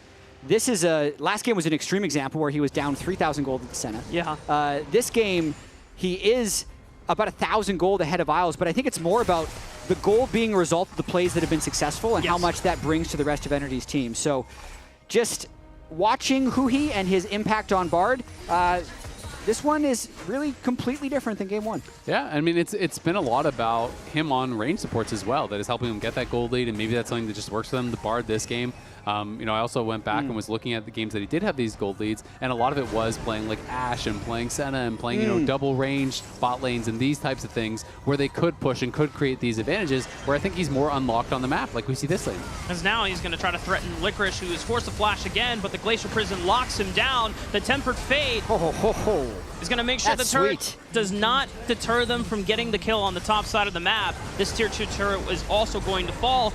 And Dignitas on the other side of the map, they're trying to get whatever objectives they can. Yeah, they do get the tier 1 finally, so Jensen grabs that. He's pushing up towards the tier 2. Of course, Corky's going to be able to get down there to answer, so Jensen won't really be able to threaten it, but now it is a 5,000 gold lead. It's so weird. I'm going to make up a stat request that is very difficult to fulfill. Yeah. But in the same series, the total gold difference at 14 across game 1 and game 2, because basically that is a weird stat. NRG was down like 6,000 gold at 14 in last game, and now they're up 5,000 gold. So that 10,000 gold difference between game 1 and game 2, it's got to be some kind of record. I mean, it is crazy. Sometimes you do have these series where it's a best of 5. It goes all 5 games, but all 5 games are stomps. Yep. You know, and it can be really back and forth, but in a weird way. And it's about, you know, who can kind of create the advantages, who can be able to snowball it from there. Yeah, but like, what's more than a stomp? Because these have been absolute murders, like both of these 2 games. Yeah, you're not wrong. At like 10 minutes, it seems like there's no doubt who's going to win both of these games, and they're different teams both times. Yeah, now the trick is, Espika might be in trouble. Oh, we got interrupted on his Q thanks to the Arctic Assault from Contracts. He's forced to flash away. The Permafrost stuns him, but he's still out alive.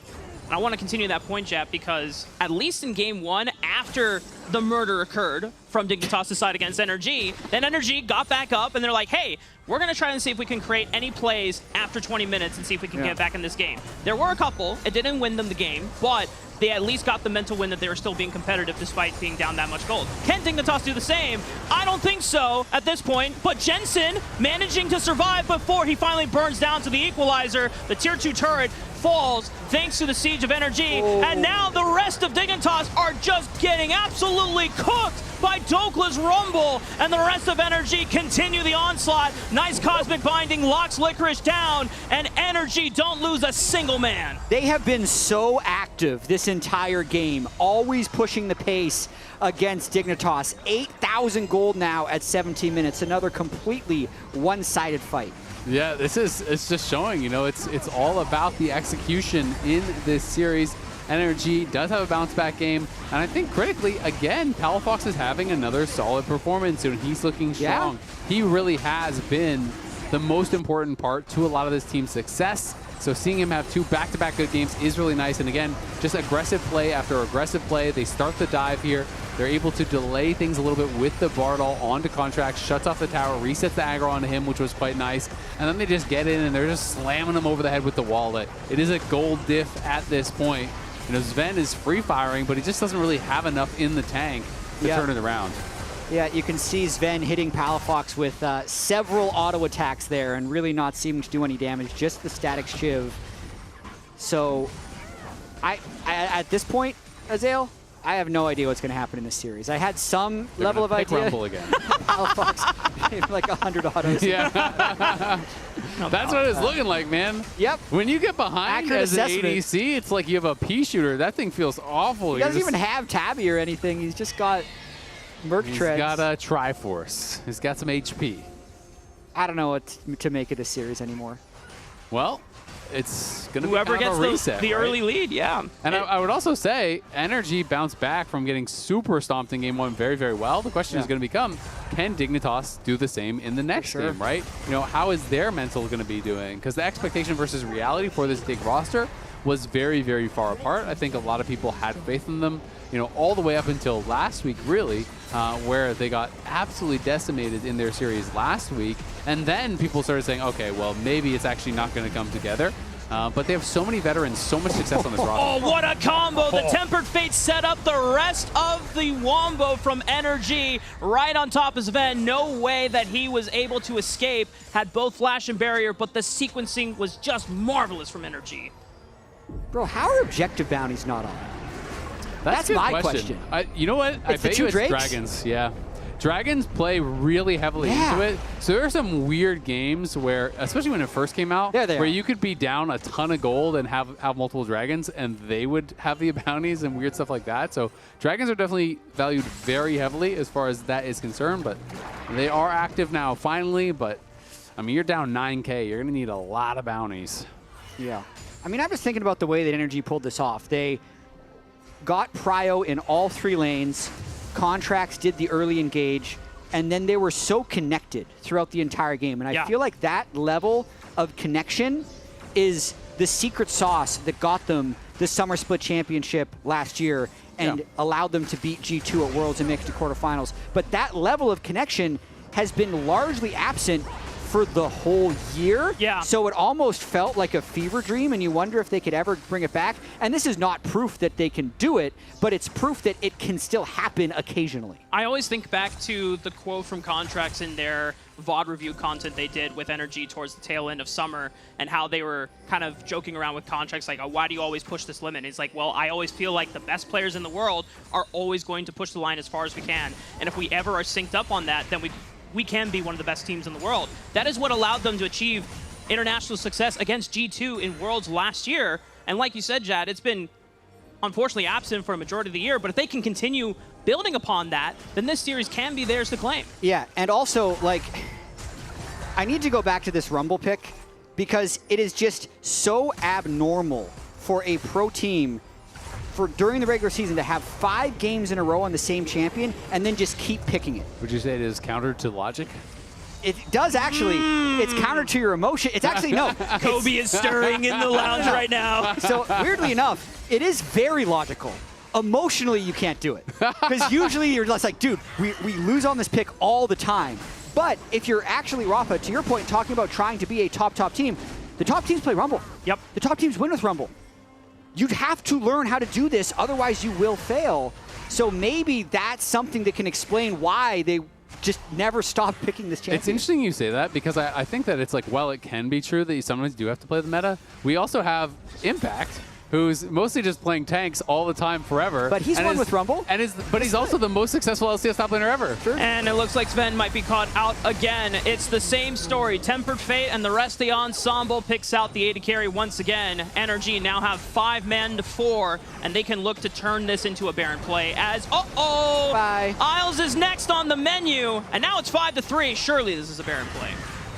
Looking like it. Well, Dokla is going to stall for time, and the rest of NRG are going to see if they can collapse and bail out their top laner and preserve his perfect KDA.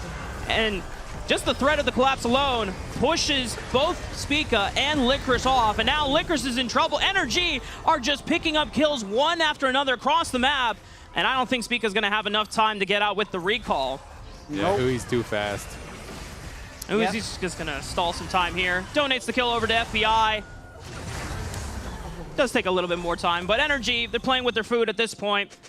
They don't even need the dragon. They can now turn their attention towards the Baron. Yeah, accelerating the dragon, accelerating the Baron take right now. I actually did think they would just take the dragon and then kind of slowly move towards the Baron, but knowing there's no smite steal right now, I think this is the smart play. They're just playing a great game. Especially with how delayed the death was there for Spica. You know, he is going to be pretty desynced from the rest of the team.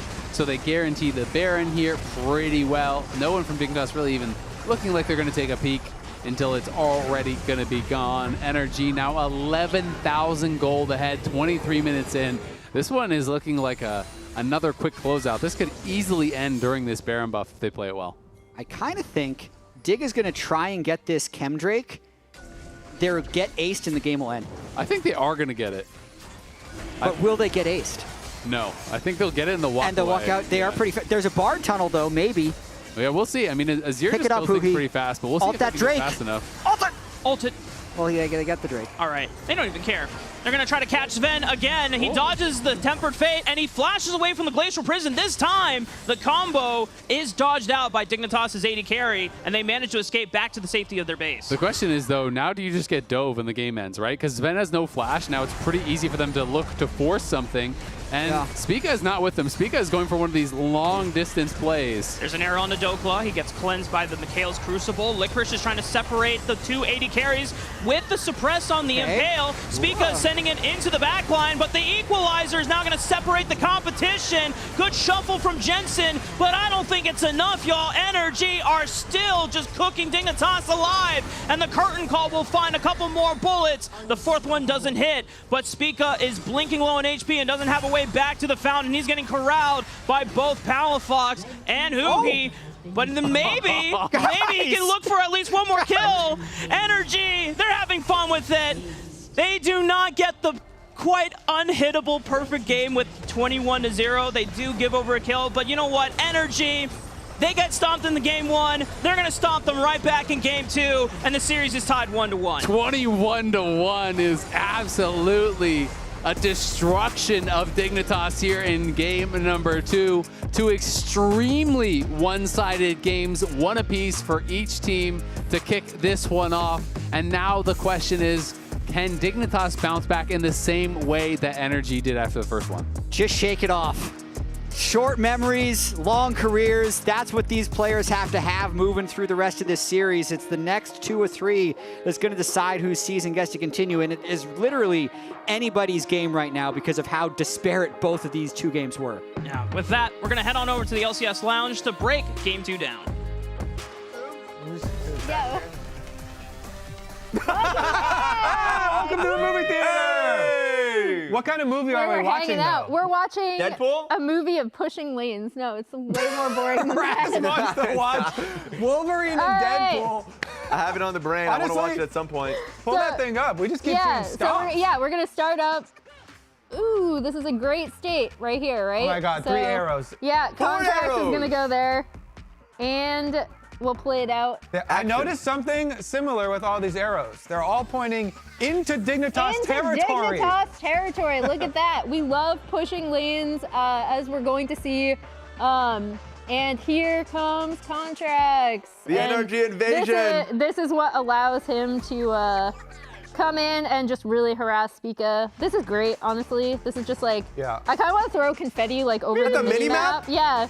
Like, woo, such a good lane state. Whoa, Spica's hating his life. Yeah. Yeah. So this is what sets up, right? Because we were talking about NRG's success with Rumble hasn't been great thus far, even when the pick has been incredibly strong. This game, we finally see them execute on this. Let me tell you, playing League of Legends with 3 pushing lanes is the best way to play League of Legends. Yeah. I love that way to play League of Legends. And NRG with this draft, yes, it is, the series has been about execution, but this draft was also really nicely done. Standard lanes, pushing lanes, and as we just highlighted there, you had the roaming Bard, so it wasn't even just Contracts ganks. With all your winning lanes, you get the freedom for Bard to go around and get some ganks off too. Can we pause? And then you get top laners going for ganks too. Dokla using his pushing lane Circle to go that Rumble. I can't because it's being blocked. Oh, true. Like, It's blocked on her I'm screen. getting trolled. Give him some confetti or something. Yeah. Or something, something This is something we used to see Dokla do more often, right? Before this is something we should see most winning top laners. Your level 6 timer, go bottom on your teleport timer after you push your wave. And the key is you free yourself up to go for a gank. So we saw junglers going for invades. We saw support going for ganks, top laners going for ganks, and then you just teleport back to your top wave because you are winning your lane and pushing in, and it affords you all this freedom. And that's why playing with 3 pushing lanes just feels so good. And honestly, this reminds me of NRG at their peak. You get a play from of course, like Bard to go top side. Dokla's coming down bot lane, making the play happen, TPing top. This is an active NRG. Sure, they had the tools to be able to do so, but they are working through it, and this was a spectacular game. All right, Emily, you're not allowed to draw any more arrows. Now, Why? you're allowed to draw explosions or I'm only allowed lightning to draw bolts. I have fire. Okay, Fireworks. Fire. You can draw fire here, because that man was on fire this game. Well, I feel like fire is usually a bad thing. Where is like, it? Where is I it? like the confetti. Yeah, we're back to the confetti. But yes, this was kind of crazy. And Dignitas could not pause at any point. Every time they tried to defend a play from happening, as you could see here, they You were told me I shocked. couldn't draw arrows. So. Yeah, now we're drawing shots. I mean, you're a legit artist, though. So I was thinking you're going to try something else with the What, pen. like, oh, we're on fire here, right? You see? Like, That's yeah, pretty good. yeah, There we go. I like that. Anyway, I think the big thing for me is off of their pushing lanes, Contracts was able to get off that really good invade. They had good map control, and more importantly, when Dokla was able to get ahead, he contributing actively to plays. So yeah, now we've had two very one-sided stops. Where do we go next? Game number 1, NRG lane swap, and they almost destroy themselves in multiple. This is Raz, not me. Wait, what? I feel like you're Can doing... they even see goats? They can't see that. They better so see the goats. Yeah. You can't draw They when can we see it. take... They can see them. They can see them. Is it actually fixed? I think everyone Raz, can you're see that essentially he's the making goat. like a Palafox, like one of those K-pop videos. Yeah, fan cam. Yeah, you're making a Palafox fan cam right He is now. my goat. So last weekend they couldn't see it. I need it, man. We everyone in changed it. chat. I need I was everyone trying in to draw chat a to crown assure on his me. head, but he Bro, didn't. we see it, man. Get past it. I don't trust you. I don't trust producers. I only trust chat. Chat are my only friends. All right, the chat's on our side. Raz was dirtying my couch. I'm dirtying your couch. now. Emily's dirtying the couch now. None of us have manners. I only trust chat. And honestly, taking a look at this series for me, yes, you can kind of see the demeanor from Dignitas.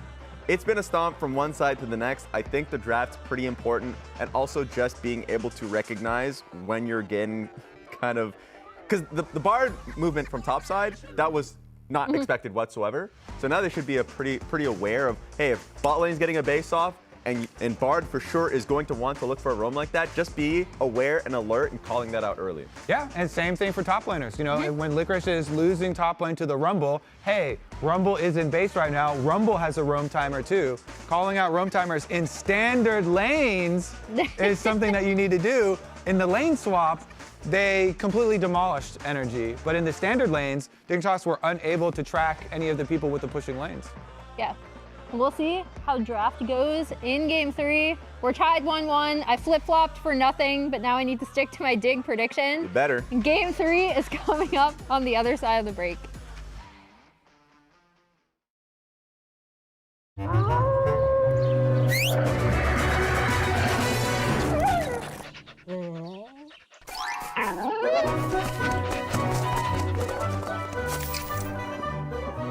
Red Bull gives you wings.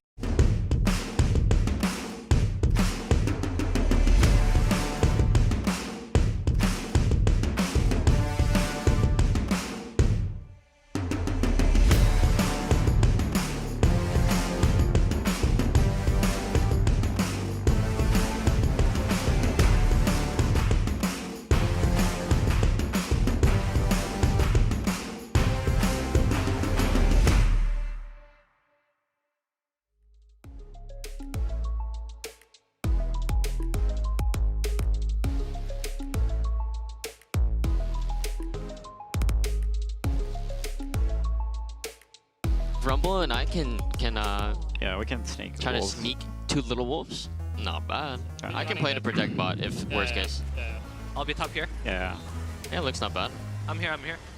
Looks not Go bad. back, go Look back, go back. Look by. Nice job. It's really fine trade here. Just hug down. Nice. Hello. Yeah. Fighting bot. Rumble's bot. Rumble's bot. Hit bot. Bar no flash. Think the tower right now? Oh, I'm gonna ult him. Maybe. No. Okay. Yep, Yeah, fine. okay. Good to go now. Yeah. You guys look like you have it. Okay, so yeah, I Reed, can okay, slow wait you. for Wait, it. wait, Okay, yeah. I will W. I will W one That's tier. 3 and 2. Okay. Okay. I'm tanking. I have One shield more? for you. Yeah, that's it. Nice, guys. Yeah, he's alone, I think. I'm on a ward. No flash on Oh, this I'm guy. fighting. No flash on this guy. I can lean Has into ult? bot first again. No, yeah, has ult. No flash. No flash. Okay. Nice. He's dead. You will see Noda's moving too, okay? Oh, stop this Q. Stop this Q. No Q. Ash Brennan's not flash. showing on mid. No flash. That's Ash not it. showing That's it. on We mid. can't go Ash more. mid, Ash mid. Okay. I have ult in 8. Hey, we can dive on this tower. I will start with R, okay? Okay. Coming. If they hit, I think we can look for arrow. Yeah, I'm looking for arrow right now. Yeah, you can look for scoop maybe. Hey, it's join you. He's in I'm here. Between. We have a really deep TP flank, so if they keep going, I want to look. Okay. No Sedge, They're going. I'm TPing. I can only hit Sedge. I can only hit Sedge, okay? Kill Sedge. It's not good. It's not good now. Take a rumble? Yeah. Turret's gone. I have nothing. We kill? No, nothing. Run. Sedge no flash. Gorky flash. Front. I got stunned after. Oh.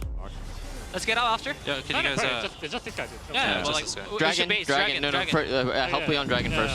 I think I'll base. You guys can... I will help. Ward here. Okay. Watching mid, guys. Yeah, watching.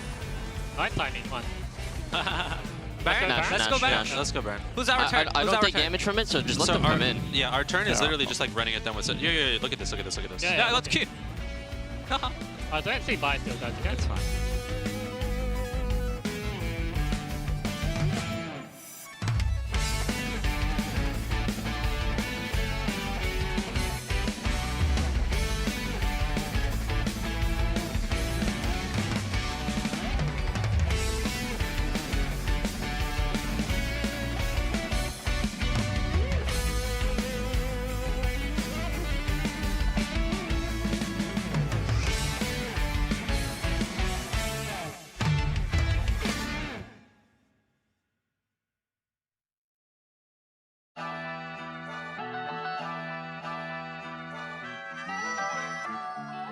Okay, is this a top laner? Yes. Is it range champ? Yes. Is it a AD champ? No. AP, does it have mana? Yes. Is it a guy? Yes. I think. Is it Yordle? Yeah. Is it Teemo? No. Gnar? No. Kennen? You asked if it had mana. Oh shit. A Yordle with mana? You played against that.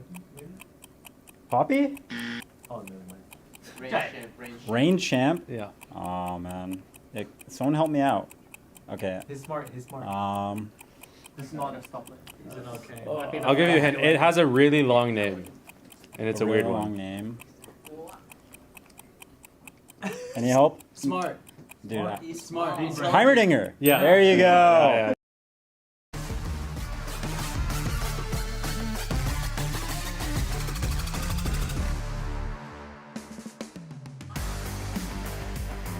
Welcome back, y'all, to Game 3 between Dignitas and NRG. And I feel like if you saw that bumper from Palafox, he kind of trolled him saying it was top lane because the last time we saw Heimerdinger competitive play was like support. That's true. I still think of it as a top laner, though. Maybe I'm into denial. Now I'm curious what the solo queue pick rates are. True. If it's actually played top most, because that's still where I see it the most in solo queue, but definitely in competitive. We have not just seen that champion really at all. There was like one player from the LJL, I want to say, who played it mid a little bit. Oh, yeah. Saros back in the day. And then it's been played support, obviously, a bit over the years, but definitely a hard one to guess. We are going on to game number 3. It's 1-1 after 2 absolute slams, one way, then the other. And now we got to find out what Dig is going to go for. They're back to banning Azir on blue side. And if you remember game number 1, that's when they first picked Senna. So the question is, does NRG ban Senna on red, or are they willing to let that go through? And if they do ban it, are you then giving up something like the Orianna or whatever? Yeah, Renekton Open as well, currently, that is now banned by Dignitas. So they want to set up that Senna first pick again, and I think it is smartly banned by NRG. Something I want to track throughout the rest of the series, though, was that sneaky Seraphine ban that we saw in Game 2, which I think was probably a potential counter pick to Senna. So if, let's say, they carry this game with Lilio, which has now gone through the draft, and we get into this situation again, I could see that matchup coming into play around Game 4 or 5. Yeah, it'll be interesting to see where the priorities does lie. Ashe, obviously, still up and available, quite high prio. I'm just really interested to see, like, I'm kind of fixated on the mages because Jensen, has really not been performing on these ADs, so I really do wonder, if NRG should have higher prio on things like the Ori with the Azir banned out, take away some of this comfort from Jensen, force him onto an AD pick, and kind of take him out of that comfort zone, because he did look good in Game 1 and Game 2. He was solid, he was fine. The game wasn't really about him. Palafox, though, has been having back-to-back strong performances. He was kind of that lone shining light in game number 1 and had another good game in game number 2. So seeing him performing again, I think, really is nice for NRG, but they are going to go more the standard way. They grab the Ashe, which is super high prio across the world, and they obviously have a lot of engage already with those first 2 picks. Yeah. Well, I'll tell you who I'm also happy about seeing perform really well is Big Dokes. I don't feel like we've seen an awesome game like that from Dokla in quite some time, but one of the things that was crucial for NRG's late success towards the end of summer playoffs was Dokla finally being able to usurp and beat out all of the other stronger top laners during that summer 2023 split. And a lot of the faith in that Rumble pick was finally rewarded. Obviously, it is banned this game as they don't want to give it over to Licorice, but we're going to see, now that Cassandra is blinded, what kind of counter pick they can give and cook up for Dokla. Yeah, do they want to actually answer mid, or do they want to answer top? Vi to Leah, really nice combo.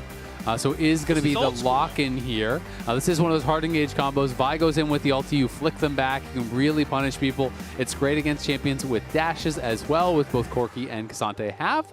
So pretty solid answer here already. And Corki obviously on the other side, you know, they kind of needed that AD pairing they felt alongside the Lilia. So it is Jensen back on marksman, and we'll see how he's going to perform. I will say Corki's the most traditional marksman though, so it's something that he would have been playing competitively for probably a decade at this point. Corki Azir is a phrase for a reason. It's because that was locked in the meta for several years. He was always the Azir in that phrase, though. He's been the Corki enough. I'm gonna find his Corki stats. He's played a lot of Corki. He's definitely played a lot more Corki than the other marksmen, but I still do feel it is more outside of his comfort zone compared to some of these other champions. Like, historically, Orianna, Azir, Syndra, LeBlanc, Cassio, Victor, Ryze, Talia, 10th. Twisted Fate, and then Corki. 10th or 11th most played, and not a good win rate, 45%. Exactly. Like, that's, you know, compare how many Azir games does he have? Oh, 75? Yeah, exactly. So more than triple, right? This is kind of what I'm saying. Is 103 Orianna. He's always been more on the other side of that. It's not that he never plays them. And over the last couple of years, he has been kind of forced to try to pick them up. He has been kind of trying to adapt to that, as we've been seeing more and more marksman mid. But has definitely, you know, made his paychecks on those mages. That is what he was always so successful for. And a lot of these guys on Dig have had legendary careers, and they're fighting to say that the careers, you know, are still going strong, that it's not all the successes of the past that we're riding off of, that we can still perform here today. But it is a tough end of the split if Dignitas were to go out today. They definitely want to keep fighting, want to stay on in playoffs. So return to the Poppy. It could potentially go to Huhi in support since it is flex. We have seen it in both top lane and support this split on other teams. Now Dignitas, what is their answer and what is their support pickup since both Leona and Nautilus are taken off the table? I think pretty much for sure we're going to see the Poppy top, just because you have Ashe in your last picking here. I do think that they are going to look for a ranged counter pick or some sort of 2v2 counter pick, whatever he feels is best in this matchup. Ashe is a really strong early laner. You know, you talked about it yourself. We were talking in between games about the priority bot and how important that has been, especially in game number 2. So I think that's what they're going for here. The Poppy is just going to be one of those rejection picks, and then they will look towards whatever they feel is strong in lane. I could see them just locking it in if they wanted to, but that's Alistar is kind of the classic because it's so easy to deny the Rel engage. Rel Ws you just knock away, or you can even Q them and try to turn around the fight onto them. Yeah. So that is a pretty standard answer. It makes it so that generally Rel has to start engages with flash, otherwise you're always going to be able to respond to that. So you have to look for the Q flash to start things out. Otherwise, you just always get interrupted. It is very, very difficult because it means that you're always on the back foot, whereas the Alistar can actually start out fights, can actually start out these engages. It's a really good synergy with Talia as well.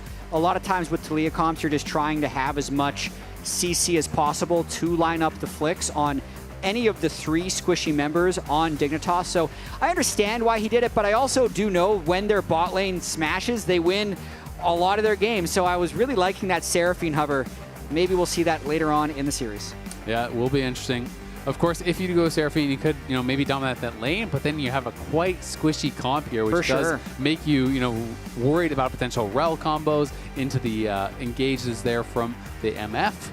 But it's going to be an interesting one because there is a lot of onus, I think, on Palafox moving around the map, on being this person who's working well with the team. He's had a great series so far. He's on the Talia. If he can get pushed, he can move to those side lanes. There's great combos to pull off with the Alistar, as you touched on. Obviously, the Vi is really that main combo that he's looking for. But even towards the Poppy, you can ult up towards top lane behind the enemy top laner. Poppy can stun you into the wall. There's a lot of nice combos that he can work around with really everyone on the map. And I think this is the new role that Palafox will be serving in this game. The first 2 games, win or loss, he was just farming it out and just trying to become a reliable carry that scaled later and later into the game. As you already called out, this time, we're going to see if Palafox can sync up with Contracts and Huhi early on into the game, which is what brought a lot of that success that NRG had the last time they were at the top of the table. And there's going to be some early scouting going on here, just because we did see a lane swap in game 1. We probably thought we were going to see a lane swap in game 2. At least that's what NRG thought. So definitely some defensive lines here to see spots. And with that, we do have Emily on the sideline with Mabry, so we're going to toss to them for the interview. Hello, I'm here with Coach Maybury as he watches his team's level 1. It's always fun to get coaches back here as you guys are watching. In terms of game 1, really, really great. Game 2, pretty tough loss. How did you regroup going into this game? We didn't worry too much about the game 2. The game kind of just spiraled out of control from the early game. I think Rumble made a good play on bot side, and when they saw Spica on the top side ward, they had an easy dive, and after that, the game was hard to play. So we kind of just regrouped and went to blue side and talked about what we wanted to do for the next game. And it looks like, I'm not necessarily going to call it, but it looks like we're at least scouting for a potential lane swap. One of the things that did impress me in game 1 was that you guys did seem a lot more comfortable in swapping, even when NRG initiated it. That was something that you really struggled with against 100 Thieves. So talk to me in terms of your prep for this week with lane swaps specifically. Yeah, that was one of the big things we focused on too, like each person's individual role in the lane swap, and just kind of like looking at some of the pieces of lane swap that we were missing the previous week, and I think we improved a lot on that. What did you think you were missing the most? I don't want to spoil too much, but just like all I will say is like individual roles and what each person should be doing. Take like in the early game, yeah. All right. Well, all the best. Thank you so much for taking the time, and we will get back to the game. Awesome. Thank you. Thank you so much, Emily. And as you were saying, Azael, during the interview, this is just like game 1 all over again. Yeah, it's very reminiscent. Doku actually being really annoying here, and he has Spica low enough that Spica might not actually be able to stick around. He has to heal up, with the dots from those Raptors. Would have loved to be able to get that camp, but Dokla does deny it, so he will be pushed back towards that top side. And yeah, very reminiscent. Dokla against this level 1, he was coming in game number 1, gets the charging, gets a chunk on Jensen, and put him behind. And it looks like Licorice actually does have to abandon ship, though, because Dokla was able to get presence. Does he see the TP? He's going to come back. That ward actually Licorice made such a difference. Oh my god. Dokla greeting this TP a little bit. I think the ability to deny the Cassante would have been bigger. He gets experience himself. There was a flash from should Licorice. probably live this. Did he fail the combo, or what happened there? We didn't actually get to see the start of that. I'm not sure if it was like a Q flash into a W after. I would love to be able to rewatch that. It's hard to blame that one on Dokla because they obviously didn't have eyes on where that ward was. So he TPs, he gets spotted. At the same time, he's getting the XP on the other side. The question is, can they dive him and make it game 1? Yeah, Dokla, we know he has the slam, but he also took the steadfast press to try to block any One back. dashes, but at least it's a trade back from Contracts as he takes a knockout punch to Spica's face. Spica did not get out of range of the tower. Palafox mid lane? Ooh. Yeah, it looked like Spica should have been able to get out of range of the tower. I'm not sure if he got bumped back by the Contract's Q and couldn't flash in time, or if he actually stepped back and thought he was out of range of the tower already, but reacquired tower aggro there and does end up going down in a trade. So this one not nearly as bad as that game 1 situation for NRG, where everything went right for Dig and the wheels kind of fell off very quick. That flick almost catching Jensen just on the tail end of that Valkyrie, but he survives. He is in trouble, though, and Spica is around, so if he needs his help catching this wave, but Huhi is also around to see if he can try and punish this. Yeah, Huhi has no flash, though, so it would be difficult. Maybe there's an angle to try to Hex Flash behind him and just W him in, but likely you will die if you do that, so it would be a pretty high risk. So Huhi just trying to see if they'll overextend. Like, Files comes in to help him try to push us out. Damn. Goodness. Jensen really does not want to recall on this amount of gold. He wants to get this wave reset. He wants to get more gold in. Isles is around. Spica is around. But this is really dicey stuff. I mean, there's an angle where Palafox could even look for a flash play himself. Like if you flash E on him if he overextends at all. and then try to hit that combo, there's not going to be much of a chance to Valkyrie. Replay on the bottom left corner there. It was a Q flash from the Alistair, then Licorice flashed over the wall as the headbutt was channeling. That's the Hex flash to try and threaten Jensen off the wave. Yep, and not really going to be able to do it. So all this sustain, built into these marks, and this is something that kind of is being targeted and has been targeted over the last little while. But obviously he is playing Fleet, you Absorb Life, you have all these different runes that are helping you to kind of sustain in a situation where normally you would expect them to have to base. And a common thread with all 3 games now is how active one of the supports, if not both supports from both teams, have been active in the first few minutes of the game. Obviously, we saw that once Isles got unlocked by the first turret push, he was able to just consistently help the top side of the map. Game 2, he pays that favor back over to Dokla. And now both supports, all eyes are in this mid lane, because if Palafox is unlocked, then he gets to be a roaming monster for the mid game. And he will be level 6, completely clean, get his first buy, teleport back, and potentially impact these side lanes. Looks like Spica also making a play top lane, though, on the roam with that stacking wave. And I will say, this is similar to game 1, where Licorice is free farming again, and Dokla is getting denied a lot. Yeah. Who he is here to cover, because they know if he gets re-dove with no TP, then he's super out of the game. But Ashe cannot solo push Licorice off of that wave, so he's not getting much gold up here on the top side, while Licorice is getting paid on the bot side. Yeah, I'd agree. This is in slight favor of Dignitas, but it is definitely closer. It's way closer than the first 2 games. Need to hold off here because Contracts is going to try and take at least one of these. Spica smites the second grub. Contracts should have the smite for the third grub, so it's just a 2-1 split as Spica returns to the jungle. So remember the stat that I called up about how strange this series was? If we are to, so it's a very specific stat here. Yeah. Add the gold difference in game 1 at 14 to the gold difference at 2 at 14. In every series since gold difference at 14 was tracked since 2020, this is the 3rd largest total number, 10,000 total gold difference. However, it's the largest number when the gold difference has been on different teams. So the game 1 and 2 were crazy different. Meanwhile, Isles was forced to flash on that top turret dive, who he was trying to look for the pick, but quick hands, and Isles escapes with his life.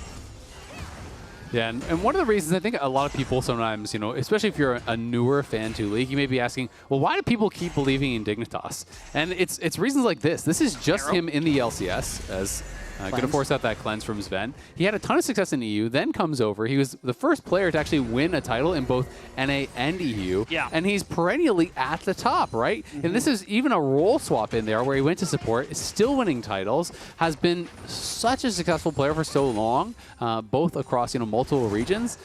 Same with Jensen, same with Licorice having a lot of success as well, and Spica had his moments too. So it's one of these things where people have seen these guys be good for so many years that you almost can't believe that they could just not do well all of a sudden. Right. I completely agree. And with Sven in particular, it's almost like, especially because he was able to do that in 2 different roles, there's this innate sense of knowing how to actually win games and be that voice in the room when things aren't going the way they need to go. And it really does come down to this series. It's who can win 2 of the next 3 games, and that's largely going to be dictated by literally who wins this game. And I think there's so much pressure on these kind of series because when you are finishing, towards the bottom, whoever loses this would finish 6th place overall in the LCS. Yeah. We have 2 teams that are going to be coming in that are new next split. You are fighting for your career, right? You are fighting for a spot on a team. If you do not have a showing, if you go out on a really bad note, that can sour the taste of GMs or coaches or whoever who are making these roster decisions. And especially for really storied players, you don't want that to be happening, but here comes NRG. Yeah. And Palafox has Weaver's Wall at the ready. He goes in for the engage first. Spica is knocked up, and the Weaver's Wall bounces him back. Well played by Doko to slam him into the wall. Spica tries to get the Lilting Lullaby off, but it's not enough, as now Huhi with the Flash Pulverize will set up the next kill on Isles. And that's Palafox making the move. They slowly walked up towards the river as Dig was a little bit late with their recall. Licorice will get numerous plates on the bot side, but those are the types of plays that Palafox was making when he was at his peak. Yeah, I mean, Palafox back-to-back-to-back games now, really able to perform well for the squad.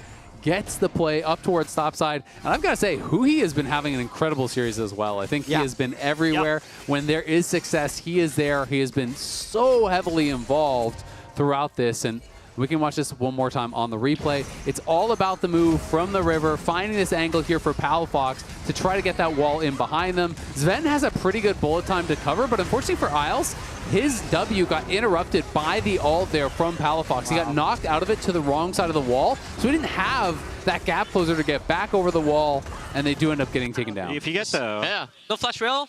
Nice. Lilia. Yeah, looking Lilia first. And those margins are so slim, too. Spica had flash up, but thought he was going to be able to save it, ends up dying.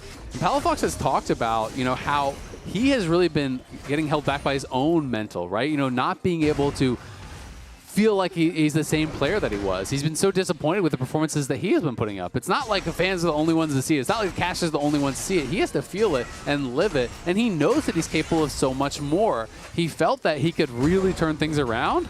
Honestly, I was doubting him when I saw that tweet. I'm like, well, it's been a whole year of not being able to have that level of performance, but so far, looking really, really good in this series against Dig. No better time to show up when literally your career is on the line, your playoff season is on the line, because here in the lower bracket, there's no more chances after a series loss. And for now, Dignitas, they are staring not quite down a huge deficit, but they're starting to feel the pressure that NRG are slowly winning out on some of these fights.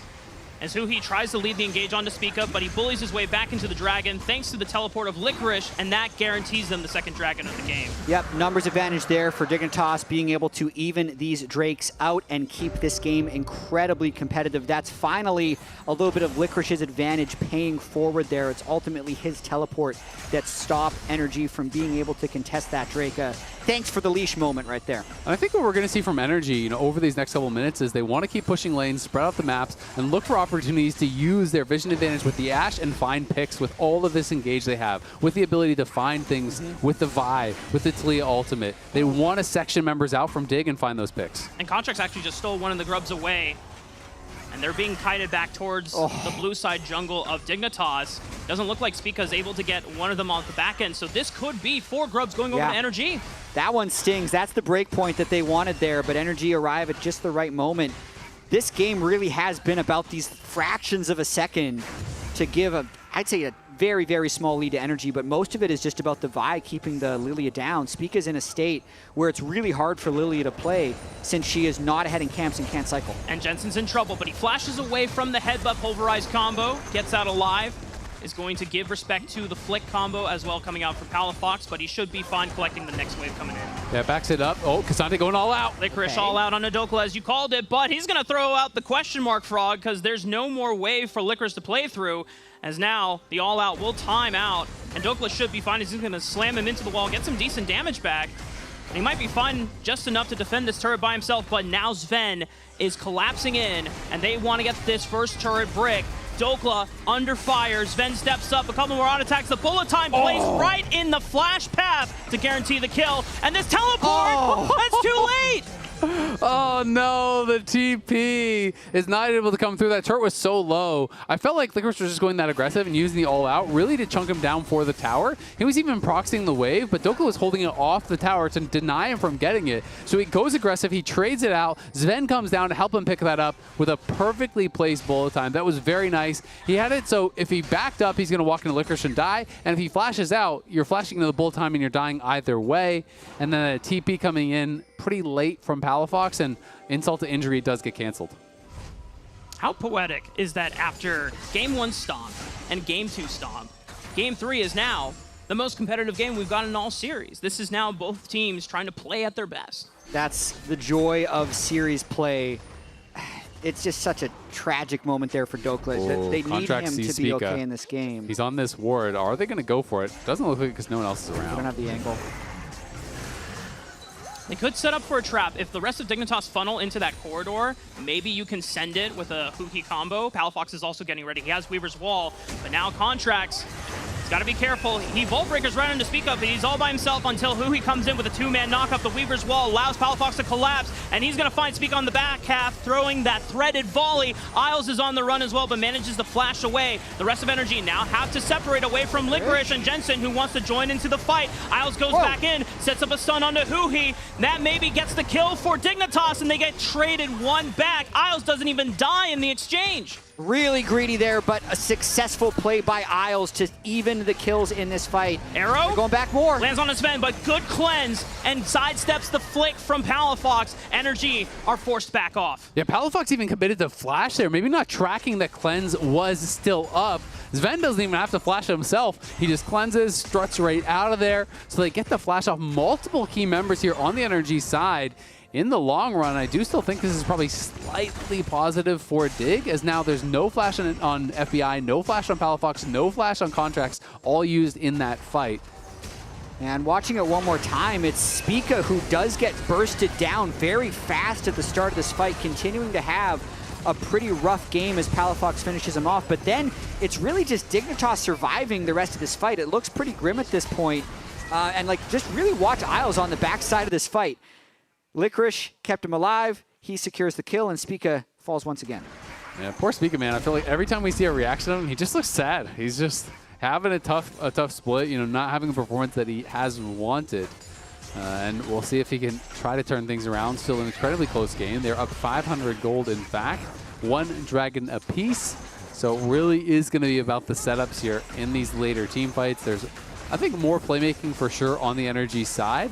But the potential for an explosive team fight is absolutely there from Dignitas, especially as Jensen scales up, you know, as Corky's getting later on in the game. Yeah. You have so much poke to set up these potential hard engage that then could come through from Isles with the follow-up from Sven to really blow people up. Because there are some squishy members. I mean, FBI and Palafox are going to be scary, but by the same token, if you get caught by a Q flash into a sleep from Spica both times over the top, even with cleanse, you might just be going 100-0. Yeah. Definitely rough for the Lilia in this early game, but there's always the reassurance that later on, as you accumulate more farm with an even game state, you will be such a huge damage threat against something like the Vi, whose only job is, I'm going in, I'm setting up one target to die, and then that's probably the extent of my job. And I think a really interesting choice here by Dig. I think they're potentially leaving this Drake to be started. Jensen wants to get this turret gold up top lane and allows NRG to start on the Drake. I wonder if he's going to have time to TP in. Could just be a 4v4 potentially, but Jensen is backing off to look for a TP maybe. He's going to TP now. Yeah, they want to stop it. It's matched by Dokla, who's also teleporting in. Vi sends it. They look for the seismic thrub combo onto Spica, but he's still surviving. The Ignite is ticking down, but he will not fall. Palafox is going to try to cut off the fight and separate the backliners from getting in. Palafox gets taken out and blasted by the double marksman composition from Dignitas, and somehow they persevere through the NRG onslaught. Yeah, they hard commit there on to Spica, spend all their spells on the jungler, hoping to burst him down right off the bat, but he survives, and it buys so much space there for Jensen, for Sven to step forward, feeling totally confident to go into that fight. We can watch it one more time. They make the call to go for Spica here. He's off to the side, and they say, we can burst down the jungler and then take the fight, but committing everything to him and not getting the kill was critical. And look at Licorice blocking the follow-up Ash Arrow there was massive with the Pathmaker. Beautiful bullet time there by Sven as well, arriving at the back of the fight. And then once the original dive doesn't get the kill, Dig completely having the upper hand in this one. Palafox knows that's a very crucial fight to lose. And with that, we have a huge milestone pass for one of our players in this game. Jensen passing Bjergsen for second all-time in the LCS for career kills. Oh, Isles. The testament to his career, as Isles is now in trouble. NRG looks like they just got a free pick as Isles was trying to look for vision control. So it may have been someone Dignitas dying while we showed that, but at least it wasn't Jensen dying while we showed the lower third. You know, Jensen, say what you want about how his performance this split, definitely not up to his standard, but he's absolutely one of the most legendary LCS mid laners of all time. Yeah. Got second, I think rightfully so, behind Bjergsen when we did that voting for the top 10 all time for each position. He has been incredible for so long, even holding the global record for most Worlds appearances in a row. Made Worlds 8 straight times, which is just ridiculous. He made World semifinals. He made MSI finals. This guy is one of the best Western players of all time, and congratulations to him for, I think, a pretty big achievement. An arrow from downtown, instantly cleansed once again by Sven. He's been doing a good job of making sure that he is not caught out of position. Since second game, it was a lot tougher. He had to play against Tempered Fate and Glacial Prison and Equalizer. But this time around, Sven has been ensuring that he is in a safe position and he's not been compromised so far. Yeah, he is down both summoners, though, so NRG will probably look to target him a little bit more. Most of this game, they've been going heavily at Spica's Lilia, but now with the stasis available to Lilia, he's less of a target. Let's see if Palafox can make this one work. Contracts and Palafox syncing up, nice. but Licorice with the all-out buffers through the cease and desist. Yeah, that was really well played there from Licorice. He had the Pathmaker to immune the Q coming through from Contracts, then times his all-out to immune the knock-up from the cease and desist. Gets out of that seismic shove, both ultis down. Licorice playing it well. Is going to TP back up towards that top side, but he's full health, and without those tools, there's no shot you can dive him. And the rest of Dignitas are going to slowly rotate towards the top side of the map to offer even further support and protection to see if they can control and prevent that top tier 1 falling anytime soon. Meanwhile, Jensen still has teleport. He's going to be pushing Dokla out on the bottom side of the map as Isles takes a big chunk to the face. And I will say, NRG has remained active. They were extremely active in Game 2 and blowing out Dignitas, and even from a deficit here, looks like they're trying to start a lot of plays. So that's going to be what Dig has to watch out for a little bit since they've accumulated this gold lead, is just guarding against NRG picks, because they do actually have the upper hand in mid lane with the MF against the Ashe, and they do have a really far behind Poppy that they can get side lane push against for the rest of the game. So NRG actually has to keep creating action to stay in this game.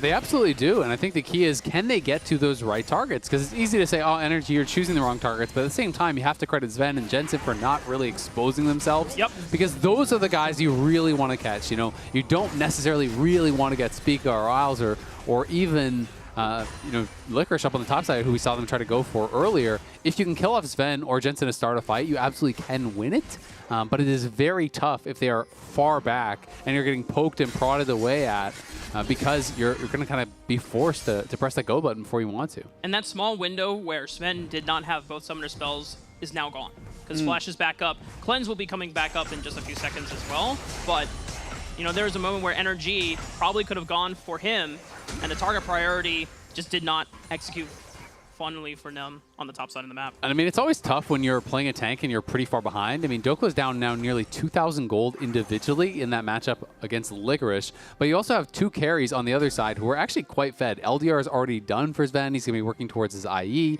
The second item here is done for Jensen as well. Flash onto Jensen. He still has Flash. He's trying to get to his team. Isles will try to bail him out with the Magna Storm, but the cease and desist will lock Jensen further down, and the seismic shove is true. Big shutdown goes over to Contracts, but Sven will look to equalize it. Still has the bullet time, is waiting for the right angle, but FBI finds another kill on the Isles. Spica, maybe he can turn around with the lilting lullaby, and the bullet time is only going to get a couple members on the front line, but Licorice is going huge into the backline, demolishes the two backliners, and NRG somehow lost the fight. Cassante Gaming, Licorice arrives with 2 full items. He might be taking Dokla out as well for a delayed triple kill underneath the turret. Why the hell not on the Cassante right there? And it looked good at the start for NRG. They're going for that pick onto Jensen, but it's too slow, and Cassante always arrives. This is giving me flashbacks to the Golden Guardians Malphite turnaround. Oh my god. Licorice turning on a massive fight here over by the Dragon. NRG full send it on to Jensen. They had to commit so much to actually taking him down, but they do finally get him. And then Doku was actually positioning pretty well to keep Sven from being able to just let that bullet time rip. We're back to live though. Jensen caught again. No! And they're punishing him since he doesn't have Flash from the skirmish prior. And now NRG, they have man advantage on the map. Jensen sets the kill record. He's done with it. He doesn't need it His work's done for the day. Yeah, he got the LCS kill record. Is too easy. He's fine. No, now he's going for another record. He's going for the Oh my goodness. Remember, lower bracket continues next Friday. We are going to be on Friday once again, as well as the regular Saturday and Sunday. So don't miss out on that. Going to have more lower bracket action. And the matches are just going to get better and better. I'm really excited for the remaining matches in playoffs as we get down to it. Contracts wants to send it on to Speak at the Blast Cone, punts him unfortunately back into Huhi, so they get further CC set up. He's going to try to stall it with the stasis. Good bullet time and Magnastorm combo gets a decent amount of damage onto Contracts, but Sven is being occupied by Dokla, who now punts back to safety of his own team, and Sven cannot contribute any further into the fight as Licorice Can he pull off another miracle? Can he get another Cassante Gaming moment here? But the seismic shove will catch him, throw him back into the arms of Contracts, and they get the beat down on him. Jensen is back from the first pick that we saw just 30 seconds ago, and he's able to trade back onto Hui, but he's slammed into the wall, and NRG now have a window for Baron. They could maybe go for it. It's Contracts, Palafox, and Dokla against a flash misfortune. I think they just need to take the gold from this last fight. Maybe they can get a kill on Sven if he gets too aggressive, but still, this is NRG's game plan. Just stay aggressive. They're going for picks every time. I have to give a lot of credit to Dokla. I actually think he played this fight very, very well. He made Sven's job so hard, so I really want you to try to focus on that in this replay. We're going to be watching Sven over on this side here. You know, he's really strong at this point of the game, but watch out Dokla charges in, he gets hit by the arrow at the same time, and then Dokla is just tanking up as long as he possibly can, then kiting back. He's making sure that Sven can never hit any key targets, and even later in the fight when Sven wants to try to threaten to re-enter as Licorice is trying to fight on the side, you'll notice again that Dokla will come over here, Hui will come over here. They'll make sure that they're not actually getting this opportunity to re-enter the fight. Dokla again just kind of trying to threaten, trying to poke and prod, and keep Sven out of that. And that is really the problem here for Dig. We'll kill him. 3 on my E, 2. Nice. I mean, with no Jensen, you're just so reliant on Sven's damage, right? So Dokla knew his job, played it well, and as a result, they do come up with that team fight win. They're going to be able to grab this bottom lane tower as well. So NRG closing the gap a little bit here, but it is also Dig on the precipice of grabbing an Infernal Soul. Dokla might be picked out here, though. He's going to stall as much time as he can, but Palafox, now knowing that his top laner is in danger, is going to try to create an objective opportunity on the bottom side of the map, further pushing the turret since the rest of Dignitas was on the top side. It's crazy how objective bounties are up for NRG, by the way, when they were spawning earlier. Drakes. It's the Drakes, yep. And Dignitas just going to be starting up this Baron, trying to force the issue here. Dokla's dead for 30, and he has no TP when he respawns, and there's no TP on Palafox either, so NRG are just going to have to try to flip this. It's all up to Contracts. Okay. Licorice this time is able to come around the other side of the Baron pit, forces Contracts out, no chance for a steal. Of all the things, though, with NRG, that tiny bounty window. They got double bounty. They double bountied off mid turret and tier 2 bots. So the actual gold difference off of losing that Baron, not that bad. Bounty's immediately turning off, though, because they collected 2 of them right away. So I think NRG, because the bounties were up, decided to take them instead of contesting. I think it was actually completely correct from that spot because Palafox had no TP anyway. He would have to make this desperation run up towards top. Very likely if Contracts goes in there, he just dies. And then if you die in that situation, you're giving over Infernal Soul as well, right? So I think it's actually the smarter decision here. They go back, they're completing some items. You can see 3 items now for Palafox are done. And we'll see, can they make this fight happen? Because Dig has priority with the Baron. They're going to get pushed, and they're going to be trying to play for this soul to close this one out. And it's the moment at this game. The gold is only 1,800 different. All flashes are up on the side of Dig and NRG. It's a lot about position, but they're going to throw down in this fight with these summoner spells up. Critically as well, Jensen now 16 and completes his 3 items, so also very strong on the Corki here. Here we go, NRG. They're going to spot out Licorice on the bottom side of the map, knowing that he's looking for a flank in through the bottom lane. NRG are going to take their time, slowly gaining control, and they're going to turn right onto Licorice, try to stop the flank before it even happens. Licorice is in trouble, getting absolutely pummeled, and the rest of Dignitas are now trying to burn the dragon before he can react, but Palafox cuts them off with the Weaver's Wall. Contracts is in the pit. Can he the smite! It goes over to Spica. The rest of NRG now have to fight through the bullet time as he gets interrupted by Hui. Spica now finds himself in the backline. Licorice all out on FBI, brings him in isolation and takes him down. The rest of NRG are forced to run. Dokla is going to try to hold his own against Spica, but he cannot outrun the deer. Palafox flashing away from the crash down, but NRG are just playing for scraps at this point, and Dignitas, can they try to end the game right here, right now? That's the question. That went down to 1 HP, and I don't even think Spica used his smite. I think he got it with a tick of damage from the Leandries or the passive, but Dignitas do get the soul, do win the fight, and are marching on the base. Palafox and Contracts would have to pull off a miracle, but it doesn't seem like Dignitas are confident in ending the game outright. They're going to continue extending their Baron play through the bottom side of the map and take out another turret. How much of a tilter is that, though, for Contracts? To literal 1 HP. That is insane. I think that might be the first time I've ever seen that in competitive, or actually saw the number 1. So I slow-mode this. He smote at about 1500 as he was comboing it with his spells. And then it ticked 27 to 1. So I think the 27 to 1 to death was all Lilia dot damage. He got stunned by the rel, so he couldn't continue his combo. So the smite went through, but Isles actually CC'd him up there, so the auto attack didn't go through from Contracts to actually combo that down. That is actually insane and has to be incredibly frustrating for Contracts, because not only don't you get the steal, it is so much worse than that. You give over the soul, you lose the fight, and may have lost the game off of that tiny, tiny difference. I want to echo a phrase from Jat said earlier in this game. It's all been about slim margins. It has been so close in so many of these fights and these skirmishes. Before then, the gold advantage was never that really significant for either side, but now the Baron achieved, Infernal Soul acquired. I feel like this is now Dignitas' game to close out. 2 of the stompiest opening games you will ever see in a series, followed by this absolute banger. 31 kills in 30 minutes. With the soul point, though, Dig seems to have swung it completely in their favor.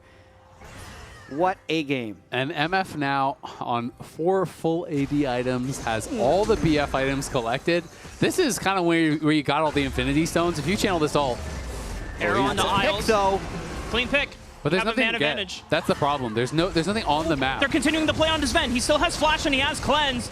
And he flashes away from the seismic shove. Good patience to wait until the end of the combo first. Licorice is now pushing through the bottom side of the map. And a swirling seed into a lilting lullaby is going to stop NRG from being able to phase. Teleport from Licorice. He wants to commit to the play. Contracts is popped by Jensen, but he still gets traded back by FBI. But now he's isolated as Licorice comes from behind. Sven still survives despite Dokla bringing him to low HP. And Dignitas, they have 3-2-2. They could push for the end. I mean, what a mess that whole sequence was, with the original pick onto Isles into Dignitas trying to play a 2v4, but actually winning it in the end because Sven, with his Infinity Stones of BF lifesteal, stays alive against Dokla, and Cassante Gaming takes FBI down in the back. Let's see what they can do with this push. Palafox clears the minion wave out, so Dignitas turn their attention to the bottom inhibitor instead.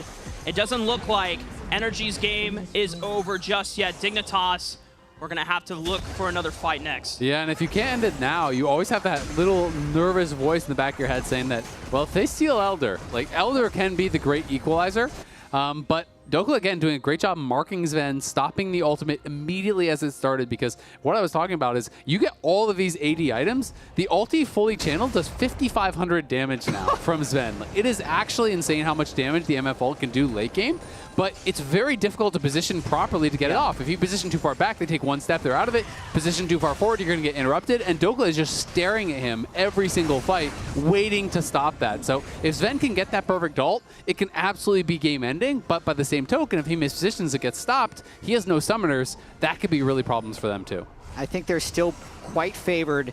I will say their objective secures have been effective, if not, but not very reliable. Because even in the stomp of game 1, Contracts had a total shot at stealing that Baron. This Infernal Soul going over was a 1 HP. And now, though, they at least get Contracts flash out, which makes the steal less likely on Baron. Makes it really hard if they go to Baron now, because they also have flash on Isles, they have flash on Licorice, so they could go over the wall to actually stop Contracts. So now with no flash on him and him having to go heal back in base, you just start it. Hui does have a potential long flank here, but the rest of the team is so far behind the play, it's just going to be gone. I mean, Palafox comes in with the Weaver's Wall, and it gives them vision. Do they want to still play for this? Hui right on top of Sven, but Palafox cannot find the combo, and now Hui is just absolutely destroyed. Palafox has to flash and run away for his life. Licorice is solo killing FBI in the back, even with Dokla trying to peel him off. But the rest of NRG are able to deal with the backline of Dignitas. Vin and Jensen got popped, and now they can turn on to Licorice instead. Spica has to keep the Baron buff because everyone else on Dignitas just got destroyed. I mean, the fight starts with Hui finding this angle on the flashless Sven. They are able to kill off Sven with Palafox and Hui. Then they're able to take down Jensen,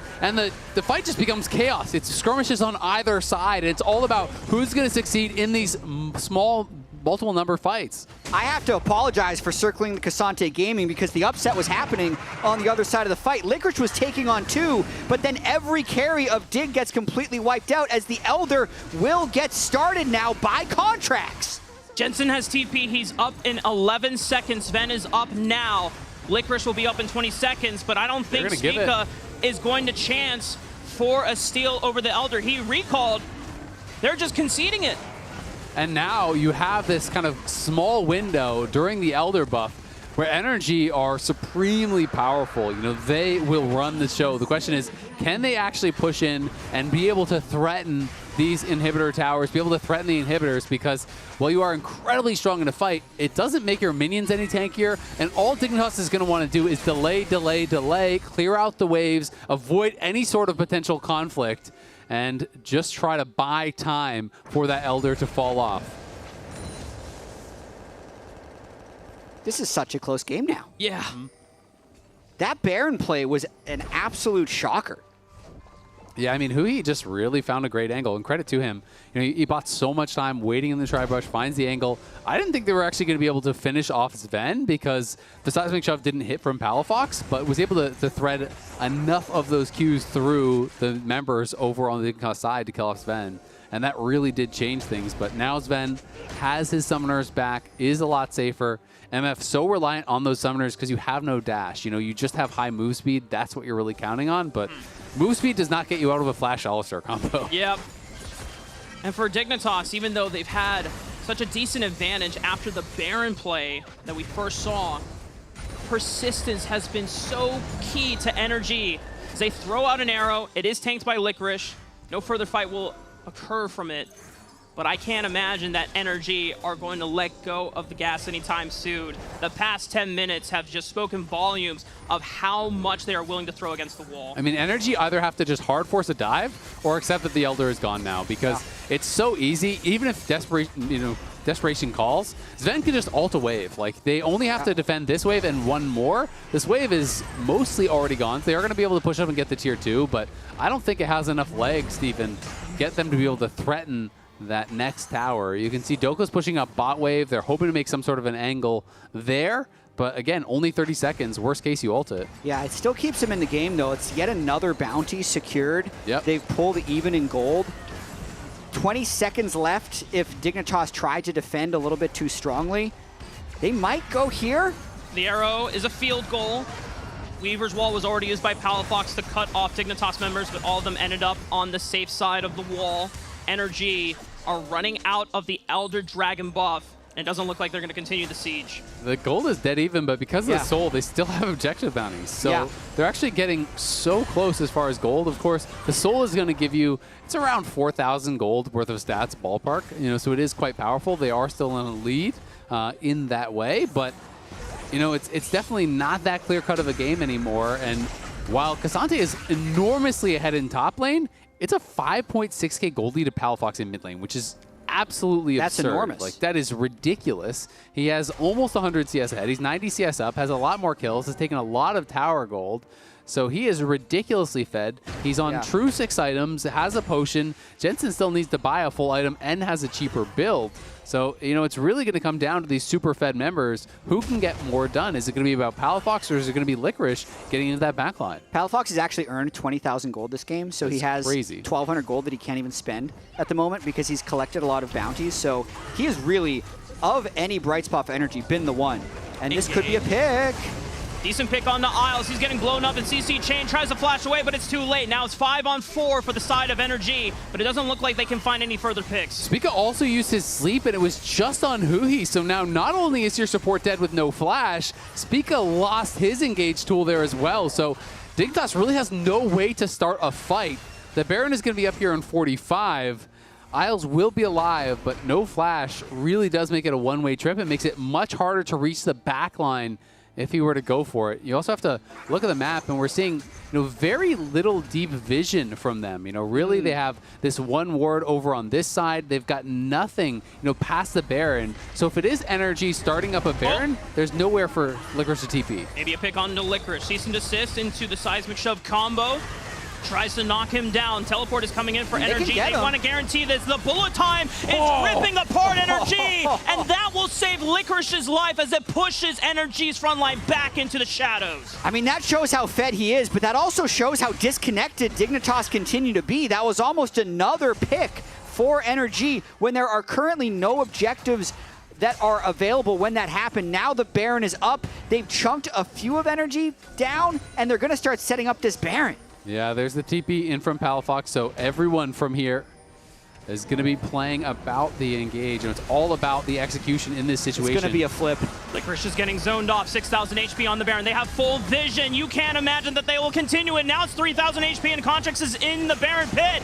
Who is going to get the Baron? They stopped damage on it. They're trying to turn around for the fight. Dokla is getting zoned out. 2,000 HP. Contrax is flashed. Oh, he tried to flash back in to steal it, but it's secured by Sven. And now Contrax is solo by himself in the rest of the Dignitas Baron pit. But Isles is traded back. The rest of NRG now have to reposition around their new front line. Dokla and Huhi have to hold the line and guarantee that Palafox and FBI can escape. Huhi is going to give his life for the cause. And Palafox might look for a pick, but Licorice is too tanky. Dignitas still have 4 members strong, and they're going to march into the base. Contracts got back into the pit, and again, Spica doesn't even smite, but they got it anyway. Q flash into the sleep. Dokla is going to take a nap, and he might just get blown up by the onslaught of Jensen. The rockets pour in, and he burns to the passive. Dignitas are looking for the win.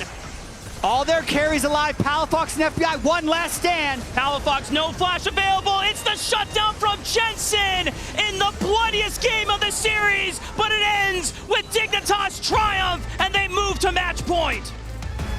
Wow, that looked for a while like it was going to be Dignitas' game. Then NRG started getting bounty after bounty after bounty, fight after fight after fight.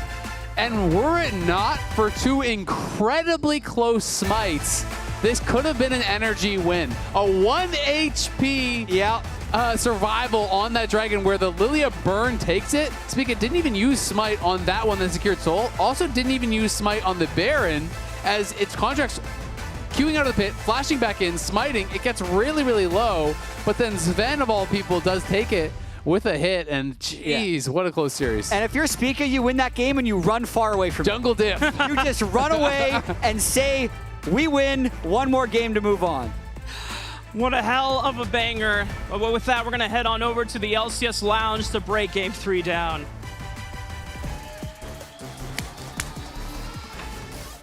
Well, well, well. We got a juicy Baron fight that we need to go into. That Baron fight that just happened, that's one of those fights where we want replays for, but they didn't have time because the game ended so quickly after. So let's take another look at it live here. Contracts on the backside of the pit is going to be looking to use Blast Cone to go in. And so the rest of NRG's job right now is trying to put the pressure on so that they can actually do something about the steal. But the key part here is that Dignitas do such a good job of stopping damage on the Baron when they see Contracts pop in.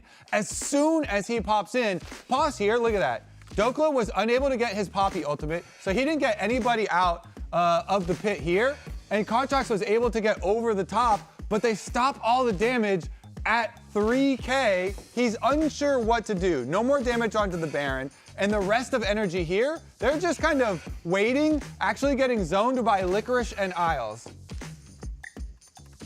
So let's take a look. They can't walk up. Look at this. Licorice over here is zoning everyone. They can't get in. Contracts, now he's without a team, and so he's forced to just queue outside of the Baron. Then they're able to get it, secure it, even though he flashes back inside. Whew. That was a really tough one. Do you want to see the 16-minute fight from Dignitas winning too? Let's go, let's go. Let's do it, let's do it straight up. I'm gonna speed this one up because this is just the setup for it. Okay, let's see. All right, here we go, here we go. We got the double teleports coming in. So this was the one at 17 minutes where both people that were top teleport in onto the different world. Whoa!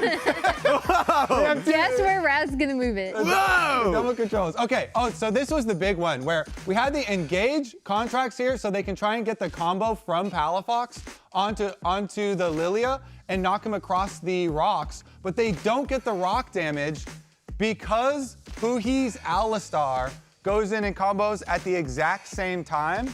And the way that knocks work, if you're already in movement, the most recent knockback is going to take priority. And so Huhi's Alistar combo, the knock upwards, takes priority on the Lilia, and you can see him, he just goes up in the air, doesn't bounce over the rocks as we play the rest of it, and he's not going to take enough damage to die because he doesn't get that extra rock damage. Meanwhile, all of the damage here, the counter damage from Jensen as well as Sven is going to get the return pressure that Dignitas need to win that fight.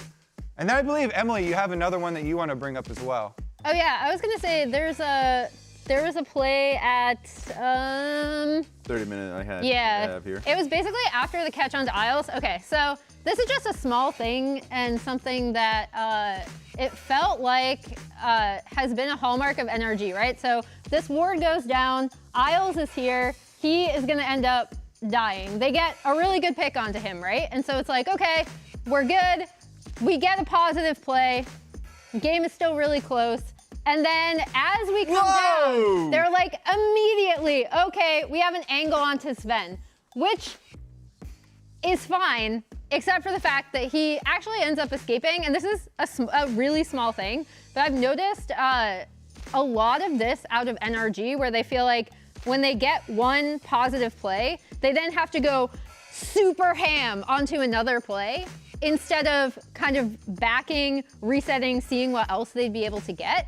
Now I know like they saw the angle on this, it looks really good, but then Jensen is able to come in, Sven gets out, and now they have all of this stuff down when it could have been, like in a lot of these situations, I guess I'd like to see them play less ham, yeah. More discipline in those plays. My brain lost the word I was going for. And here's the thing. Game 1, stomp. Yep. In the direction of like Dignitas. Game 2, another stomp for NRG. Game 3, a lot more competitive. Now we're looking at the wider series as we move back. Take a seat. My legs are getting a little tired. From standing? What do we want to see from either teams here as we're moving into what is already now an interesting series, Dignitas taking the lead 2-1? So my takeaway from that one from the NRG side, even though they do lose, they were able to utilize some of the picks and some of the strategies that they did when they were at their peak. The Vi to Leah was something that was so core to this team. Yeah. And for the majority of that game, Palafox, he had almost a 6,000 gold lead over Jensen individually. Yeah. It was just the rest of NRG that were so far behind. And so it was really Contracts and Palafox doing a lot of work, getting all these picks and doing so much work for the team. But because of the lane swap at the beginning, Dignitas were able to get such nice leads on Licorice and on their bottom lane that the rest of the squad was able to take it. And that's my big thing from the Dig side, right? Is talking to Mayberry, he's like, we wanted to get our lane swap down. We wanted to be better in terms of who was responding to what. Obviously, he kept it KG because he doesn't want to give too much away. But in these games, Dignitas have looked a lot more comfortable in the swap, even with the way that like Dokla, for example, has been able to harass and get the good lane for Palafox, who's actually later contributed to the topside play and all that stuff snowballs. Licorice, especially on the Cassante, is getting massive leads. And in this game in particular, he was the raid boss that they could not kill. Really showing up in those team fights. And just like, if NRG had won this game, we would have done a very similar highlight on just Palafox's plays really early on in the games. Yep. Being able to find picks topside. So it's back and forth. We're hoping it's going to be a banger of a series. We're going to be heading straight to game 4 right after this break.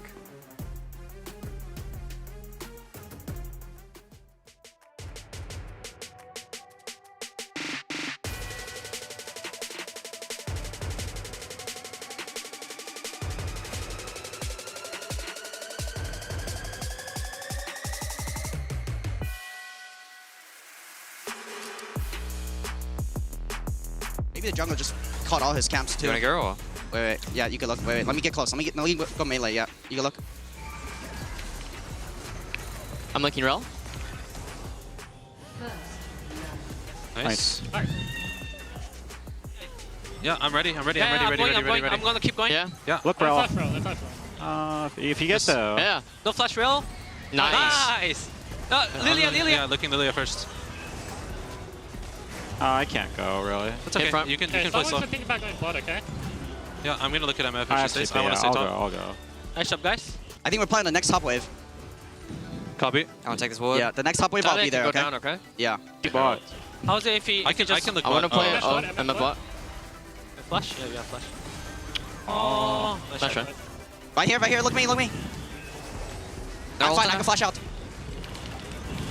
I can flash out maybe. I have flash too, Go Vine. Vine no flash. Vine has nothing.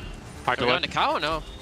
Cow has no flash. Cow has nothing. Slow shark. Yep. Cow. Just go Alistar and leave after. It's hard damage here, but trying. Just kill Alistar and leave. Is that nice?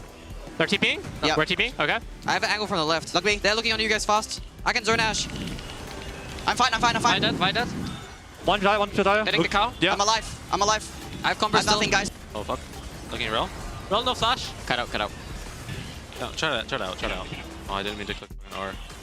Yeah. It's okay. We don't need to use everything on Lilia, okay? If Vi is already ulting, I will just combo off of it. Yeah. Come back a bit. I can't enter right now. Look at Vi. Vi's walking up too far. Watch out MF after. Yeah. Watch out MF. Watch out MF. Roll no flash. Lily no flash. Okay, that's that. So, You guys got it? Okay, careful. Nice. Let's kite a little. I have combo in. Keep going. His combo's up now. I'll just sleep him. No cleanse. Talia as well. Hit front. It's fine. Eric is doing well. Eric's doing well.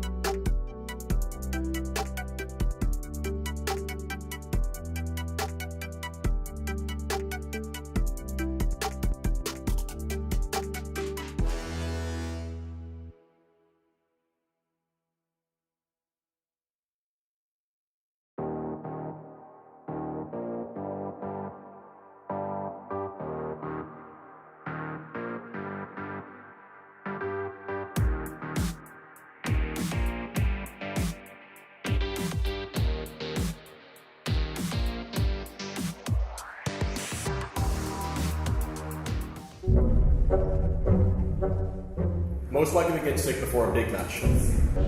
Jensen. Everyone said me, but it's not me. Isles. Jensen. Most likely to have clutch play. Me. Why are you guys laughing? Freaks. Didn't get to actually catch the very beginning of it, but both players trying to sidestep each other over and over again. It looked like Masu was just hitting every single Q, and then Sven making sure he can flash the wall, gets right up against it, flashes over. Clutch play? Me. Me. Most likely to be president. Sven. I mean, I don't think anyone here should be president, but it would be funny if Sven became president.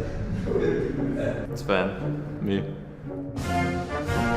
Most likely to talk trash in all chat. Me or Speaker. Maybe me or Sven. Oh, we got a lot of all chat this time around. Ooh, what do we got? Okay, GLHF, you guys don't type now. I'm just confused. It won't work on us again. How you guys didn't win in 15 minutes? I'll just put Sven. Speaker. Jensen. That would probably be me.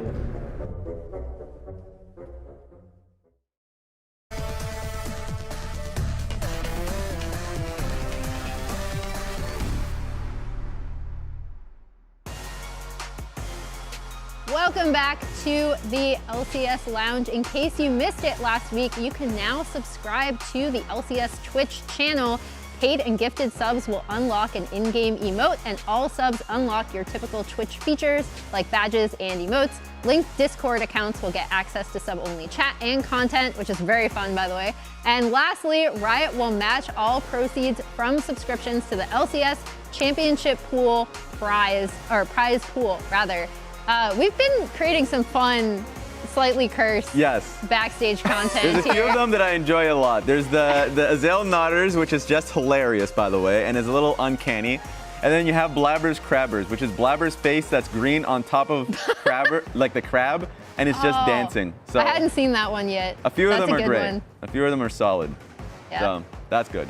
But we're in the draft now for Game 4. So already Cassante being banned, they do not want to see Licorice on that champion anymore.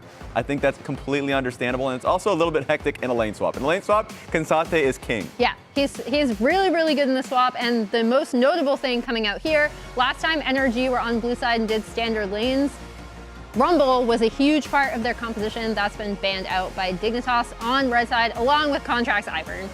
With the way this series has gone, I am feeling regardless of draft, almost agnostic entirely of draft. Same. NRG do not want lane swaps. Yes. They have just been getting blasted in these lane swaps, even the ones that they initiate. So I feel like they should be aiming to ensure there are standard lanes no matter what. And Dignitas should be trying to get those swaps no matter what, because every single time it puts Licorice in this giant advantage over Dokla, and their bottom lane also comes out with an advantage. So NRG, they need to play to the mid difference that Palafox has been creating over Jensen. And the interview that you did, Emily, with Mabry, where he was talking about how now they've really focused on lane swapping and everyone has their own roles, it's really paying off. They are the better lane swap team by a large margin in this series, it feels like. So it's going to be interesting to see if NRG can really improve upon that if they are forced to swap or are able to try and match it. And a lot of it, as we see the Azir coming down for Palafox, we talked so much about how mages are really important for both of these mid laners, as Wei immediately locked in by Dig. So that's an interesting Ashe is available. Pick for, Ashe is still up. It's definitely much more comfortable for Jensen. Hui has really good wave clear, has good long range damage. And the key about the buffs to Azir, it was armor and health regeneration. So with the Hui pick here, while it is technically flexible into the bottom lane, I think that is for sure a Jensen pick. It was one of the mages that he put a lot of time into, even as soon as it was released. And it is good into the new Azir here with the extra armor. So I do like that response from Dignitas. But NRG obviously have been thinking the exact same thing, where they want to index much more heavily into that. And when you get the steal away from Skarner. So I touched on Skarner at the beginning of the day and in the Dig game. Skarner in the hand of NRG, I believe, is going to be a jungle Skarner pick, not a top lane Skarner pick like Licorice had. Yeah, and I'm thinking maybe the Ashe comes in third. That's probably the most surprising part I think of that's another big pick for bot lane. Bot lane probably is big, but yeah, they want to deny the Sejuani Renekton combo. That 2v2 is insane, and so they're worried about that. They're thinking that it's going to be standard lanes then, though. Yeah.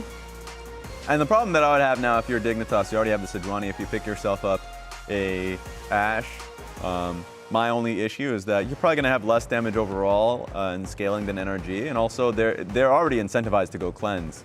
So now it's only going to be clear for that. So they're going for a Poppy instead, which, I mean, we'll see how it goes. Licorice in the hands of Licorice. She's the best Poppy player in the region on that one. It is his favorite champion of all time, and it is also better suited to lane swaps. Does really well with low econ. So I would be thinking now in the draft, NRG want to try and ban out, like, it's kind of hard because you kind of want to deny like scaling bottom lanes, but you also want to deny the Callista combos here for spend. So they actually go for banning the Callista instead when looking at Dig's bottom lane. But I think Dig still have the option, grab a scaling bottom lane and try and swap themselves. They've got a nice looking Poppy here for Licorice. Especially since the way that NRG have played out these swaps, like to your point, has not been good, and it's been more about it's been more about, so like the one thing that I will say in their defense is the thing that I do like that they've been prioing early, and you saw it in this past match as well, was Dokla coming through mid, making sure that that is in a really good place for Palafox, like super early. And then he was also able to harass Spica at chickens as well, at Raptors, which I liked. It's been how they've responded to the side lanes, as we see the Ashe coming out for Dig, and also their like swap backs. So like their actual lane assignments that they've, as Dokla said in his first interview with Jat, like to kick off the day, they've been dizzy on the map. Yeah, and also I would say, aside even from the lane assignments, which usually when you're dizzy, they're talking about, you know, where people are going on the map. I would also say their execution of dives and their dealing with dives has been way better for on the side of Dig than on NRG. And refocusing on the draft here, the 4-5 has been really interesting because now we've been seeing what is 4 80 carry bans with a Senna that was already banned in phase 1. So that's made it so Dignitas is already really confident about it that they would go Ashe on 4 pick. Smolder is an interesting newer pick. Obviously, we've been seeing a little bit more of Smolder in mid lane, but this is a bot lane Smolder that we've seen in the hands of FBI in the past. The only problem is that FBI in the past, when you've had Smolders, his one big concern is his team making active plays around the map without him. So as long as they are aware that he's not going to be as active on the map, you know, I think this is going to be a great pick for them.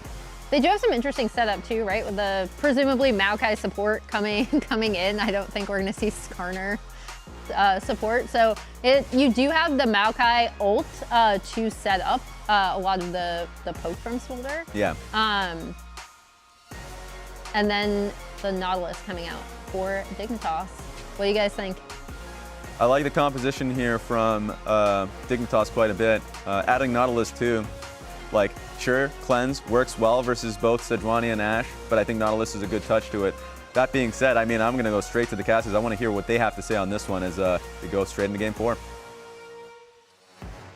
Muchas gracias, y'all. And we are heading into Game 4. This is match point for Dignitas. And personally, guys, I'm very excited about the Skarner jungle because this has been a wave originated by Griffin, who plays on the T1 Academy roster, so the Tier 3 roster.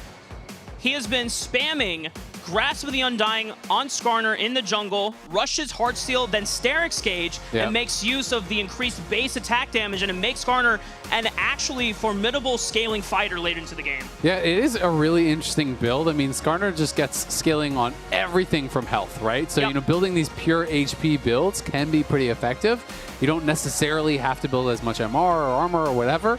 But that being said, it is an expensive build, and it's one that's slow to turn on. So the question is, you know, how will that translate to pro play? Will Contracts be able to get enough gold that he feels like he can rush towards that, or is he going to go, you know, more traditional kind of tank supportive style items? With the Grasp, I would imagine he actually does do the Heartsteel. He's also got a Poppy, Sejuani, and Nautilus that he could technically proc it off in teamfights. So we'll see if the game can stay active and skirmish heavy once he gets that item. Yeah. It's a risk, though, because NRG is in that situation now where they're one loss away from total elimination.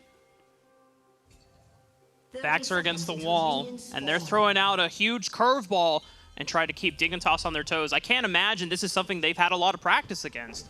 Yeah, no, I mean, absolutely. Skarner jungle is not that popular. Most people I talk to think it is not good at all. So it's going to be interesting to see how Contracts will be able to perform. You know, the E can be powerful as far as the gank paths you can actually go through, but any sort of CC cancels the channel. You know, so it's one of those things where it's like you're going in towards Jensen, he can throw out the fear to actually interrupt you. You can get, you know, so many different little mini CCs that can be pretty frustrating to actually deal with.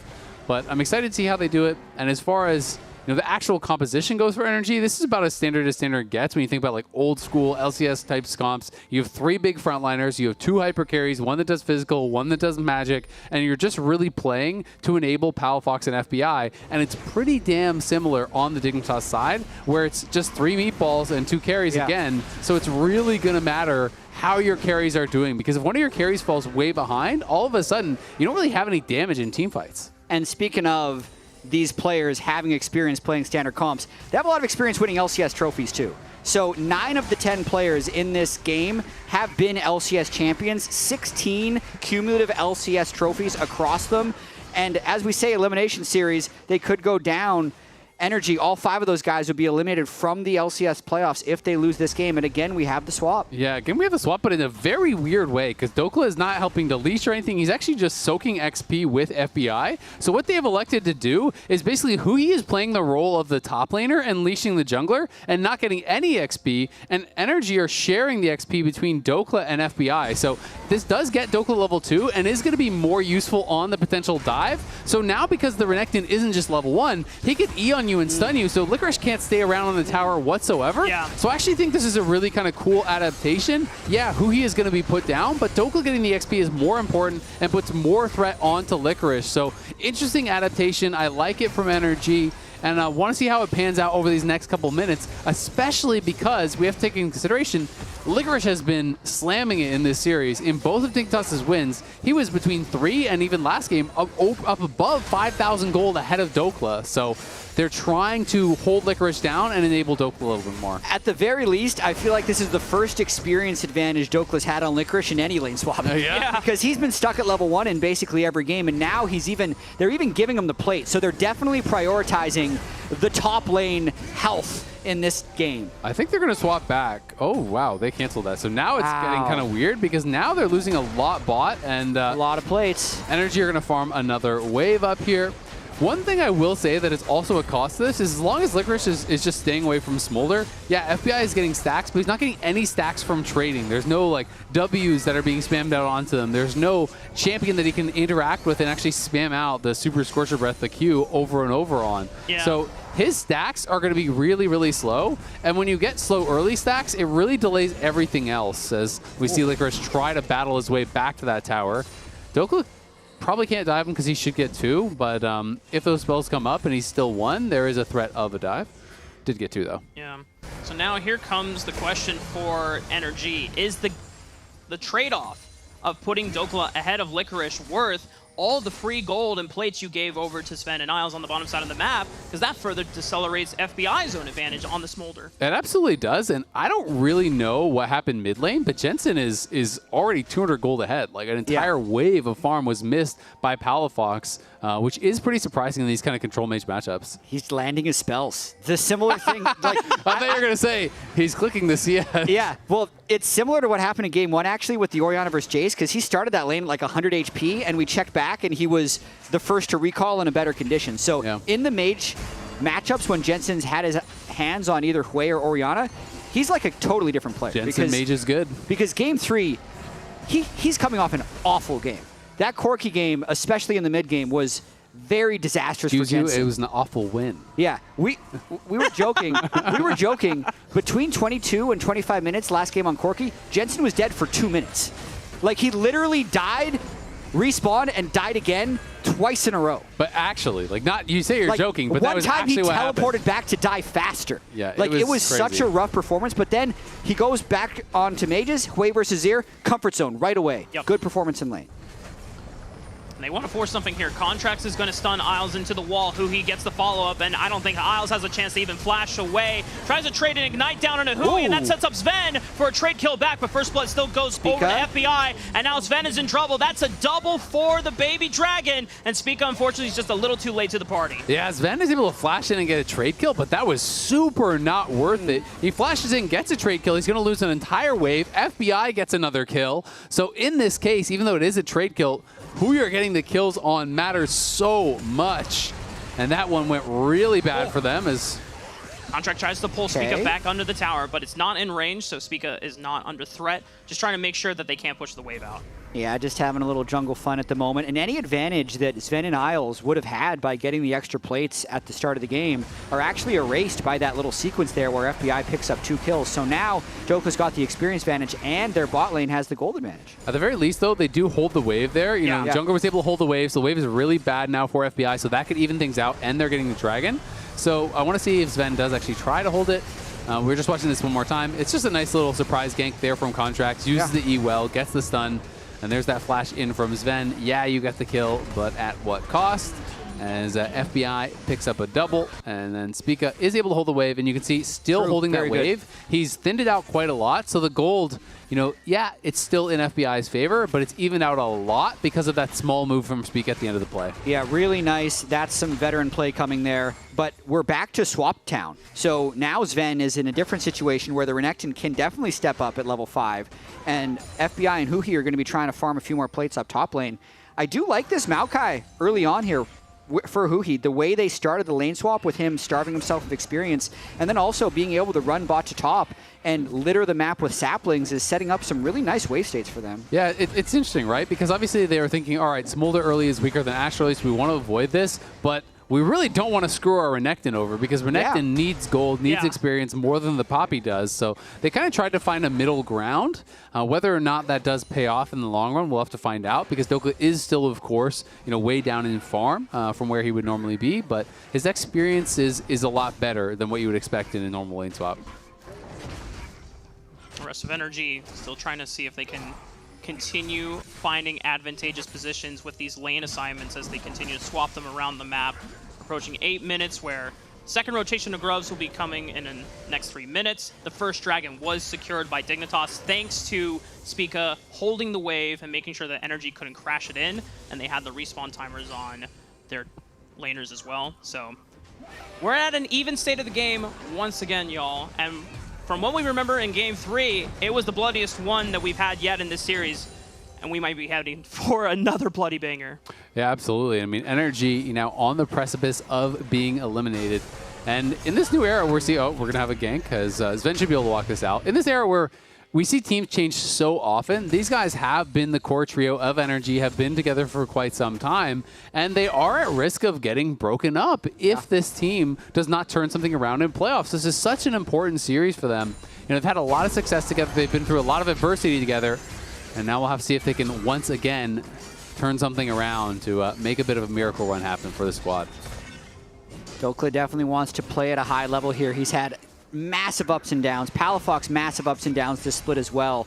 Bad split, but a great series so far for Palafox. And we got some really dynamic stuff happening around the map here. Huhi and FBI want to get a bit aggressive up top.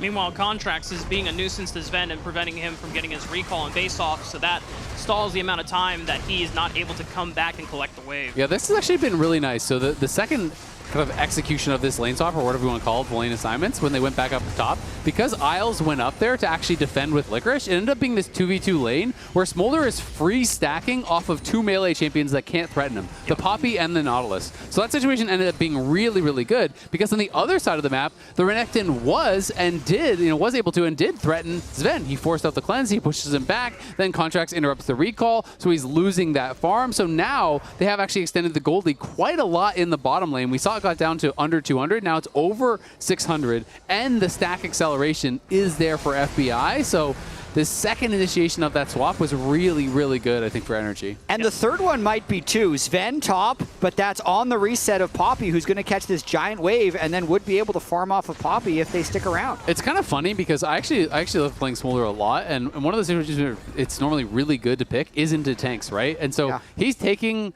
basically a top Smolder approach and just trying to farm the Poppy, and follow him around the map, constantly poke and prod him, because when you can farm all of the stacks perfectly off the minions and press Q and W on cooldown on these champions, you get accelerated ridiculously fast. You can easily, eclipse a lot of the kind of timings that we see in pro, where people are often, well into the 20s before they can actually get that farm done. Yeah. I mean, under 11 minutes, he's just under 100 stacks, so he's well on his way to hitting that 225 stack mark very early on into the game. And for NRG, this is such a late game oriented composition. Really the only early bridges that you have is Dokla on this Renekton and a little bit of the early game skirmishing power that you get with Maokai with Lockdown, but that Lockdown is always going to be useful later the game goes on as well. And that being said, we have seen Hui take over games in the late game. This champion can put out a monstrous amount of AoE damage. You have to be really careful about where you're fighting, how you're fighting when you're against Hui. Yeah. If you try to funnel through an area, this champion can AoE so many people down, get multiple passive procs, which can absolutely destroy you. But at the same token, not nearly as safe as someone like the Azir, and the same goes for the Ashe, because the Azir and the Smolder both have dashes, both have ways to reposition, whereas the carries for Dig don't. And some really big item spikes here. Contracts has Heartsteel, FBI has Triforce, as the Grub contest could be happening. So some power spikes here for NRG that I think they'd like to take advantage of. Dignitas have all 5 members here first, so NRG are struggling on the entrance, but Huhi's going to throw out the ultimate, try and brute force their way in. Mom comes over the top and Contracts is in, finds the Impale on to Spica, tries to bring it over to Palafox, but the turn from Spica forces Contracts out of the fight. as he now is able to secure a grub for himself. They try to turn on the Dokla, who he tries to jump on and back, but Licorice has already picked up the first kill alongside Jensen, and FBI is getting brute forced out, but now Smolder's trying to make his way back in. Meanwhile, the Baron Pit is still a huge fight going on, and Contracts finally falls to the power of Dignitas. At the end of the day, Dignitas get those extra kills, but the grubs do go to NRG. They got 4 total grubs, so they are going to have that grub spawn. That is nice for them, but Jensen got a lot of work done in that fight. Was really, really big for his squad, while on the other side, FBI was a massive threat, you know, with that early Triforce, with the tier stack. He picked up a lot of stacks in this fight. Yeah, and because of the item power spikes, NRG was pretty happy to take this initial fight, but you can see the Hui's impact. Really just watch the spells that Jensen throws out from a safe distance over here, really just nukes this bottom side throughout most of the fight. Able to get that kill onto Licorice as Isles buys a ton of time in the pit with Contracts and Palafox. So I think Dig will take this since they were down in items before this fight. Yeah, absolutely. I mean, Jensen chunked out Dokla as he was coming in, used the Spiraling Spear, got him to half, then that re-engage from Licorice, stuns him against the wall, is able to finish him off, you know, with a Q there from the Hui. Already has his first item completed as well. The tier is stacking up, so going to be a little bit tankier when that does complete, and you can see all the damage done by Hui and by Smolder on the other side, where Dokla could really barely be involved in that. And a teleport coming in for Dignitas will force Dokla off to the safety of this tower.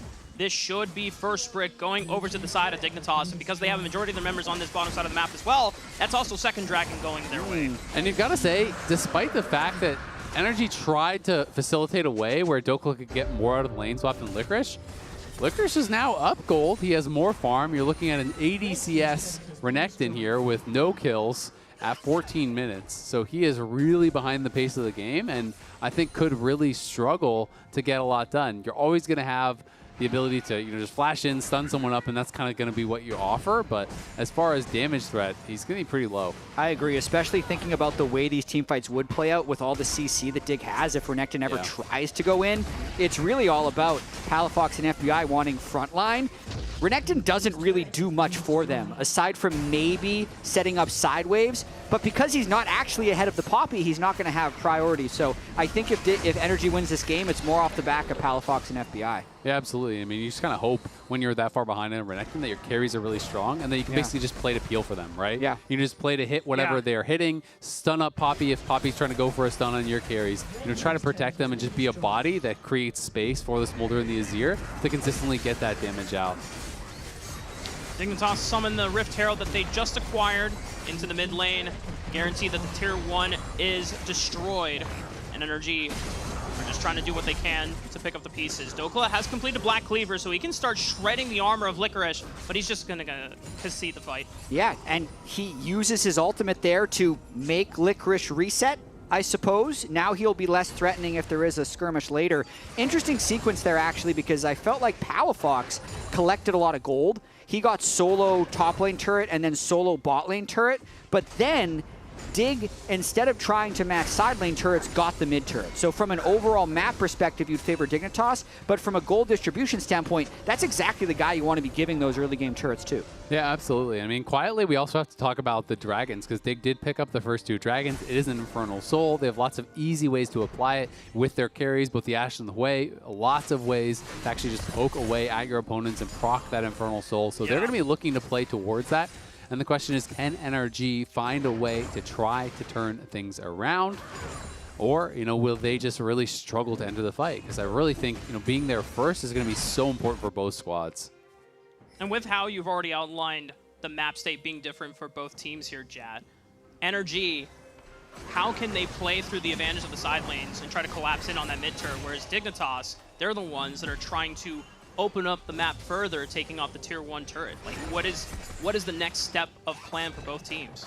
Well, it's just going to be a bit of a pick game before the objectives end up coming up, and it's about making sure Smolder and Azir always have some level of safety to farm off of, which becomes more difficult now for NRG. That's why I think if we look at the minimap, we have just a little bit more vision in the river, but as soon as that gets cleared, Smolder's no longer safe. And you can see Smolder actually came over, took all the little Raptors on the camp there to get additional stacks, is fully stacking every single wave that comes through. And every time Spica and Isles come over, I like that FBI is making a point of rotating over with his team and trying to get additional stacks from them. Yeah. Again, so much is from the skirmish. That really does help to accelerate you. He's at 172 now, so now he's eclipsing that kind of 10 per minute. He could be done here if there's some big fights, around 20 minutes, maybe a little bit after that, which is going to be a really good clip, especially for pro play. Yeah. And is going to have him being a big threat against this team that has 3 meatballs that are going to be walking across you. They are constantly applying an AoE true damage spell to. And it's going to almost guarantee that he'll have it by the time Dignitas is on soul point. That's what this boost will give them in terms of insurance. They would, in a strange world, love to skirmish because they can get the Heartsteel stacks and they can get the Smolder stacks. But if they lose those skirmishes, they lose complete control of the game. So I think they're doing the right thing at the moment. Yeah, exactly. It's really that kind of fine balance. You don't want to get too far in and be overcommitted to a play and get burst down because there's lots of pick, lots of CC over on the Dignitas side. But anytime you can find those skirmishes safely, it's going to be really, really good for you as Contract's going to look top. Steadfast Presence is already popped by Licorice. Contracts would have to flash to get in range for the Impale, but Keeper's Verdict will punt both of them away. See you later. Licorice, very hard target to gank for, but you could see Contracts was jobless in that moment. All his jungle camps were dead. The Azir was farming, the Smolder was farming, so as long as they don't get picked by losing control of this jungle, they'll be just fine making that gank attempt. And Dignitas on this ward, unbeknownst to them, they are stacking over on that. They're trying to set up for a potential pick here prior to Dragon. Of course, Palafox now knows that it's just Spica there, so he's trying to play a little bit dumb, see if he can force him into committing, and then he had everyone there behind him. Spica does not go for it, knowing that no one is there to back him up just yet. And Licorice and Dokla both have TP available, so both teams posturing like they want to fight for this. I do think we're going to have a big battle potentially here over this third Dragon. 190 stacks on Smolder. He's just 35 away from hitting that Elder Execute buff for the side of FBI. Dignitas are burning down this Dragon very fast, and the control ward blocks out all vision. The Maokai ultimate is going to give them brief vision, seeing that it's 4K, and Contracts is in the pit. Flash Impale finds 2. Isles is going to try to stall the backline. Massive CC onto FBI and Palafox, and he tries to come in, swoop, and pushing Isles back in. Huhi's the first one to fall, but the Dragon is secured by Contracts, and NRG walk away with more kills. That is a massive fight for NRG. Contracts absolutely popped off here. Not only does he get the double ult to initiate the fight, he finally gets the steal. This one pops over to them. You can see FBI even more accelerated in this game. Let's check it out one more time. And you can watch on the other side, Jensen actually got so much damage down, but they just really weren't able to follow up and capitalize on that as they all group together here. Contracts goes in, finds a multi-man Impale, but then watch the damage as he gets out of this here from Jensen. You can see the Nautilus ult came through, over onto Smolder, the ulti goes down, the Spiraling Despair that's on Contracts actually gets pulled back in onto FBI, and he snaps him in with the E into the ulti, so FBI almost gets burst down, but there's no one else that can get in the back line. Sven is just stuck hitting frontliners that entire fight, and they're not able to actually finish off any of those kills, so a massive win for NRG. Skarner's back. Yep, I know we're going to be seeing more Flowers face on the POV sometime soon. Huhi might have found another pick on Isles. He doesn't have splash from the prior skirmish. Sven tries to throw out an arrow, but I think the fight is already lost. Spica flashing over the red buff wall just to escape. Looks like the momentum is turning towards NRG. Game 5 could be on its way, but that's also a little too early to call because it is just 1,800 gold, and the fights continue. And Contracts, I'm not sure if he was able to steal the red buff away, but he's got Spica locked in this wall. He's got nowhere else to run, and yeah, 21 minutes. Baron is alive for the taking, and NRG should be able to turn for it. And Jensen just used his ult. It did force the flash from Huhi. No, they're not actually going to start it. I thought for sure they would go to it, but they feel it's too risky right now. Licorice is healthy. There's lots of AoE, so they don't want to risk anything and feeling like they're in a good position. I thought at the very least they would start it and look for a turn, but they elect not to do so. And we'll have to see if they can capitalize on any of these missing summoners now, as so many people are missing those flashes and could be targets in these coming fights. I mean, FBI is that big, juicy target that you really want to kill. 600 gold bounty on him and no flash. Looking for Jensen, but there's no more Impale from Contracts as he already used it in that prior skirmish, so Jensen should be fine. And honestly, as long as Contracts doesn't have flash, there's just no way you ever get up onto the way. Like with the E, you have to walk straight at him, and he can fear you out of that every single time. Not only does it push you away, it cancels your E. So NECC does that. So it is really, really difficult to actually get in on that way without some sort of player to actually set you up. This is really looking like NRG momentum to me, and FBI has played such a clean game, but the way he got to this point was through NRG's best lane swap yet. We started the series with them having an absolutely disastrous lane swap, failing a dive and getting dove, and then they kind of just stuck to it. This time, they had a new variation where they actually had Dokla getting level 2 with his 80 carry, so he couldn't get completely starved. But the biggest beneficiary here was FBI. Yeah. 236 stacks at 22 minutes. Very good. Yeah, it's really good. I just really liked, especially the extended part of the play where he farmed so many stacks off of Isles, off of Licorice. Yeah. You know, that really did accelerate him because it is a risk in a lane swap to really put yourself behind that clock.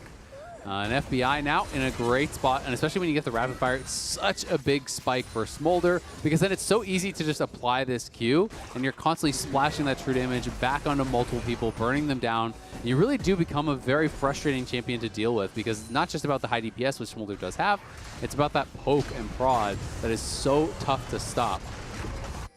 Proactive adaptations from NRG has now put themselves into a spot where they're not that far ahead in gold, but considering the champions that they've had, they're at the points of the game where Dignitas are the most terrified, and they're still waiting for Jensen to really come online.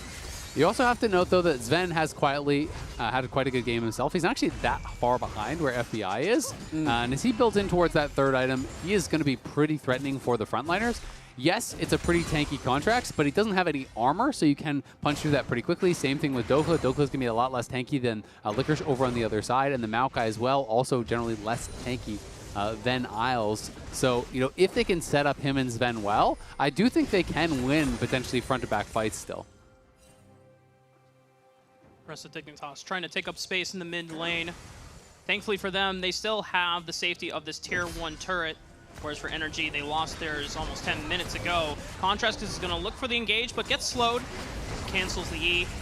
The rest of NRG just starting to slowly corral and get ready to push Dignitas off of the tier 1. We're talking about who's stronger, though. Jensen's the one that just received that Knight's Vow from Spica because he is the one who needs to do the most damage in this team fight for them to win. I think Sven's not quite there, even with his gold. He needs to complete that third item at least. So it's an incredibly difficult Drake to contest here.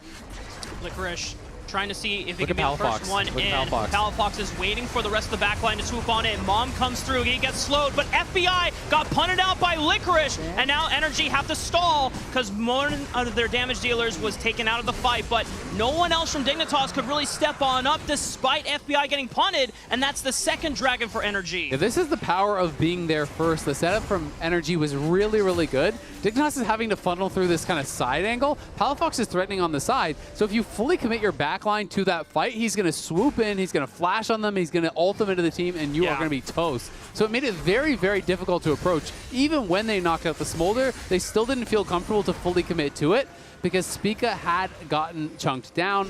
So again, just watch Palafox, his positioning right here. They have no vision on him. If you walk up too far, you basically can't go past that line as Dignitas backline, or you're going to be getting attacked by Palafox and by these members from this side. So I think it was really nice positioning here from NRG. Even with the good ult from Licorice, didn't matter. Oh, might catch Jensen. Contracts is waiting for the lockdown. I'm not sure if Impale is at the ready quite yet, but he's going to flash forward, guarantees the slow from the Q. Palafox arrives. There's the Impale, tries to bring him back, but Isles does a great job of stuffing the engage and ensuring the safety of his mid laner. And now they're trying to maybe look for a turn. Severing Bolt does some decent damage, but the fight is over. They get the flash out of Jensen, and they have very high Baron damage, so Dig have to at least respect it. I gotta say, though, Palafox is having his best series of the year so far. He's been a performer in all 4 games, really great team fighting, and he made this tweet right after their loss that he just feels like he's had this mental block. Maybe he has gotten over it for this series, and he needs to continue to perform for their season to stay alive. Absolutely. I have to give credit to Contracts there. Found a nice angle coming over the wall that Jensen did not see in time, so couldn't get the Fear out to actually interrupt him. I'm not sure if it was caught window shopping, because it is fairly subtle, that little marker on the wall that Skarner's coming over, so you really have to be watching and see that specific spot on the wall to see that he is coming over to be able to actually interrupt that. And getting the flash off Jensen is so big. Jensen has no Zonias. He really has very little defensive capability. Engage from Spica, lands right onto Contracts, but he just speeds on out with his E. And now Palafox. He dashed in, he's forced to flash out, but that could be a big punish. Oh no, Dignitas capitalize on a misplay from Palafox, and now NRG are on the run. Another Severing Bolt finds its mark onto Dokla, and just like that, Dignitas get 2 free picks. Palafox might have just thrown the entire series. Eden accidentally realized his mistake, tries to flash out, then ults nothing as he's on the retreat. Instead of just committing to the play, that was a complete panic moment for him, and now Dig are on the Baron. It's now up to Contracts, FBI, and Huhi to salvage this situation. Isles is looping around for a deep flank, ready for the turn. The arrow's back up again. It's on the Contracts. Big two-man impale. FBI's gonna pop Spica. Looks for Licorice next, but now it's up to Contracts and FBI, who he has been taken out of the fight. And just on the Elder Execute alone from FBI Smolder, it's enough to stop Dignitas from taking the Baron. They're gonna keep Even chasing. by losing Palafox, he teleports back into the fight, and now they have the advantage. Sven is caught out. Jensen's got nowhere else to run. Somehow, some way, NRG are bailed out by the power of the baby dragon. And listen, this is why it's a team game. Because Palafox had been playing great, he makes what could have been a game or season-ending mistake, and everybody else on NRG steps up to push Dignitas off the Baron there. FBI is absolutely gargantuan on that Smolder. And here it is one more time from that initial play. Palafox just goes back in, and I thought at first, he's going back in for a re-engage, but instead he doesn't ult, he flashes back out, ults nothing, dies, and then you think, okay, this could be it. He realizes, don't read those lips. No audio on this one. And there is the reaction from ThinkGuard, who knows how bad this was. But then they just get a little bit too close. The double ulti there from Contracts, pulling them back into FBI was massive. And Sven and Jensen were softened up, so they couldn't actually push forward to get a kill, because one Q from FBI could get them into XE range. Also, Sven out of mana here. The size of that shield from Contracts goes to show how scaled he is from health as well. Man, Huhi is always having a good time. Even when he potentially watches mid later throw the game, he's like, no, guys, we're still in it. And NRG persevere, rally behind the power of this Skarner, of this Smolder. They get the Baron buff, and they're back to being in the driver's seat and sieging into Dignitas' space. FBI is also going into late game kind of a more poke style build, which I actually really like. You can go Leandries or Riftmaker, a nice sidestep. Both are quite good at this point in the game, and it really just facilitates that poke more and more and more. It makes your W even more annoying. If you go the Riftmaker route, obviously you have some sustain from that, but I do think it's kind of an underutilized part of the Smolder kit, and can be quite powerful late in the game. Doko's going to face check the Brush, get stunned up by Spica, and he's going to absorb it with the Dominus. FBI might be in trouble, but the Death Charge does not lock him down for further damage as he just flaps away. Dokla still in trouble on the left side of the flank. Huge spiraling despair. Palafox arrives to the party, and now maybe NRG can regroup. Dignitas have already lost out on Jensen, but NRG lose Dokla. Oh, such a messy fight right there as Dokla was getting collapsed on. Contracts landed a huge ultimate right at that mid turret to be able to pick up Jensen. That should be enough to secure NRG this third Infernal Drake. Yeah, it's looking like it will. And man, if you get a 4 Infernal Drake, Infernal Soul, you are doing so much damage, especially for FBI, who's already monster-fed 9-0-4. We can watch this one more time as Dignitas trying to defend this tower very, very heavily. They do push out Dokla, but look at that. That one Q onto Sven is like a third of his health that he lost. Contracts comes in, they realize, hey, we can actually finish the tower and make a fight happen.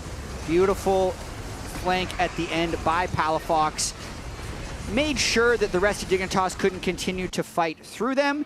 I'd say still not your cleanest approach if you're NRG, because I think if they're playing behind this Smolder, that not much can go wrong at the moment, because my goodness, Leandry's completed now. Vamp Scepter probably BT last build as well. Yeah, just for some defensive and ability to stay in the fight, because Wei, he needs to be able to heal up the poke. That's really the only way he's being threatened, is if he is getting poked. With 3 big frontliners ahead of you, with the ability to actually fly over walls, with your summoners up, you're really only going to die if you get poked down first. So I think it is smart. He is monstrously strong.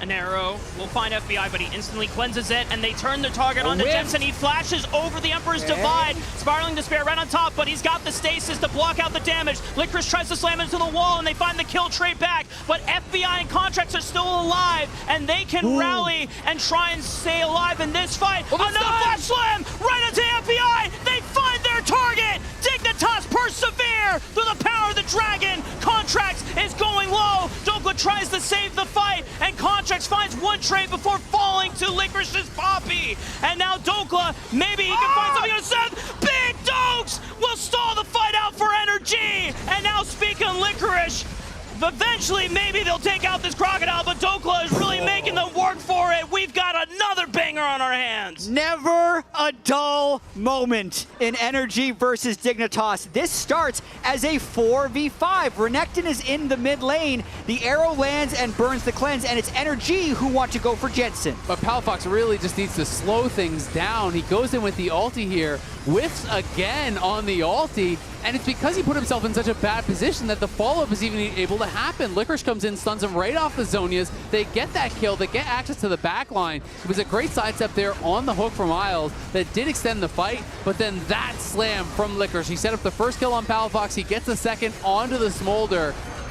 And that 1,000 gold shutdown goes to Sven. So gold-wise, he's actually equal with the Smolder now. So it's not just the Hui show, as Jensen is happy that his team is able to turn that around after he dies. And NRG is feeling it a little bit right now. They cannot let this one slip through their fingers. I mean, Palafox is just trying to do too much. Like, that felt like one of those situations where maybe he's trying to make up for the previous play. You do not need to be sliding into the tower. Look at his build. Yeah. That's too much. I mean, your bot lane is so strong. All you need to do is stand on the Smolder and push anyone away who comes. Like, that's it. That's your whole job. You just need to make space for the Smolder. FBI will win you the game. He has 400 stacks. He's ridiculously fed. He just has to poke and prod away, and eventually Dignitas will get pushed back because they have very little, if any, sustain across their entire team. Yeah. And now NRG have to regroup. They need to remind themselves how to calmly play the rest of the game out. They have this huge late game advantage, but they've been constantly slipping up on some of these key targets against Dignitas, and they've been making the moments count. Engage onto Dokla. Bomb pushes them back off. Dokla is falling to the Spiraling Despair. He tries to go in. Jensen is caught by Contract. Big target, and NRG are going to be able to take out Sven first, and now they're looking for the next target. I think that one is Licorice, and NRG now have a 5-on-3 advantage. Palafox tries to go in, finds the scoop on the Isles, but it's another target that they can drop in a body bag. Dignitas are now falling on the reliance of Jensen and Spica to keep their base alive. That is a big fight win for NRG. They do not have a minion wave at the moment. Contracts has been so clutch in this Skarner game, finding engage after engage. Baron up, Soul in 45 seconds. This one's not over yet. No, they're going to try to go for it, but we do see Spica in the area, has no flash. Jensen almost has the ulti back up, but look at who he trying to find the angle and has flash available, so could look for Jensen if they go for it. Yeah. They're going to back it up. I think this is the right choice, absolutely. Yeah. Especially with Soul on the horizon here in 20 seconds. If you die going for Baron, then Soul is lost. Yeah. If you just give this up, you can go down towards this dragon and potentially move yourself to Soul Point here. So we'll see if NRG can get back out on the map fast enough to actually contest this. This is pretty tight. I mean, Dokla has teleport, but they're running out pretty quick, and they're setting a trap. They're waiting in the bush to see if Palafox gets too close, but Dignitas are spotted as they move. They're going to try and burst it. Yep. Flip it. Contracts does not have flash. He would have to make a slow approach with that E. The Ishtal's impact still ready and available, but Spica secures the dragon. The Infernal Soul is denied, and a huge objective bounty is claimed for the side of Dignitas. Yeah, really well played there by Dig. Now if you can just actually withstand the onslaught of this Baron buff, and they have very good wave clear with the Hui, then all of a sudden the game is actually a lot closer than it looks, because you add about 4K for the Soul. You know, potentially if they could get that, that would be huge. Arrow right onto Dokla, but he takes it. Maokai root stuns up the front line of Dignitas. Isles is rooted as they go in for the engage. Spiraling the spare right onto who he flashes back into the team. That big chunk onto Dokla, but NRG got what they came for and take down the inhibitor. That Smolder is accidentally killing people at this point. He landed 1 Q on Jensen. Jensen went to half health. He completely opened up the inhibitor there for NRG, and they still have a long time on this Baron. FBI full health, they're gonna go for more. Now rotating over to the top side of the map. Baron buff is still alive and available, but it looks like NRG are gonna stop the siege for now and try to deny even more resources from Dignitas' top red quadrant. We'll see if they want to continue the siege. Sven gets some decent vision down on the top quadrant with that hawk shot, and NRG still staying around, looking for another pick. It's just the RFC poke every time, and it's actually crazy that Jensen has more damage, but FBI has been dumping on them. Jensen has been doing so much. You know, it is much more quiet because it's harder for them to actually follow up on it, where FBI has just been executing people left and right. This is the power of the Smolder. And look at Contracts. Contracts has done more damage as Azir in a nearly 40-minute game. Contracts has been monstrous for them this game, including setting up that pick onto Zen in that previous fight around mid lane. He is really doing a lot of the heavy lifting for this one when Contracts is having an awful game. And with Dokla pushing on the bottom side of the map, NRG can maintain a 4-man push on the top side. Sven already used the arrow. The Keeper's Verdict was used to punt out Contracts, but he returns back to the top turret. The root from Huhi will stun up Spica. He throws out the Glacial Prison, stops NRG in their tracks. But they are just brute forcing their way through, and they only care about taking out the inhibitor at all costs. Dokla is fighting Licorice on the bottom side of the map, and he's got the power of the Baron minion wave to make sure that he can win and push him off. They're rotating over to seeing if they can take out this inhibitor turret as well. NRG now corralling through, looking for Licorice. Good W, blocks the dash in. Who he goes in, Contracts. Now with the install impact, flash impact, impale right onto the backline. Jensen could be the next target. He's getting bursted low. That's the execute. NRG might just have everything they need to close this game out. The first Nexus turret will fall. Dignitas trying to stand tall and endure the onslaught, but this dragon is just pumping out the damage. And we're about to go to Game 5 in the bloodiest series we've seen yet. 12-1-7, make it 13-1-7, and he's still going for more on the Smolder. FBI popping off this game, and Contracts on the Skarner. How about that? Played such a good game, finding key ult after key ult, including that final fight. Getting in onto Jensen, gets him with the Impale, locks him down, and without Jensen there, they just don't have nearly enough to punch through that front line. FBI is definitely the star of this game, but to me, it's all about that Contract Skarner. He made so many engages, pulling that out of his deep back pocket and making it work when they're on the brink of elimination. NRG bring us to match point on both sides.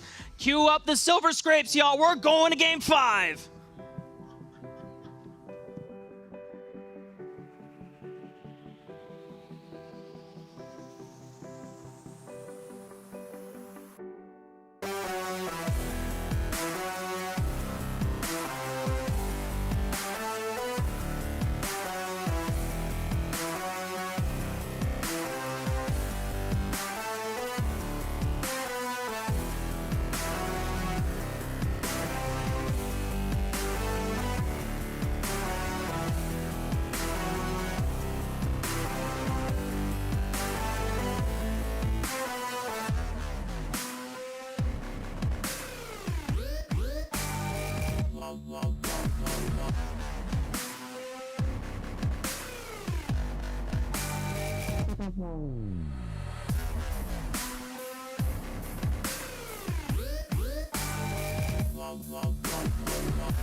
Welcome back to the LCS Lounge. We are at Game 5. We're going to recap really quick how Games 1 and 2 went. So, all right, quick. Game number 1. Could have been an email. Let's get it up here. The title of the email is NRG tried to lane swap and they got blasted. All right, not game a 2. single bit of orange on that screen. Yeah. Absolutely, though. This None. turned into a theme for the series, though. Yeah. In the standard games, game number 2 here, NRG was fine. They did well. In the lane swap games, they had really just been crushed up until the most recent one that we just saw. But that's game number 2 right there. Yep. The other notable thing coming out of this game is I did think they played the Rumble well for the first time in a while. We talked about how they kept blocking Rumble. Rumble was such a strong pick, but they weren't able to execute a lot of these comps. This one was not the case, and now we'll go ahead to Game 3 was a lot closer and a lot more banger. Yeah, game 3 was amazing, but even in that game 2, you got to see glimpses of the NRG that was so iconic last year. Like the fact that we saw the Rumble go straight bot lane, make a play happen, TP topside. We saw Huhi go up topside, make a play out there for Dokla. Everything was happening, and then we got to see Dignitas really show some fire in them.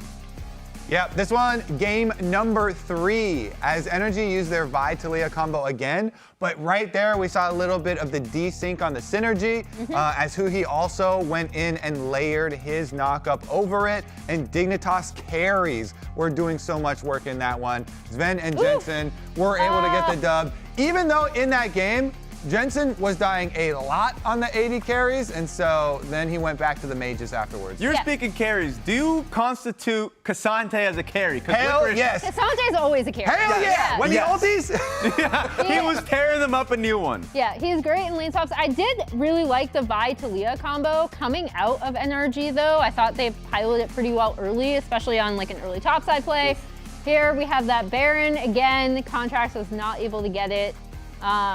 I mean, that was continues to go back and forth though. That was a good combo. The last HP being 1500 plus right there, as they had Sven combo damage with Spica and getting the last little bit. But yeah, the biggest story for those ones were the lane swaps. Licorice was getting these large leads on Cassante over Dokla. The bottom lane was also getting a bit ahead, and Dignitas were able to utilize that successfully. And for me, you guys know how much I like Smolder now, right? This combo, so Kobe, you talked about the Skarner coming in. I thought Contracts did a really good job piloting this in this particular fight, which this is really when NRG started taking over. The flash ultimate from Contracts to start this off. The Skarner going through the wall, flash ulting Jensen. And over and over, he keeps on focusing on Jensen, and Contracts was able to be the big playmaker, the big difference maker this time around. Yeah, and the Azir ulti right in that fight was incredible. Now, that being said, let's just say from that point forward, there was a lot of inconsistency coming from Palafox specifically, but also just NRG's team fighting was tough. But man, both FBI and Contracts really was able to carry them on to the next game, and I really need to see a mental reset from Palafox specifically. And I think this game that we just saw, for me, was a big game changer because this was the first one where it felt like NRG actually had a handle on the lane swap. Yes. And they actually got benefits out of it. They got FBI off to a very good start, Smolder stacking a whole bunch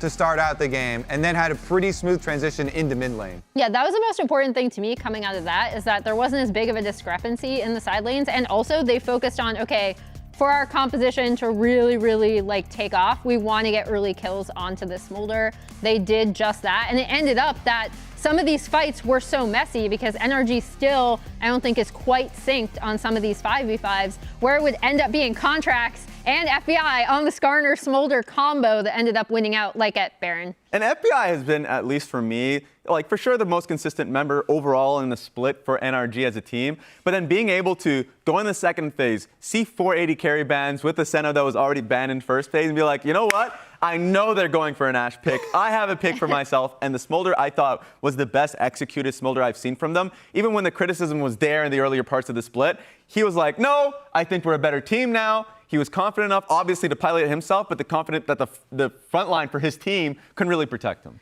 Yeah. And then for the Dig side, I think the other big thing, Licorice. Yes. Right? In a lot of these swap situations, he's been coming out significantly far ahead. This was, you can see it especially in his gold difference of 15. I feel like stats are so fake a lot of the time. I mean, those are real. But those are like, he was getting such massive leads off of NRG's mistakes in the swap. Yes. And I think he, for me, has been like where Palafox has had some really good games, even though he was shaky in the last game where it was like really high highs, really low lows. Licorice, to me, has been kind of the person that really has stepped up for Dignitas. Biggest takeaway from me, get Captain Flowers on the phone. Skarner is back, baby. He's back. That's true. Skarner right there for Contracts in that game. Such a playmaker, honestly. And those are the exciting NRG games that you remember when they were at their peak. So hopefully game number 5 will be a banger. Yeah. Look, I know that Licorice was kissing silver medal at the show match. Wait, you still have that? I still have that thing. It's always a memory in my heart. Home. But now he was going up against Dokla, the gold medalist in this one. Don't want to be second place in a series like this, and I feel like he's been playing so well. I think you have to, if you're Dignitas, be really confident in the lessons you learned in lane swapping. Go back to it. We've been playing so well. Even when the Cassante has been banned and played away from, I think he's been playing regardless well without the Cassante. They choose blue side for game 5. Blue side's been big. Who you guys have? Are you changing your prediction? I already flopped and lost, so like I'm out. I said Dig 3-0. I never flopped. I still think NRG are going to 3-0. I'm sticking to my guns. I had a 3-2 for NRG. I'll hold on to that one. Raz is the only one with his predictions still alive as we toss it up to casters to see what they think. Muchas gracias, y'all. I love that Kobe is still believing in an NRG 3-0 where it's like, logically, it is not possible, brother. We're already at 2-2 in score, but the faithful might just be rewarded in this last game here, guys. He's predicting purely off of vibes, which I can respect. Don't let your memes be dreams, you know? Kobe's living by it. We'll see what the Game 5 draft is going to look like here. Dignitas back on blue side, which has won every game of the series so far, as Jat just pointed out. But I'm dubious that it's the reason for the win. So we were just discussing the value of what the first pick on blue side has granted throughout the series. Early on in the series, I think it was getting some really big value with the first pick Senna in game 1 for Dig. And they stopped them. And then the Rumble finally Also working big. for NRG also ended up being big. But the last 2 games, it's definitely been less valuable in our opinion because the Lilia was the first pick by Dig in game 3. And this last game, the Azir ended up being the first pick, which wasn't close to the deciding factor in the game. So it is really up for grabs. In terms of the series itself, games 3 and 4 have been ridiculously close. So it's absolutely up in the air. I think Contracts, the man who was previously on screen, getting locked in there, was taking a moment, has been having a very, very good series. Yeah. Absolutely bailed out Palafox in that last game after a catastrophic play that could have ended their entire season. This guy was on fire on the Skarner. I'm definitely a Skarner doubter. You know, a lot of the pros that I talk to think that it is a bad pick. And I was much more in that train. Usually when I see this pick in solo queue, it's not doing very well. It's not looking that strong. When I watched, the pros play it, it doesn't look that strong usually. But Contracts really showcasing what you can get done. Had very creative angles, coming behind the mid lane and catching Sven multiple times, finding the flash ult onto Jensen. Really was such a difference maker. Yeah. I don't think he had a bad ult the entire game. Yeah, he always grabbed either a bunch of frontline targets, which gives you free space for your backline to free hit, or he grabbed a priority target. And that always ensured that Sven or Jensen was popped. And if I'm comparing this game to the Game 3 draft, which is the last time Dignitas was on blue side, there's been a a small change. NRG is banned Lilia that had been the first pick for Dignitas in Game 3. Dignitas' bans are the same, if only in a slightly different order. Rumble Azir, is up. Renekton, Sejuani, and Rumble is what goes through. That's the dropped energy ban. Exactly. That's the question, because it's like, you can't give that over to them on red side. You really can't afford to. Yep. So Licorice is going to grab it, and we'll have to see how he's going to perform on the champion. Definitely has been mostly on tank duty this split, as we're going to get the Kennen as the answer here from Dokla. This is not that surprising to me, because range champions are kind of his specialty these days. If you ever watch his stream, and he streams a lot, he is the range top laner CEO. He is playing Varus, he's playing Kennen, he's playing Akshan, he's playing Vayne, he's playing all kinds of stuff. He's playing Zeri. He is loving that stuff. So I will say though, you don't get lane swapped on in solo queue. And if this is supposed to be the counter pick in Rumble, we're going to be seeing some swap wars. Yeah, it'll be interesting, right? Because the other side of it is, do you want to pour Rumble? Not really, right? So it's like, it's kind of tough. You don't really want, neither team wants their top laner to be poor. So I think if there's a bad bot lane matchup, I think that would instigate the swap more so than this matchup. Whereas, we might just see them, I was going to say, lock at a good early game jungler and try to attack the Kennen, because that is always an option. And now they have that Vi, so it is going to be the Zeri getting locked in, which I'm assuming is going to be for Sven, but of course Jensen has piloted it. But again, do you want Jensen Game 5, your season on the line, to be playing a marksman? I would say probably not, but that's how I feel. The last 2 times he's played Zeri against NRG, he's killed the opponent Nexus. Yep. True. So it's to me, the marksman pick that he's looked best on all summer split has actually been Zeri. It is still a valid flex pick for them until we actually see the conclusion of the draft. You were telling me he was going to look good on Corki earlier too, Jet. And he won that game. He did, yes. Yes, he did win.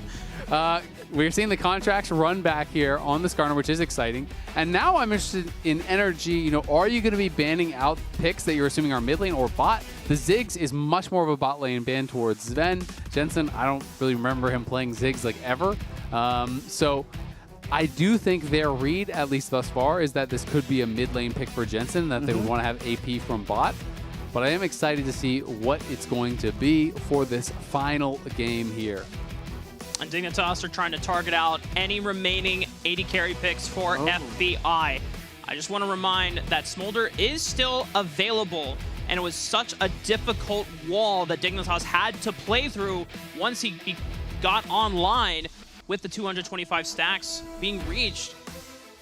I think NRG should ban Seraphine. If I'm seeing this has been a ban that's been sneaking throughout the series. It's a double range bot lane if Dig is trying to snowball hard, and it also gives them a little bit of magic damage, because if they go tank, support, normal 80 carry, they're way too physical. But I think Seraphine can give them enough of like fake magic damage throughout the game, and maybe even a pushing bot lane. I'm not sure though. That's a shot out of left field, but I think that's what Dig could go for. Yeah, it'd be interesting, because the other angle of that is having solo AP threat often means that no one on the other team builds any MR, and then Kennen having a good game can sometimes just absolutely light you up. So, could just be them trying to set up for that angle. Likewise, you often only go solo AP if you're playing LeBlanc. Kennen can have a similar kind of thought process, and I think that is probably going to be what they go for. I mean, it's for both teams. I was thinking Dig would be the team that locks Seraphine, but to your point, both teams have exactly the same solo AP top, and then kind of AD and normal mid laner. Okay, Jhin is going to be the lock, which always makes you a little bit nervous when you're playing Vi Rumble. Like, you are pretty darn vulnerable, but maybe the thought is you have really good counter engage with the Kennen. You have a secondary really strong carry here with the Corki, so you don't necessarily have to be worried if they're hard diving onto you on that Jhin. And now looking to find, is it going to be an AD that's going towards Sven here, or is it going to be the Zeri going down with the MF locked in? It is going to be Jensen piloting that Zeri mid. So it is just double 80 carry here for Dignitas. Season on the line. Jensen going to be piloting that Zeri. Solo AP top there for the Rumble from Licorice. Yeah, and heavy AD for Dignitas as well. The Seraphine was a bait and switch with early random ban priority throughout the series. I doubt anyone locks it in at this point. And the Bard from Huhi was so effective in their Game 2 win. Bard Jhin is also a nasty combo. Yeah. Nice lock. It's also really annoying playing MF against these types of champions because now you have the Bard ult to cancel your ult as well, who he can be sitting on. Last time it was the Poppy that was really being disruptive to Sven's MF. This time he has to really watch out for potential flanks from Dokla, for flanks and flashes from Contracts, and also now from that Bard ult, which could be really disruptive as well. NRG are really prioritizing lane dominance from the bottom side of the map. We knew that it could have been another Smolder pick and just play towards the late game, but they are banking their season on ensuring that all lanes are winning and they're pushing, and it gives Contracts the edge in trying to invade and keep tabs on Spica. I think this is going to be a really exciting game, and it's one that could be pretty snowbally one way or the other. Last time we essentially had the kind of 3 meatballs and 2 carries. Now we don't really have much of a true frontline on either side. It is Contracts who's obviously going to be stacking HP on the Skarner if he does that same build as last time. And then really it's just Rel on the other side. We might get some Zonias from the top laners, but everyone is pretty darn squishy. And if you misexecute, if you misposition, you can go down in a hurry. Low durability, high engage is a recipe for an extremely snowbally game. I think swapping is also something that could be on the table with how good Bard can be in the mobility game, and it really does all come down to this. Game 5, with the season on the line, the loser goes home. NRG and Dignitas, one last time potentially for one of these two teams in the LCS Summer split as we take to the Rift for the last game of the series. It's going to be an exciting one here, and already NRG moving out on the map. They have all 5 members up on top side. Spica did spot them, so they are aware that they're in the area. And the question is this just a level 1 invade into a reset, or is this a precursor to a potential swap or trying to scout out your opponent's swap? You can see on the other side, Dig is also moving their bot lane up towards mid in case there's any sort of shenanigans. Can maybe catch someone who's kind of walking a dangerous way down towards bot lane. So I do think that NRG really wants the lane 2v2 with their double range here to try to get that advantage. And the question is just kind of like, well, can Dig dodge it? You can see FBI did 49% of his team's damage in game 4. That's crazy. It's going to be lower on Jhin, but Jhin contributes in other ways. Strong laning phase, good CC. By looking cool. Counting to 4 many times. Isles will find Huhi and FBI poking their head out of the brush, and they can now detect that it's a lane swap from NRG. So now they're actually trying to opt into this. This is interesting. I thought that Dig would want to maybe dodge it because of that bot lane 2v2, but they're happy to answer it. Sven was sitting around mid, and Isles did this little poke and prod forward, scouted it out, and then they could have actually said, all right, Sven, go down to bot, but instead he's going up to top. So they're going to lane 2v2. It's just going to be Australian lanes here, 2v2 top and 1v1 down in bot, but it will be quote-unquote standard lanes. Whoa, 1724 damage a minute, 4th LCS all-time. That's crazy. Smolder was pumping damage, man. Yeah. There's a lot of frontliners to hit. It's pretty much an ideal game to get that much damage out where your Q splash is going to be hitting multiple people. Early 2v2 all in from Huhi and FBI as they just fight for control of getting level 2 first, and they push them off the wave. Yeah, and that binding for Huhi really changed things up because they were both level 1, but he hit a double binding, and Sven took a lot of extra damage, had used his barrier, so now down a summoner, and is chunked out here quite heavily. Plus the push is on that NRG side, so we'll see if they can survive. And I'm thinking surely these lanes favor NRG. Range advantage bot lane, stronger trade top lane, and it's a bold path here by Contracts, skipping his bottom 3 camps and going straight into the jungle to find the Vi with his pushing lanes. All right, now they've both been spotted. They both have red buff here, but Huhi's moving in, so there's the added man for NRG. And this is the game plan that we talked about for NRG. They're prioritizing strong, dominant laning phases for all of their lanes so that they can start keeping tabs on Spica and preventing him from being able to clear most of his camps and Contracts, even if Spica tries to jump on him, but he has the Ishtal impact, is able to skirt away. But this gives you full information on where Spica is And if you're able to deflect Vi's ganks early on, this Skarner will be much more useful. Really nicely done by Contracts. I think the expectation now is that he go towards the top side of his jungle, but he's actually doing a reinvade. He didn't smite his blue, so he wants to try and steal this, but Spica held his smite as well, and it ends up actually, that extra play kind of neutralizes this lane a little bit because Contracts doesn't have as big of an advantage. Yeah, it's also tough because now Spica shows on this ward here, so Contracts is going to take top scuttle, and then he can actually cross over and double scuttle here. Pretty likely if he wanted, but he is staying around top because he's worried about a potential 3v3. It would be a heavily winning 3v3 for them. Yeah. So if NRG can just play a little dumb, walk up, try to force them to engage, it could be good.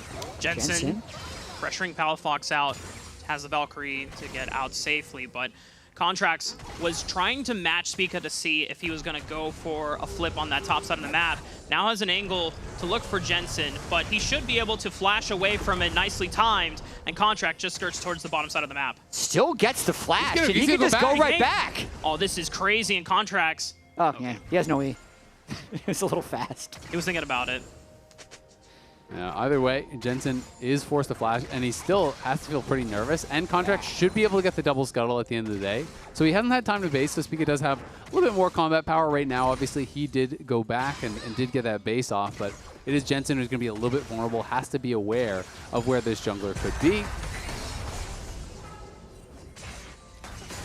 The rest of NRG's bot lane are able to push in that big wave. Spica returns to the bottom side of the map with a decent purchase, just some sub-components of the Longsword and the Ruby Crystal, but Contracts still has a chance to pick up all these camps. He didn't get a chance to farm on the bottom side of the map. They'll be able to rubber band, get some more experience from the top camps, and try and look for another invade again as Huhi now arrives to a flashless Jensen. A couple more auto attacks could be enough. The Guardian proc trying to tank up the turret aggro. Well played from Palafox and Huhi to draw first blood. Death by 1,000 cuts in the mid lane there for Jensen. He wasn't ready to reset just yet. He can teleport back in, but he's going to be down in gold for quite some time thanks to the Skarner visit and eventually the Bard visit. Yeah, that's tough. I mean, he turned around at the end there to try to get the fleet proc, see if that could get him out. I wonder if he just kept walking straight down, if that would have been better than looking for that zap to try to maybe trade back a kill or get a slow, but didn't end up working out for him. And it's a repeat of the same story from Game 2 of this series, where Huhi is unlocked in the early laning phase, finds a roam opportunity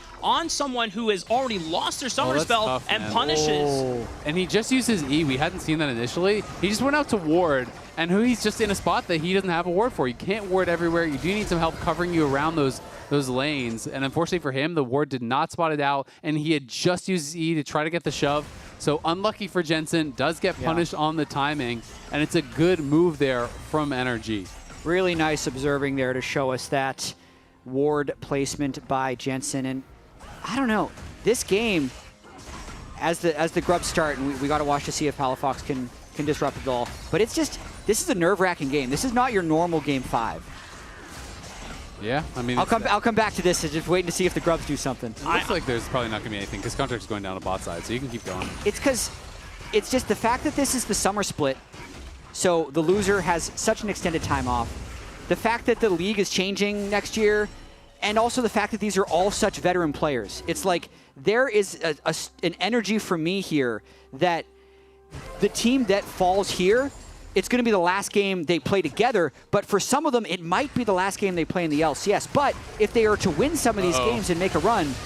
And Spica is found on the return of the red buff. Well played by Contracts and Dokla, knowing that timer was available, and they punished Spica for it. I'm really surprised that Spica actually went forward after going over and seeing that there was nothing in the pit, and Dokla's missing bot. It's pretty risky. He obviously thought that there was some sort of a timer there where maybe Dokla's coming out of base or something, but that was very bold to walk in like that.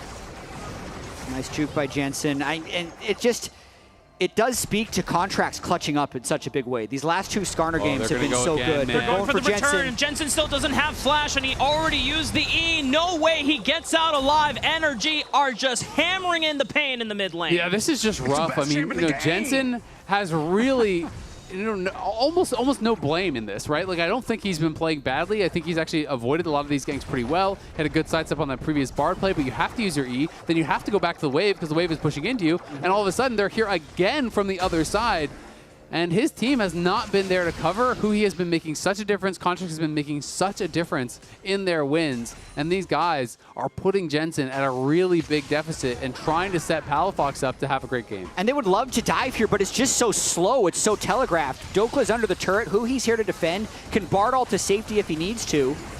And Spica's going to be forced off. I mean, he's going to force this engage onto Hui, but he just makes a fool of him with the magical journey back into the waiting arms of Contracts. Thankfully, no Impale available, but Spica is forced to flash back to safety. I'm pretty sure Contracts actually missed his R there. Post-Bard portal. my That could have pulled Spica completely in. I missed that. Yeah, I mean, that was close on a lot of cases. I'm not sure if Spica did flash, so maybe he actually was able to flash out of it. Isles also tried to follow up, thinking that they were going to get the stun on the other side of the Bard portal, so he flashed in to try to go for his combo and wasn't able to find it. Sven had a flash, so many summoners being used there. More on the side of Dig, though. Hui gets out pretty much scot-free. He really didn't have to use anything. They just spent those ults, so we can watch it one more time. Yeah. They think they're going to get this initial lockdown, and then Isles wants to follow up on it. So he's looking for the Q flash, doesn't hit it, goes through, and then, flash just to the left of that, because otherwise he would have been pulled with the Impale into that tier 2 tower and very likely died. So costly attempt at a play there, and this is likely when Jensen did die. You can see a little bit of frustration, but very locked in, trying to really focus up here in this game. And they really need to claw something back because we mentioned with these team compositions, such low front line for both teams can end up being a very snowball-y game. And it's, you have a snowball that's formed. It's just a matter of rolling it over the snow at this point. It does feel very dire right now for Dig to stay alive in this game. And I just want to go back to the fact that NRG has been so unlocked thanks to their priority of getting that counter pick for Hui. He has been able to create so many plays with Contracts in the early stage of this game. And Dignitas, you can see that the pressure is getting to them where they're feeling forced to make desperate plays, and it's getting countered every single time. Yeah, absolutely. I mean, he's been such a difference maker. Both the Bard games, well, this one's obviously early on, but the last one was amazing. This one has started off incredibly well, has the Symbiotic Souls, so wants to be out there roaming, moving around the map nonstop. And now it's not just Contracts that can come through a wall. The whole team can with Bard as well, so it's very, very difficult. And I feel for Jensen in these kind of situations, at a certain point, there's nothing you can do if you're getting focused this hard without the help of your team. At the very least, you need wards. At the very least, you need something to try to keep you safe. Dokla forced to pop the Slicing Maelstrom against Licorice, who threw down the Equalizer, and it has to burn Flash just to get away. Maybe Dignitas can try and rally behind. Oh, Licorice takes a turret shot, but blocks it with the shield on his W. Spica's now trying to rally around, has ulti available. If they can get this kill, this would be huge. Just got to push in the wave. There's nothing that they should really be able to do. They see a lot of members up on the top side. They knew that they were over by Grubs. Spica kind of preempting the play because he's worried about the 1v1. Yeah, I mean, Licorice is almost about to go down. Dokla! Big Dokes gets the solo kill, and yeah, he'll die to Spica, but he'll take that trade. That is tough. I mean, Licorice was trying to really shove in the wave. Honestly, I feel like Spica could just walk into the tower and just press R, and it's a guaranteed kill. Instead, Dokla able to find the outplay on the delayed fight there, because with Licorice spending his spells to push in the wave, guess what that means? You can't fight back in the 1v1. You're exposing yourself to the attempt from Dokla, ends up spinning the flash and dies as Contracts looks mid once again. He's trying to be ground Zac in the mid lane, just jumping from all the different angles. I do agree, though, with this play. Once the cooldowns are gone, Dokla actually sees his window. But if Spica had gone 10 seconds earlier, he probably gets him. Then first he misses, Dokla lands it all, and it ends up making a very nice 1-for-1 despite being in a dire situation. Yeah, I mean, that's tough. That's a really nice outplay there from Dokla. That should have been a guaranteed kill for free. Instead, it's a trade, and Licorice spends his flash. So the initial good play there, as you can see there, pumped up on that one. The initial good play from Licorice totally canceled out. Now Hui's here again. And he knows that Licorice doesn't have flash from before. It's a big chunk from Dokla. Not enough to look for the all-in quite yet. They would have to expend much more tools to do it, but this should set up Dokla for a nice lane state as the next dragon is coming up in 2 minutes. Yeah, we might even see Licorice have to just use his Equalizer, as it comes up here in a couple seconds on the wave and then base. Wouldn't surprise me if that's what it's going to be. But, feels that he is still healthy enough to at least get this wave. At the very least, though, that roam gets the chunk, which gets a plate for Dokla. So Huhi again, yes, this one did not actually get a kill, but it is feeling very, very nice. And you can see the boots have been upgraded now, so he has the empowered recalls active with his boots, and he is just going to be flying around the map. I mean, we have barely even seen Isles on screen, and Huhi has been everywhere. Yeah. There's something that Flower said on cast last week in their series against FlyQuest for NRG. At the end of Game 2 when they won, he said NRG finally woke up just in time for playoffs. And I feel like everyone on this squad has been having such a big standout moment at some point in this series as Palafox might be in trouble, but the Tempered Fate will buy enough time for Palafox to survive the dive, and now Isles is in trouble. He's flashing away. TP's coming in from both sides. Who is going to make the move first? Slicing Maelstrom from Dokla, but he's isolated onto 2, but he at least trades one back on Isles before he falls. The bullet time from Sven zones Huhi and Palafox away from the fight so they cannot collapse to help Dokla. Jin is coming up as well, though, as is Contract, so FBI wants to make something happen. Curtain call for the bullets and the slow. The last one lands on a Licorice. Not much damage, but it does force Dignitas off the tower. Game on a razor's edge here. Dignitas had a nice window there where they had a sustained numbers advantage, but Huhi really played that exquisitely, getting the ultimate to save Dokla, but not even turn off his own turret to make the dive even more desperate was big. Now they counter. And now that Palafox was saved, he and Contracts and Huhi will try to look for a dive as well. Jensen's flashed away from the Impale. Svico was grabbed up, but Huhi is able to get back to safety thanks to the magical journey. And that's so frustrating for Spica as well. He looks for the Q flash in, but Contracts is already channeling the ulti. The ulti cannot be canceled by any stuns. Once you start pressing the button, it's going to go off. So that goes through and just impales him as he comes in, so he has no follow-up damage. Can actually get a kill there, even though he commits the flash. Oh man, this game continues to be extremely tense. Winner of this goes to lower bracket round 2, which will play on Friday next week. Still just, the gold lead seems very frozen at about this 2K mark. Yeah. I thought the Licorice was going to have another opportunity for an all-in that was almost just an exact repeat of what happened before, but he didn't have the equalizer available, so didn't elect to go for it. He also doesn't have the items yet. Dokla is walking back with Leandres, and Licorice hasn't completed it yet. So even if he gets that same jump on him, he might not have been able to win the 1v1. Second rotation of Grubs was already taken as well by NRG. So now it's equalized across both sides. Rift Herald is alive for the taking. Second Dragon also up. And Palafox, thanks to the push and the consistent persistence from the side of NRG on that top side of the map, will claim first brick. Yeah, I mean, it's a team game, and NRG has just been playing around Palafox so much better than Dig has been playing around Jensen, you know? Definitely critical of Jensen in some of these games, but he's had some really good ones as well. Yeah. And this one, you really cannot fault him for what is happening. Huhi is just being a menace. He is everywhere on this board. It's so frustrating. Even when he doesn't get a kill, he chunks you out. He drops some health shrines for his teammates. You know, they get healed back up. It's like constantly affecting the lanes from every angle, it feels like. And it's also going to be so difficult for Dig to kill Contracts' Skarner moving forward in this game. Played at Steel Caps already versus almost an entirely physical damage team. I don't expect Rumble to be dropping ults on the Skarner when he has the Jin and the Corki to target. So Contracts with the 2-0 as well. Very strong start to this game 5. Yeah, Contracts looking good. It has to be said, though, it's not going to be the kind of more scaling build that we saw last time. He didn't go for that Heartsteel. He did elect for that really quick Zeeks to have a bigger spike.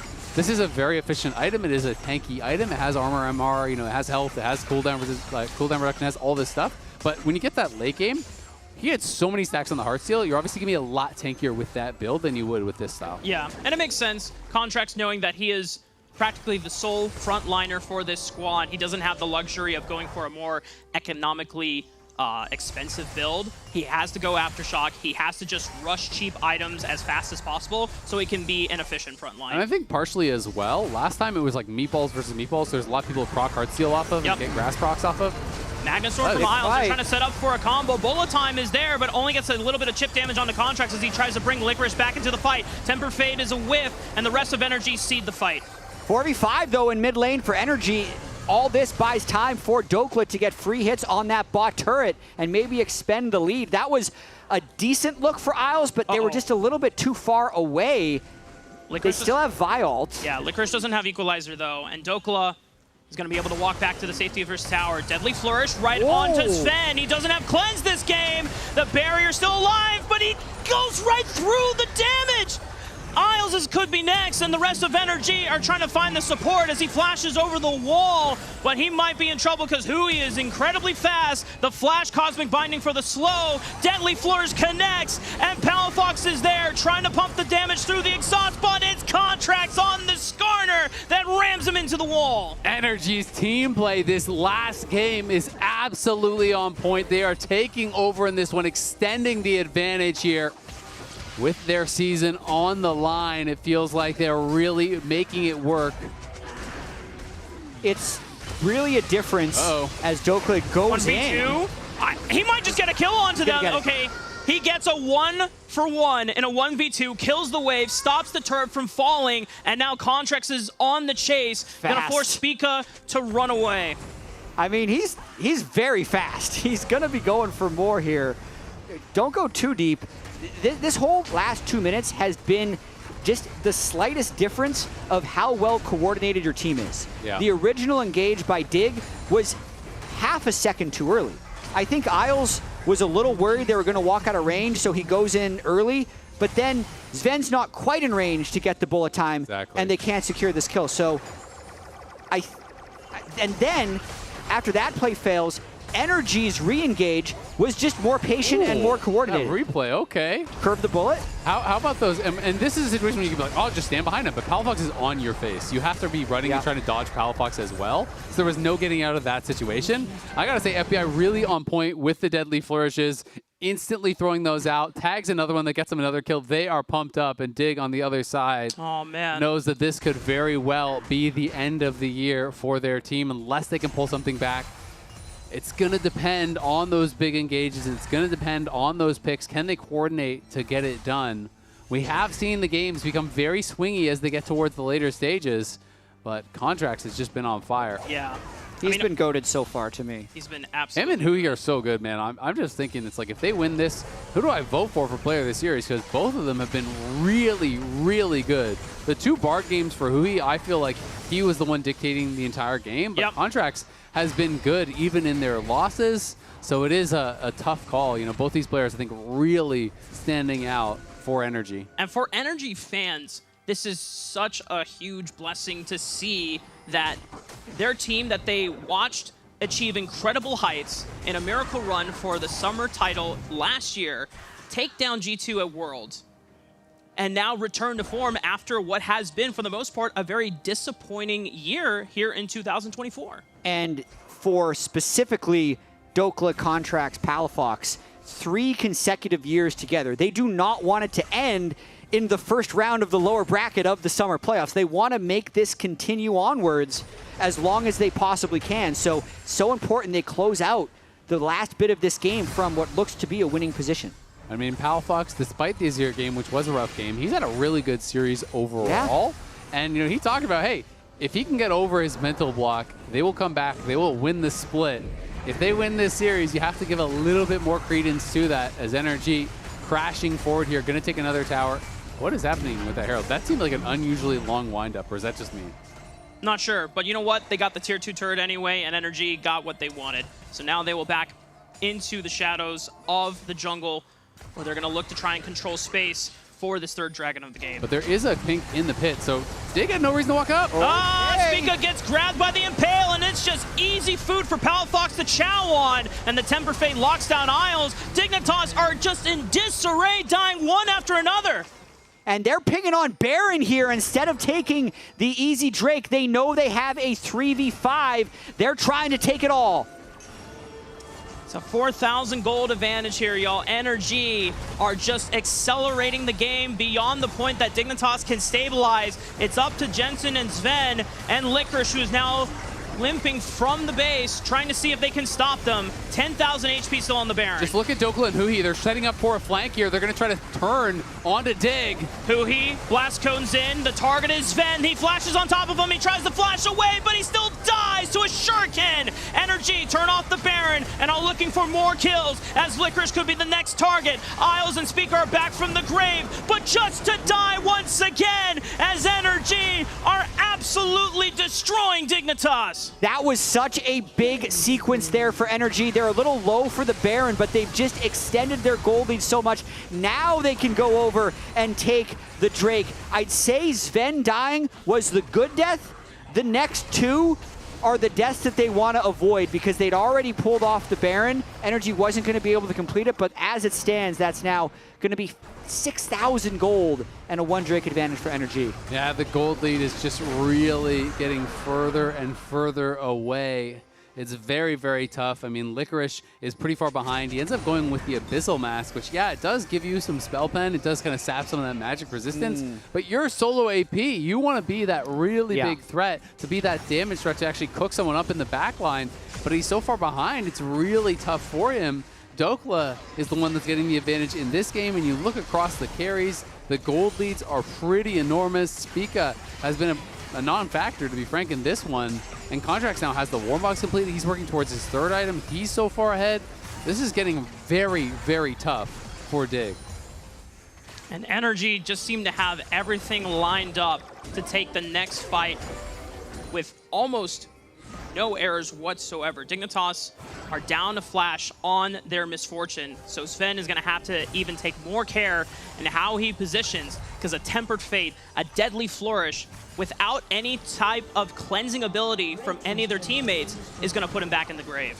NRG now starting up the Baron. No TP Licorice has no TP. He's got to walk this whole way. Baron doesn't die very fast, though, with the Jhin comp, so NRG's looking to peel. Dokla's on the side. Yeah, he's ready to go over with the Blast Cone, gets set up in position. Isles is looking around the Baron pit. 5,000 HP still on the Baron. For a deep flank. NRG, they want to look for the turn. Tempered Fate, it just forces Jensen to skate over the wall. He still has Flash, has the Flash the Impale, nicely timed. And Dokla's now trying to look for a flank as well. But Dignitas are going to try to isolate Dokla. He pops the stasis, but he's not going to get any mileage out of the Slicing Maelstrom. He is destroyed by Sven. And now NRG, they've lost ground in the river, and they have to give it back up over to Dignitas. Yeah, they're able to turn there onto Dokla. We saw the super long flank from Isles, and then NRG makes the correct play, and they say, okay, we're just going to engage away from the flanker. But as they were exiting out from the fight, Dokla was kind of sectioned off, and he just gets turned on, gets burnt down. No flash. Flash Magnet Storm, they know that he's a prime target. Contract tries to bail him out, but he doesn't have any ultimates to save it. Dignitas find a window, and now Palafox, he's walking in,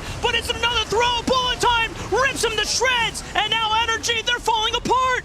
Palafox just dove in there, doesn't even get the flash off. Oh no! Die. That could be the Baron if he just stayed alive, if it's just the one pick. And Contracts and Palafox stay alive, they can defend this Baron no problem. Instead, Dignitas get the kills. They're going to the Baron. It's Hui and Dokla. Dokla has no ultimate. Surely this is a Dig Baron and maybe the throw from NRG. It could be. Dokla's here. No flash, no ult. Wait, no smite on Spica. He has no smite for a couple seconds. They're still doing it. Huhi is going to try to get into the pit. Magical Journey's away from the equalizer. Dokla can't get in, Delaying. but Huhi delays the Baron take. It's still at 4,000. I don't think Dokla can get into the pit. It would have to be a stray shuriken, but it's... The smite is good from Spica. They've got to run. Dignitas secure no the tower. Baron, but now they have to run from the rest of NRG. They're fleeing into the bushes for safety, and every member of Dignitas gets out alive. What just happened? Dignitas was essentially on death's door, looking like their season is over, and then this. Just let FBI die. I mean, it's a good play from Dig, right? But they're spending a lot to get it. Contracts can back out of this point, but it's the play from Palafox. He's trying to do too much. What is this Valkyrie in the middle of the whole team?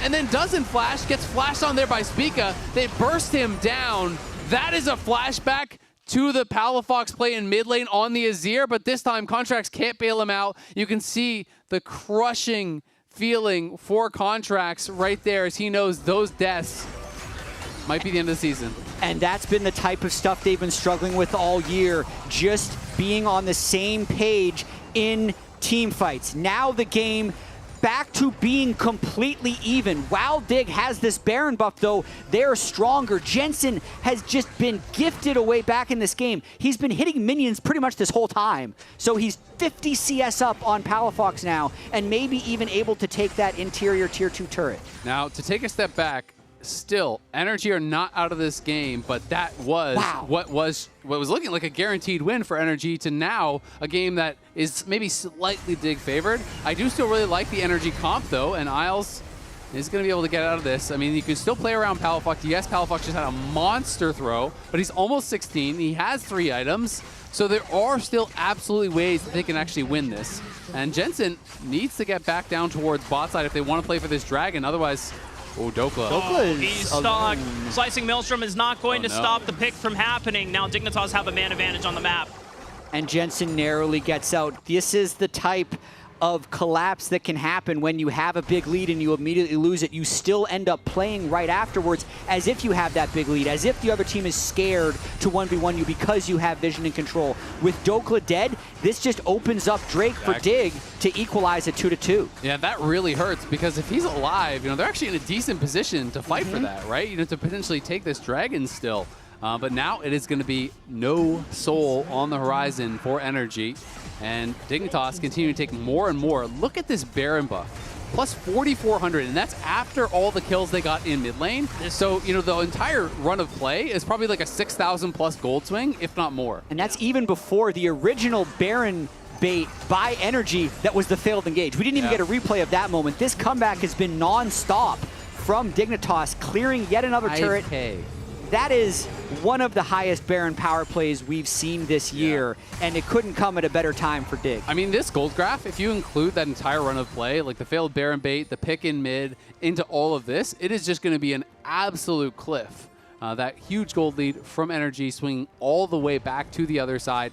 They are out on the map. They're looking for a pick, and they may have one on Isles. Isles face checks, gets the Magna Storm. He might just be safe. The bullet time is going to zone the majority of the backline away, and Contrast cannot pull Isles back into the further pick. Tempered Fate just stops Sven in his tracks, but the Equalizer continues to push NRG back. Yeah, the Equalizer gets dropped down. I think Licorice thought they were looking for a re-engage on Sven as they do hit that ult, so the Equalizer is a whiff. At the end of the day, they do get the flash off of Isles, and now he's dead for sure. They go back for another pick. This time it's successful for NRG. Isles is gone, and now the man advantage for NRG. There's no Baron to play for another 2 minutes. We're going to take their advantages where they can get them. To say that there's some nervy play happening right now would be an absolute understatement. That's back-to-back plays there by Isles where he gets picked. The first time, all of his team's ultimates get burned to save him, and then he just does it again. He just continues to walk forward without vision, gets picked, and NRG needs to keep looking for that. The one thing that has been constant here in this game for NRG is Huhi and his ability to get picks. He's still deathless. They need to just be in the sneaky spots. That, like, look at the vision right now, actually. NRG has great vision on the top side of the map. So they need to keep going back to that play to now come back in the game that they'd previously be in control of. Yeah, exactly. You know, go back to what got you in that lead in the first place, like you're saying, right? You know, Huhi has been so good at finding these picks. Isles has been struggling to get vision without dying. It has been a problem for him throughout this series. And Huhi, as you said, deathless, involved in almost everything for the squad. Again, the carry's still strong for NRG. You have Palafox now level 16, so has that rank 3 of the ultimate. That's that big power spike that you look for. But on the other side, Jensen just finished his IE. He's now on 4 items. He has had a really quiet game, got focused incredibly hard by NRG nonstop in the early game. It felt like everyone was coming from all angles. But he's been given away back into this game, so now it really is in his hands. He has the ability to carry this game from this position. A 2,000 gold lead on Zeri, 4 items. You've reached late game. There's no excuses. The early game pressure did not matter anymore. You've got to step up, and you've got to be able to get this across the finish line. Richest player on the map. He had been to 8 consecutive world championships prior to last year. He has not been strong in this meta, but now on the 80 carry, after the poor early game, richest player in the game, and does actually need to perform to keep his team season alive. So that's the setup for Jensen. Let's see if Dig can pull it off. The only member that is level 18, the strongest person alive. NRG have to know that he is the prime target, the crux that could keep Dignitas alive. Oh, they tagged him. Tempered Fate It finds Sven. He's in trouble. Spica turns right onto Palafox. Isles is trying to buy time in the backline. The Impale does not land on the Spica. He's fine. Jensen goes over the wall. The lightning crash, and now his targets are the 2 remaining, and he carries for NRG. Palafox runs away. FBI is able to gain space, but they're still on the run. Sven tries to look to slow them down with the Make It Rain, but Dignitas are going to be content with the pick onto Contracts. But they can go to Baron because that's the jungler down here. They would have loved to get more. Jensen flashing in there, forces out the flash from Palafox, the barrier from FBI as well. But now they can just start up the Baron. They got 20 seconds until jungler respawns. Dokla's level 16 and Palafox is pretty strong at poking. They might think about fighting this one, but it's so hard to get in. I think they will. If they give this up, it could be really bad. But if Dokla can get in the pit, there's potential to turn this around. Curtain Call is going to force Dignitas off the Baron, and as long as it resets, that's great for NRG. Contracts now spawning back on the map, and NRG have defused the Baron. Yeah, I mean, they were really nervous. This is a level 16 Kennen who is quite strong still. Does have those 3 items. If you got flash ulted in the pit, you could get absolutely eviscerated. That could be the end of the series. So afraid to make that final mistake here, and now it's going to be about the setup for the Dragon. And Dig is late to that setup here because they did not actually reset. Jensen does have TP, but again, if you show up late, you could get picked walking in. Jensen, this has been one of his tendencies over the years to hold his TP, greet another wave, and go in. And I think the most important thing in that last fight ended up being Jensen's flash in. He didn't get the kills that could have broke open the game, and now he has no flash to Kennen's flash in a potential fight. Yeah, absolutely. Palafox on the same side, though. That was the trade. He flashed in, forced that flash on him. Isles has flash. Spica has flash. Licorice has flash. So who can capitalize on the missing summoners from these key carries here? Really could decide this one. Dignitas knows they were late to that setup. They're not going to be able to do anything about it. There is a pink in the pit, though, so they can't even be Baron baiting because there is a pink in the pit from NRG in the back of it, I do believe. As Jensen should be okay. Got tagged by the root, but... If Contracts had flash, I would imagine he would have sent it. But because there's no surefire way to close the distance on a flashless Jensen, they could not capitalize on the pick. Man, who's going to win? Oof. I don't know. I mean, this is just feeling like one of those series where there's going to be a massive hero and a massive zero. It's really who can step up in these final moments and go big for their team. Because one fight this late in the game really can be game-ending. If you have a wave pushing in your favor, if you get an ace, you might not even need the Baron. You could just walk it down and claim the series. And it might be about keeping your heads, too, because we need to call a spade a spade. We've seen some individual big misplays that have led to giant swings in this game, and because the pressure of Game 5 and all the extra pressure outside of Game 5 applies to this game, it's just, it seems like it's really difficult for these guys to stay connected and stay in their moment. Yeah, absolutely. It is tough, and you can see Dig now, trying to push up, trying to reclaim some of this vision. It had been absolutely dominated over by the Baron by NRG for the last minute or so. They cleared out all the wards. They got that all down. Dig moving as 5. They have had Isles get picked a number of times as he was walking in for vision, so this time they do it as a 5-man squad. They have the bot wave pushing. No one has gone to answer that for quite some time because everyone knows a fight could break out and maybe the TP's too slow. Dokla, though, is kind of sneaking in behind them, and if Dignitas doesn't get the info that he's over there, it could be catastrophic if they were to walk up. FBI keeps landing the roots on Jensen, and Jensen has no cleanse, and there's no Mikhails. It's so dicey. I mean, FBI has been insane with those Ws. It feels like he's hitting every single one instantly as soon as the damage is applied. For NRG, they've been trying to constantly push for mid control and get Dokla a sneaky way into the jungle quadrant and look for that flank, but it's not paid off so far yet. So, I mean, to check back in, we haven't talked about Licorice's items for a long time. Last time was when he actually just completed the Abyssal. Talked about solo AP, you need to be a threat. Now he has a Death Cap. Now he has a Shadow Flame. That's the kind of stuff that you really want to see in his solo AP game. There's going to be no MR at all on the other team besides a tiny little bit from Contracts, but that's about it. So those carries will be really vulnerable if you can get that proper equalizer, if you can follow up on something like a big engage from Isles or that ultimate from Spica. It can be huge. I think Contracts really intelligent to go the route of grabbing these support items late. He grabs the locket. It's not really about you. It's about keeping your carries alive. Yeah, double locket, a little bit redundant, but still very important to deal with the equalizer. It does feel like this game is probably not going to have much happen until the next Drake. NRG being able to get that third Drake is Really big. quite huge considering they were the weaker team at the time. It was just a matter of them being more cognizant of the respawn timer. For the time being, they are actually controlling some vision around Baron, so if they get a pick, they'll obviously take it, but I think it should come down to that next trade. It is interesting, though, because they're setting up a potential to maybe play for that Baron. You look at their vision line, it's all up on this top side, right? And then you look down on the bot side, there's no vision for them in the whole Dragon Quadrant. So there is potential that they could say, okay, we know you guys have to stop us from getting stole. You're going to go down there. And trade. Maybe we actually look for a trade. Those can be very risky because the Baron is, of course, much more tanky, and one person can stole out the Dragon while the other 4 delay the Baron. But it does feel like, just based on where NRG are setting all their wards, they're at least considering that line of play.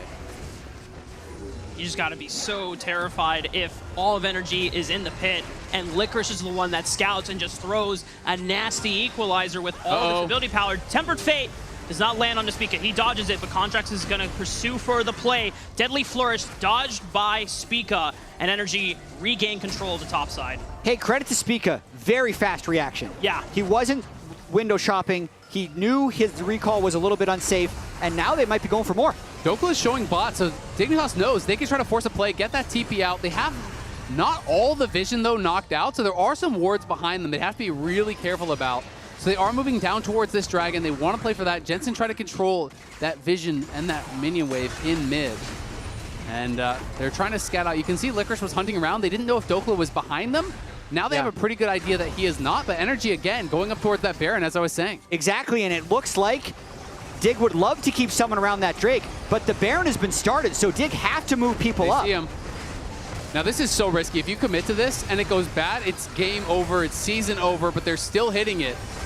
9,000 HP on the Baron. Spica is starting to walk up now. Licorice is going to solo the Dragon. Licorice is going to solo the Dragon, but a teleport from Dokla. He finds the flank! Big Dokes into the Impale! Bullet time doesn't do a damn thing! And Sven is flashing away from the Tempered Fate. NRG maintain all 5 while Dignitas loots 2. And I love what NRG's doing after this too, going to secure the soul rather than taking the Baron. They do not want Spica and Sven to be able to get this. NRG are maintaining their composure in the highest stake game of this season, and they are pushing Dignitas around, maintain control of the Dragon Pit, and gain soul. Man, I just love how they played that out.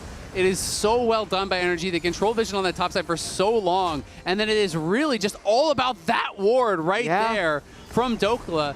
Dig tried to come back in and clear out all these wards, but it's impossible to get every single one, and that ward was the difference maker.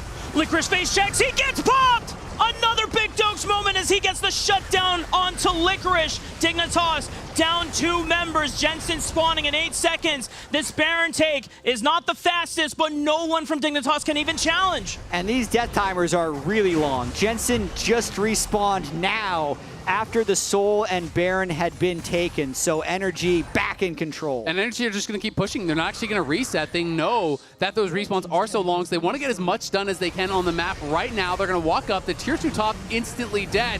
Jensen's gone! Oh, big Tempered Fate from Hui! Jensen has flash, gets away from the Impale, stays alive, and now pops the Lightning Crash, but that is a lot of damage from NRG, pushing him back into the base.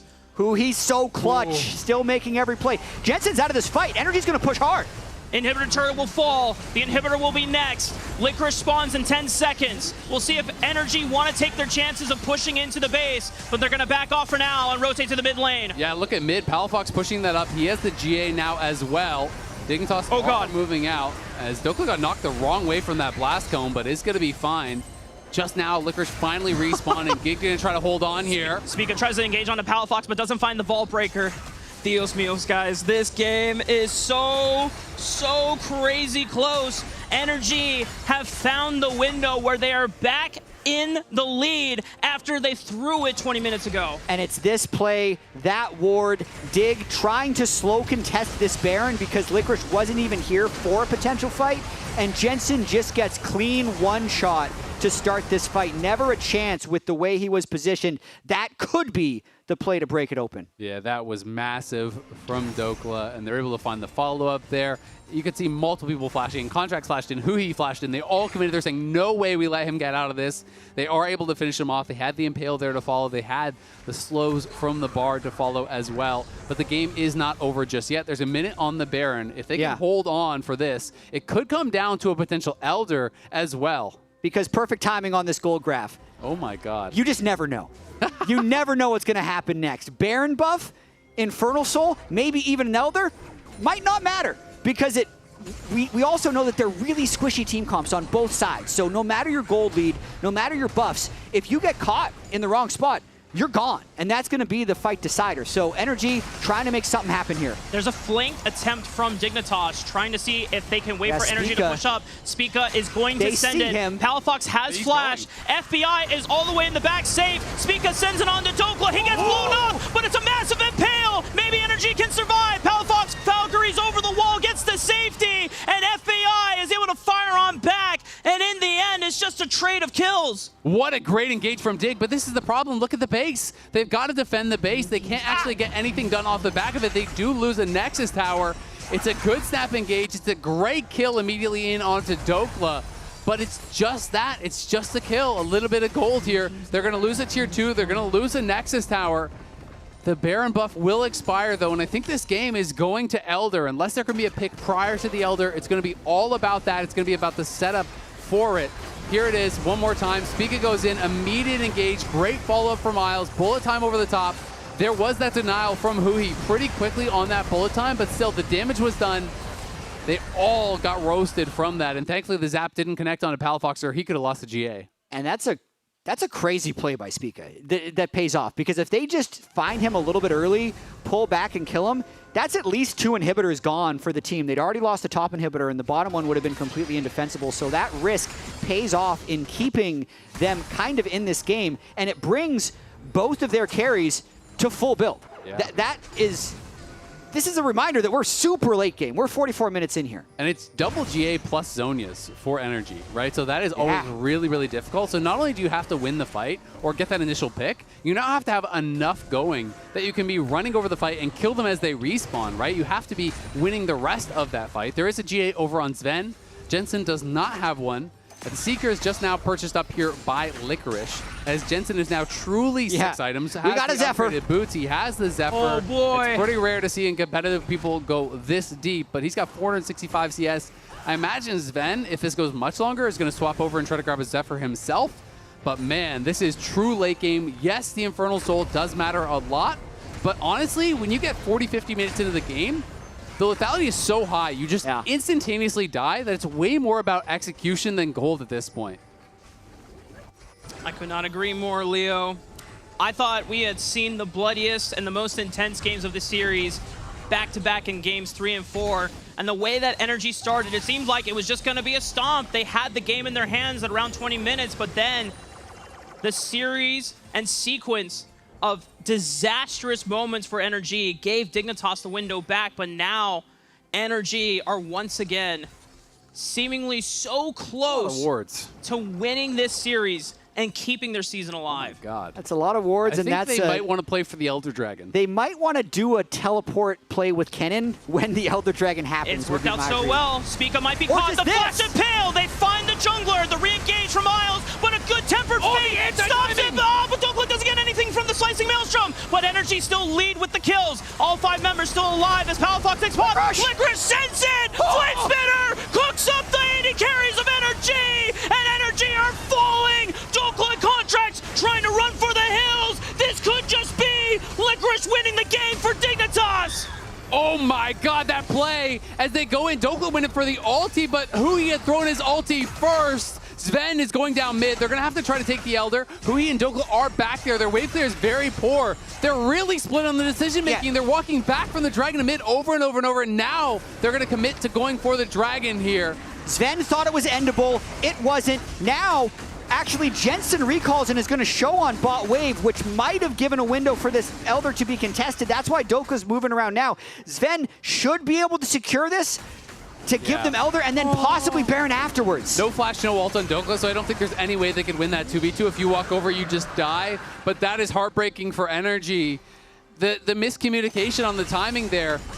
If Dokla waited a split second longer, that is probably a game-ending play because he hit the double ult on the carries. If you get in on top, then pop the ulti, but he popped the ulti early, and now they're in on the Baron. Contracts respawning in 5. Palafox is on the map. Dokla would love to go in. Licorice is about to show bot lane.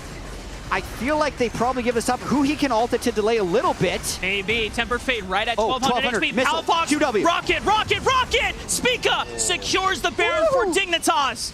NRG down GAs on both of their marksmen for the next minute. That is going to be so tough. And Dignitas, once again, guys, have somehow regained control of this game. I mean, this is just insanity. I really want to see that replay one more time around that previous fight before the Elder. That was insanity. And NRG have to hold the line now against Elder, but it's 1,000 times harder when they also have Baron, because now you can't just kill the waves and not fight. We might not have time for this replay because they're walking this minion wave up, and we know that Dokla could try and find a flank at any time.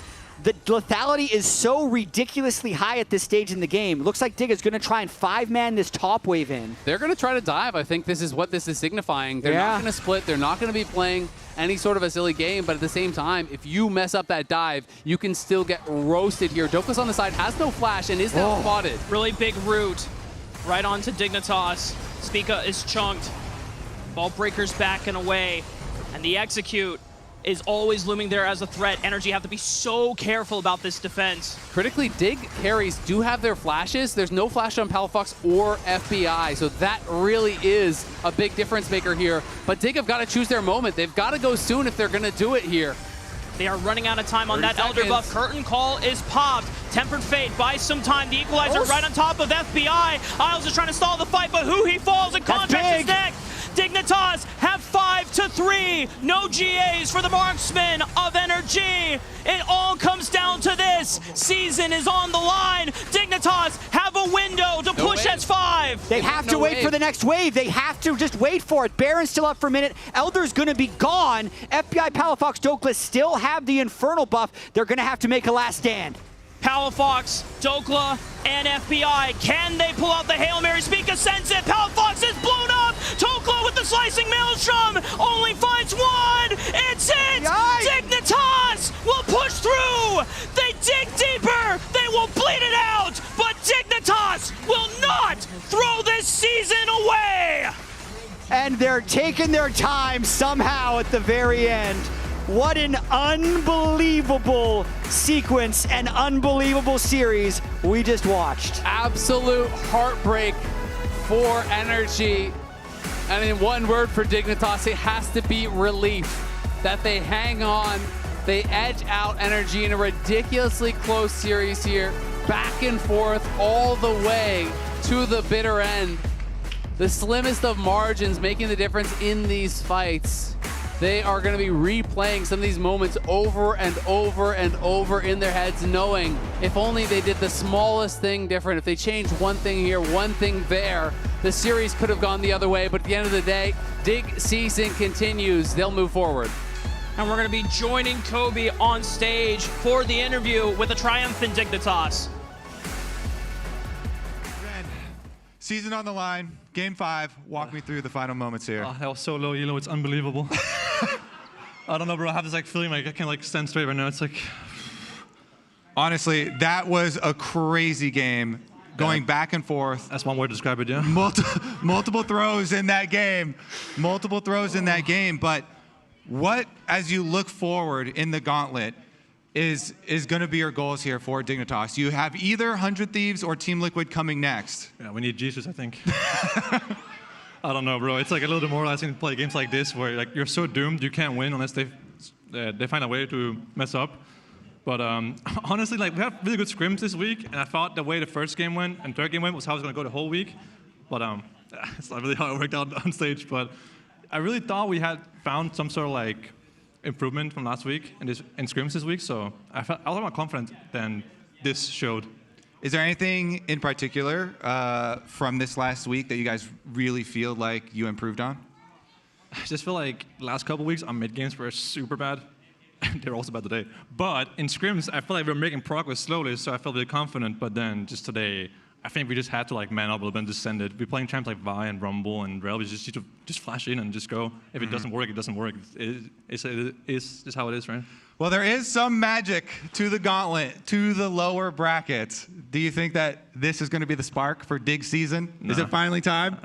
No, I think I really do believe we have something that's special. Once it clicks, we'll be there. But right now, it's not really clicking. All right, they're still looking for the spark. This week in scrims, it's going to be there. Dignitas, congratulations on the win. We're going to send it up. Good stuff. Thank you, Kobe and Sven. I like how honest he was there, though, right? Like, he was like, scrims went great. I don't know what happened. We're not done. We're doing one more. I was prepared for the dig season, and then he simmered it a little bit. That's fine. Yeah. I'll hold this for next week. I mean, I feel like you do have to come out of this, though, being like, okay, it was a rough showing from both sides. It's one of those moments where you're just like, look, a win is a win. We took it. Let's just pound through scrims, and then we'll get better off of it. But my God, what a Game 5 this was. Legitimately back and forth, I think about 3 times. NRG lost it, they threw it, and then they regained it, and then they threw it again, and Dignitas was there to pick it up. Yeah, and that's kind of, I think that's why it probably is so frustrating from, just taking Sven's side in this, where he's like, I know that we are better than this. Yes. And we still have not shown it.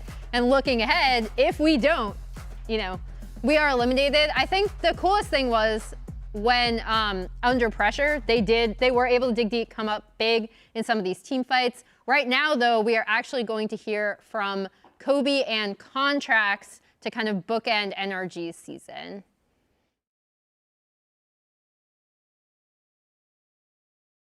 A lot going through your head after a game like that. I can see you shaking your head as you're listening and they're talking about the throws. But if you take a deep breath and look back at your season right now for NRG, do you have any big takeaways? I think we can look back at this series and say that we put our all with, no regret. I have no regret. I feel like I gave it my all. I think my teammates gave it their all. It sucks that we couldn't, close out in a clean fashion, win this game. But I think it's just really emotional because, next year, you don't really know what's going to happen. So just really enjoyed playing with my teammates for 3 years. Yeah, super long time together. You guys have had some huge successes, had times at Worlds, big wins on the international stage, and I can see you still have the drive. Anything to look forward to for the next steps here for next year? I think my main goal is definitely to keep playing. It's what I want to do. It's my passion. Whether I'm able to do that or not is yet to be seen, but I just have to take it day by day. I'm not too sure. Well, the fans in the audience were giving you a standing ovation. You definitely still have the heart. Looking forward to seeing you again. We're going to send it back. Thank you, Contracts. I feel like this NRG team is really special, right? Yeah. Like watching them be able to come through, win Summer, to have it end here. I was really appreciative of Contracts for calling out his teammates and just talking, again, it's obviously very emotional, but talking about how much this team meant to him. Yeah, because they've been through it all, the highest of highs going up against G2 at Worlds that we always mention, and then, going through the lows, and you go through what seems like a battle with your teammates, and you share some kind of ridiculous memories. So the feeling's there for a reason. You never know how the season is going to pan out going into the next one, but love them all, and I hope that, they land in a great place. Yeah, it was a tough battle for both teams, I think. And again, shout out to Contracts for doing that interview. All the best to him and NRG. Now we do turn it back to Dignitas. Yep. Player of the series. Who do you think it's going to be, Rez? I think it was a man with a few Entofos on his hand. It was definitely Licorice. Yeah. He was huge. Yeah, and I think the biggest thing for Licorice for me is the way that they were able to play around him in the swap, finally. Yeah. Mayberry talked about it in his interview. They talked about it just generally. I assume this is what they were looking better on in scrims was coming out of the lane swap with such good advantages. And he looked, this was, I believe, off the back of that, it was like a delayed triple kill at the Dragon fight where he just absolutely popped off. So congrats to Licorice, because I think up until this point, he had kind of a rough season. Yeah, I agree. And I remember just off the last series that they had, he was the one that talked about practice regimen, that they needed to have a better culture. And then you're hearing from that interview that they were confident based off their scrims, and if it's turning out well from them and they're getting confidence of it, that means like it's a better Dignitas. And I'm interested to see what the next series is, because they're now going through this gauntlet and they might surprise a few people with the performance that they had right now. Obviously, it was a back and forth series. That man right up there, making special things happen. Yeah, keep working on lane swaps, because you know you're going to see him when you have to face one of TL or FlyQuest potentially. And if it's 100 Thieves, remember, they had like a really tough series and a reckoning because of lane swaps. Yep. So going up against 100 Thieves, if that does happen, if that's the series that might happen in the lower bracket, they'll be better prepared. Yep, and let's pull up that bracket to see what's going to happen. So basically, a reminder for our viewers at home, the higher seed that drops down from the top bracket does get automatically seeded into the next round. So it'll be Dignitas awaiting the lower seed of the loser of either TL or 100 Thieves or C9 FlyQuest. So the only way 100 Thieves can escape being in that specific game versus Dignitas is simply winning. They upset TL. They have to upset TL, because C9 and FlyQuest have a much better, standings when they're in the regular season. So that's going to be something I'm looking forward to. Yep, and here we have the playoff bracket for NACL, which is happening now. We've had a lot of shakeups in NACL, honestly, with the kind of FlyQuest and Team Liquid teams getting dropped down a peg. It's kind of crazy. It's insane that that's been the case. Now, TLC are going to have to go up against DSG to be able to move on in that lower bracket. It's the same system. So them and FlyQuest being upset is insane. So I'm really looking to see what Dragonsteel can do on the upper bracket. That's what happens when Brandon Sanderson, joins here.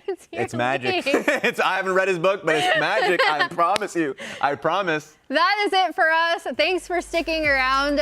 We will be back tomorrow at 4 p.m. Eastern, 1 p.m. Pacific for Team Liquid versus 100 Thieves. And now let's send it over to LCS Challengers for some NACL playoffs. Too bad. Hits out. Ulting. Yep. I flashed out. We win here. EM4. Low Poppy. I have ulti still. I still have ulti, okay? Yeah, low. Keep going if you can. Yeah, I'm nothing. I'm nothing. He might get snared. He's snared. It's all you guys. Nothing. I have ulti if you want. Ori flash? No, right? Nice flash, Ori. No flash. Look for it. I'm looking at Zin. Yeah, looking at ADM. That's it. Wait, ADM? I can shield you. Good chair? It's just Bank. It's just Bank, I think. Nice drop, guys. My champ is really balanced. Your champ is really balanced. We kind of fisted them early, no? Big Jokes is just vegan, no? Yeah, I started the lane with 100 HP, and this guy couldn't lane. Freak.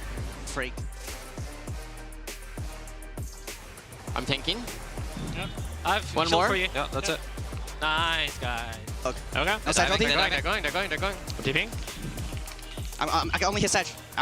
Okay, kill Sedge. It's not good. It's not good now. Take a rumble? Yeah. Turret's gone. I have nothing. We kill? No, nothing. Run. Sedge no flash. Going to flash. Front. I got stunned after. Oh. Let's get out after. Yeah, can you guys... It's just this guy. Overkill, but you know what? NRG, they get stomped in the game 1. They're going to stomp them right back in game 2, and the series is tied 1-1. Come back a bit. I can't enter right now. Look at Vi. Vi's walking up too far. Watch out, MF after. Yeah. Watch out, MF. Watch out, MF. Rumble flash. Lily no flash. Okay, that's that. It goes over to Spica. The rest of NRG now have to fight through the bullet time as he gets interrupted by Huhi. Spica now finds himself in the backline. Licorice all out on AFPI, brings him in isolation and takes him down. The rest of NRG are forced to run. Quay no flash in. Okay, no flash in. Look Quay. Yeah. He's dead. Nice. Big. I'm looking on this guy. Okay, this guy's just griefing. Watch Hedge after. Yeah, I'm looking at Sedge. Popping all. Run away. You have a slow, very slow. Okay. They'll see it. When they walk here, Okay, I'm going now. I'm going now. Okay, looking. Walk up, walk up, walk up, walk up. I'm getting walking. Look, look, look, Yeah, look, look. Zeri. Hell yeah! Okay.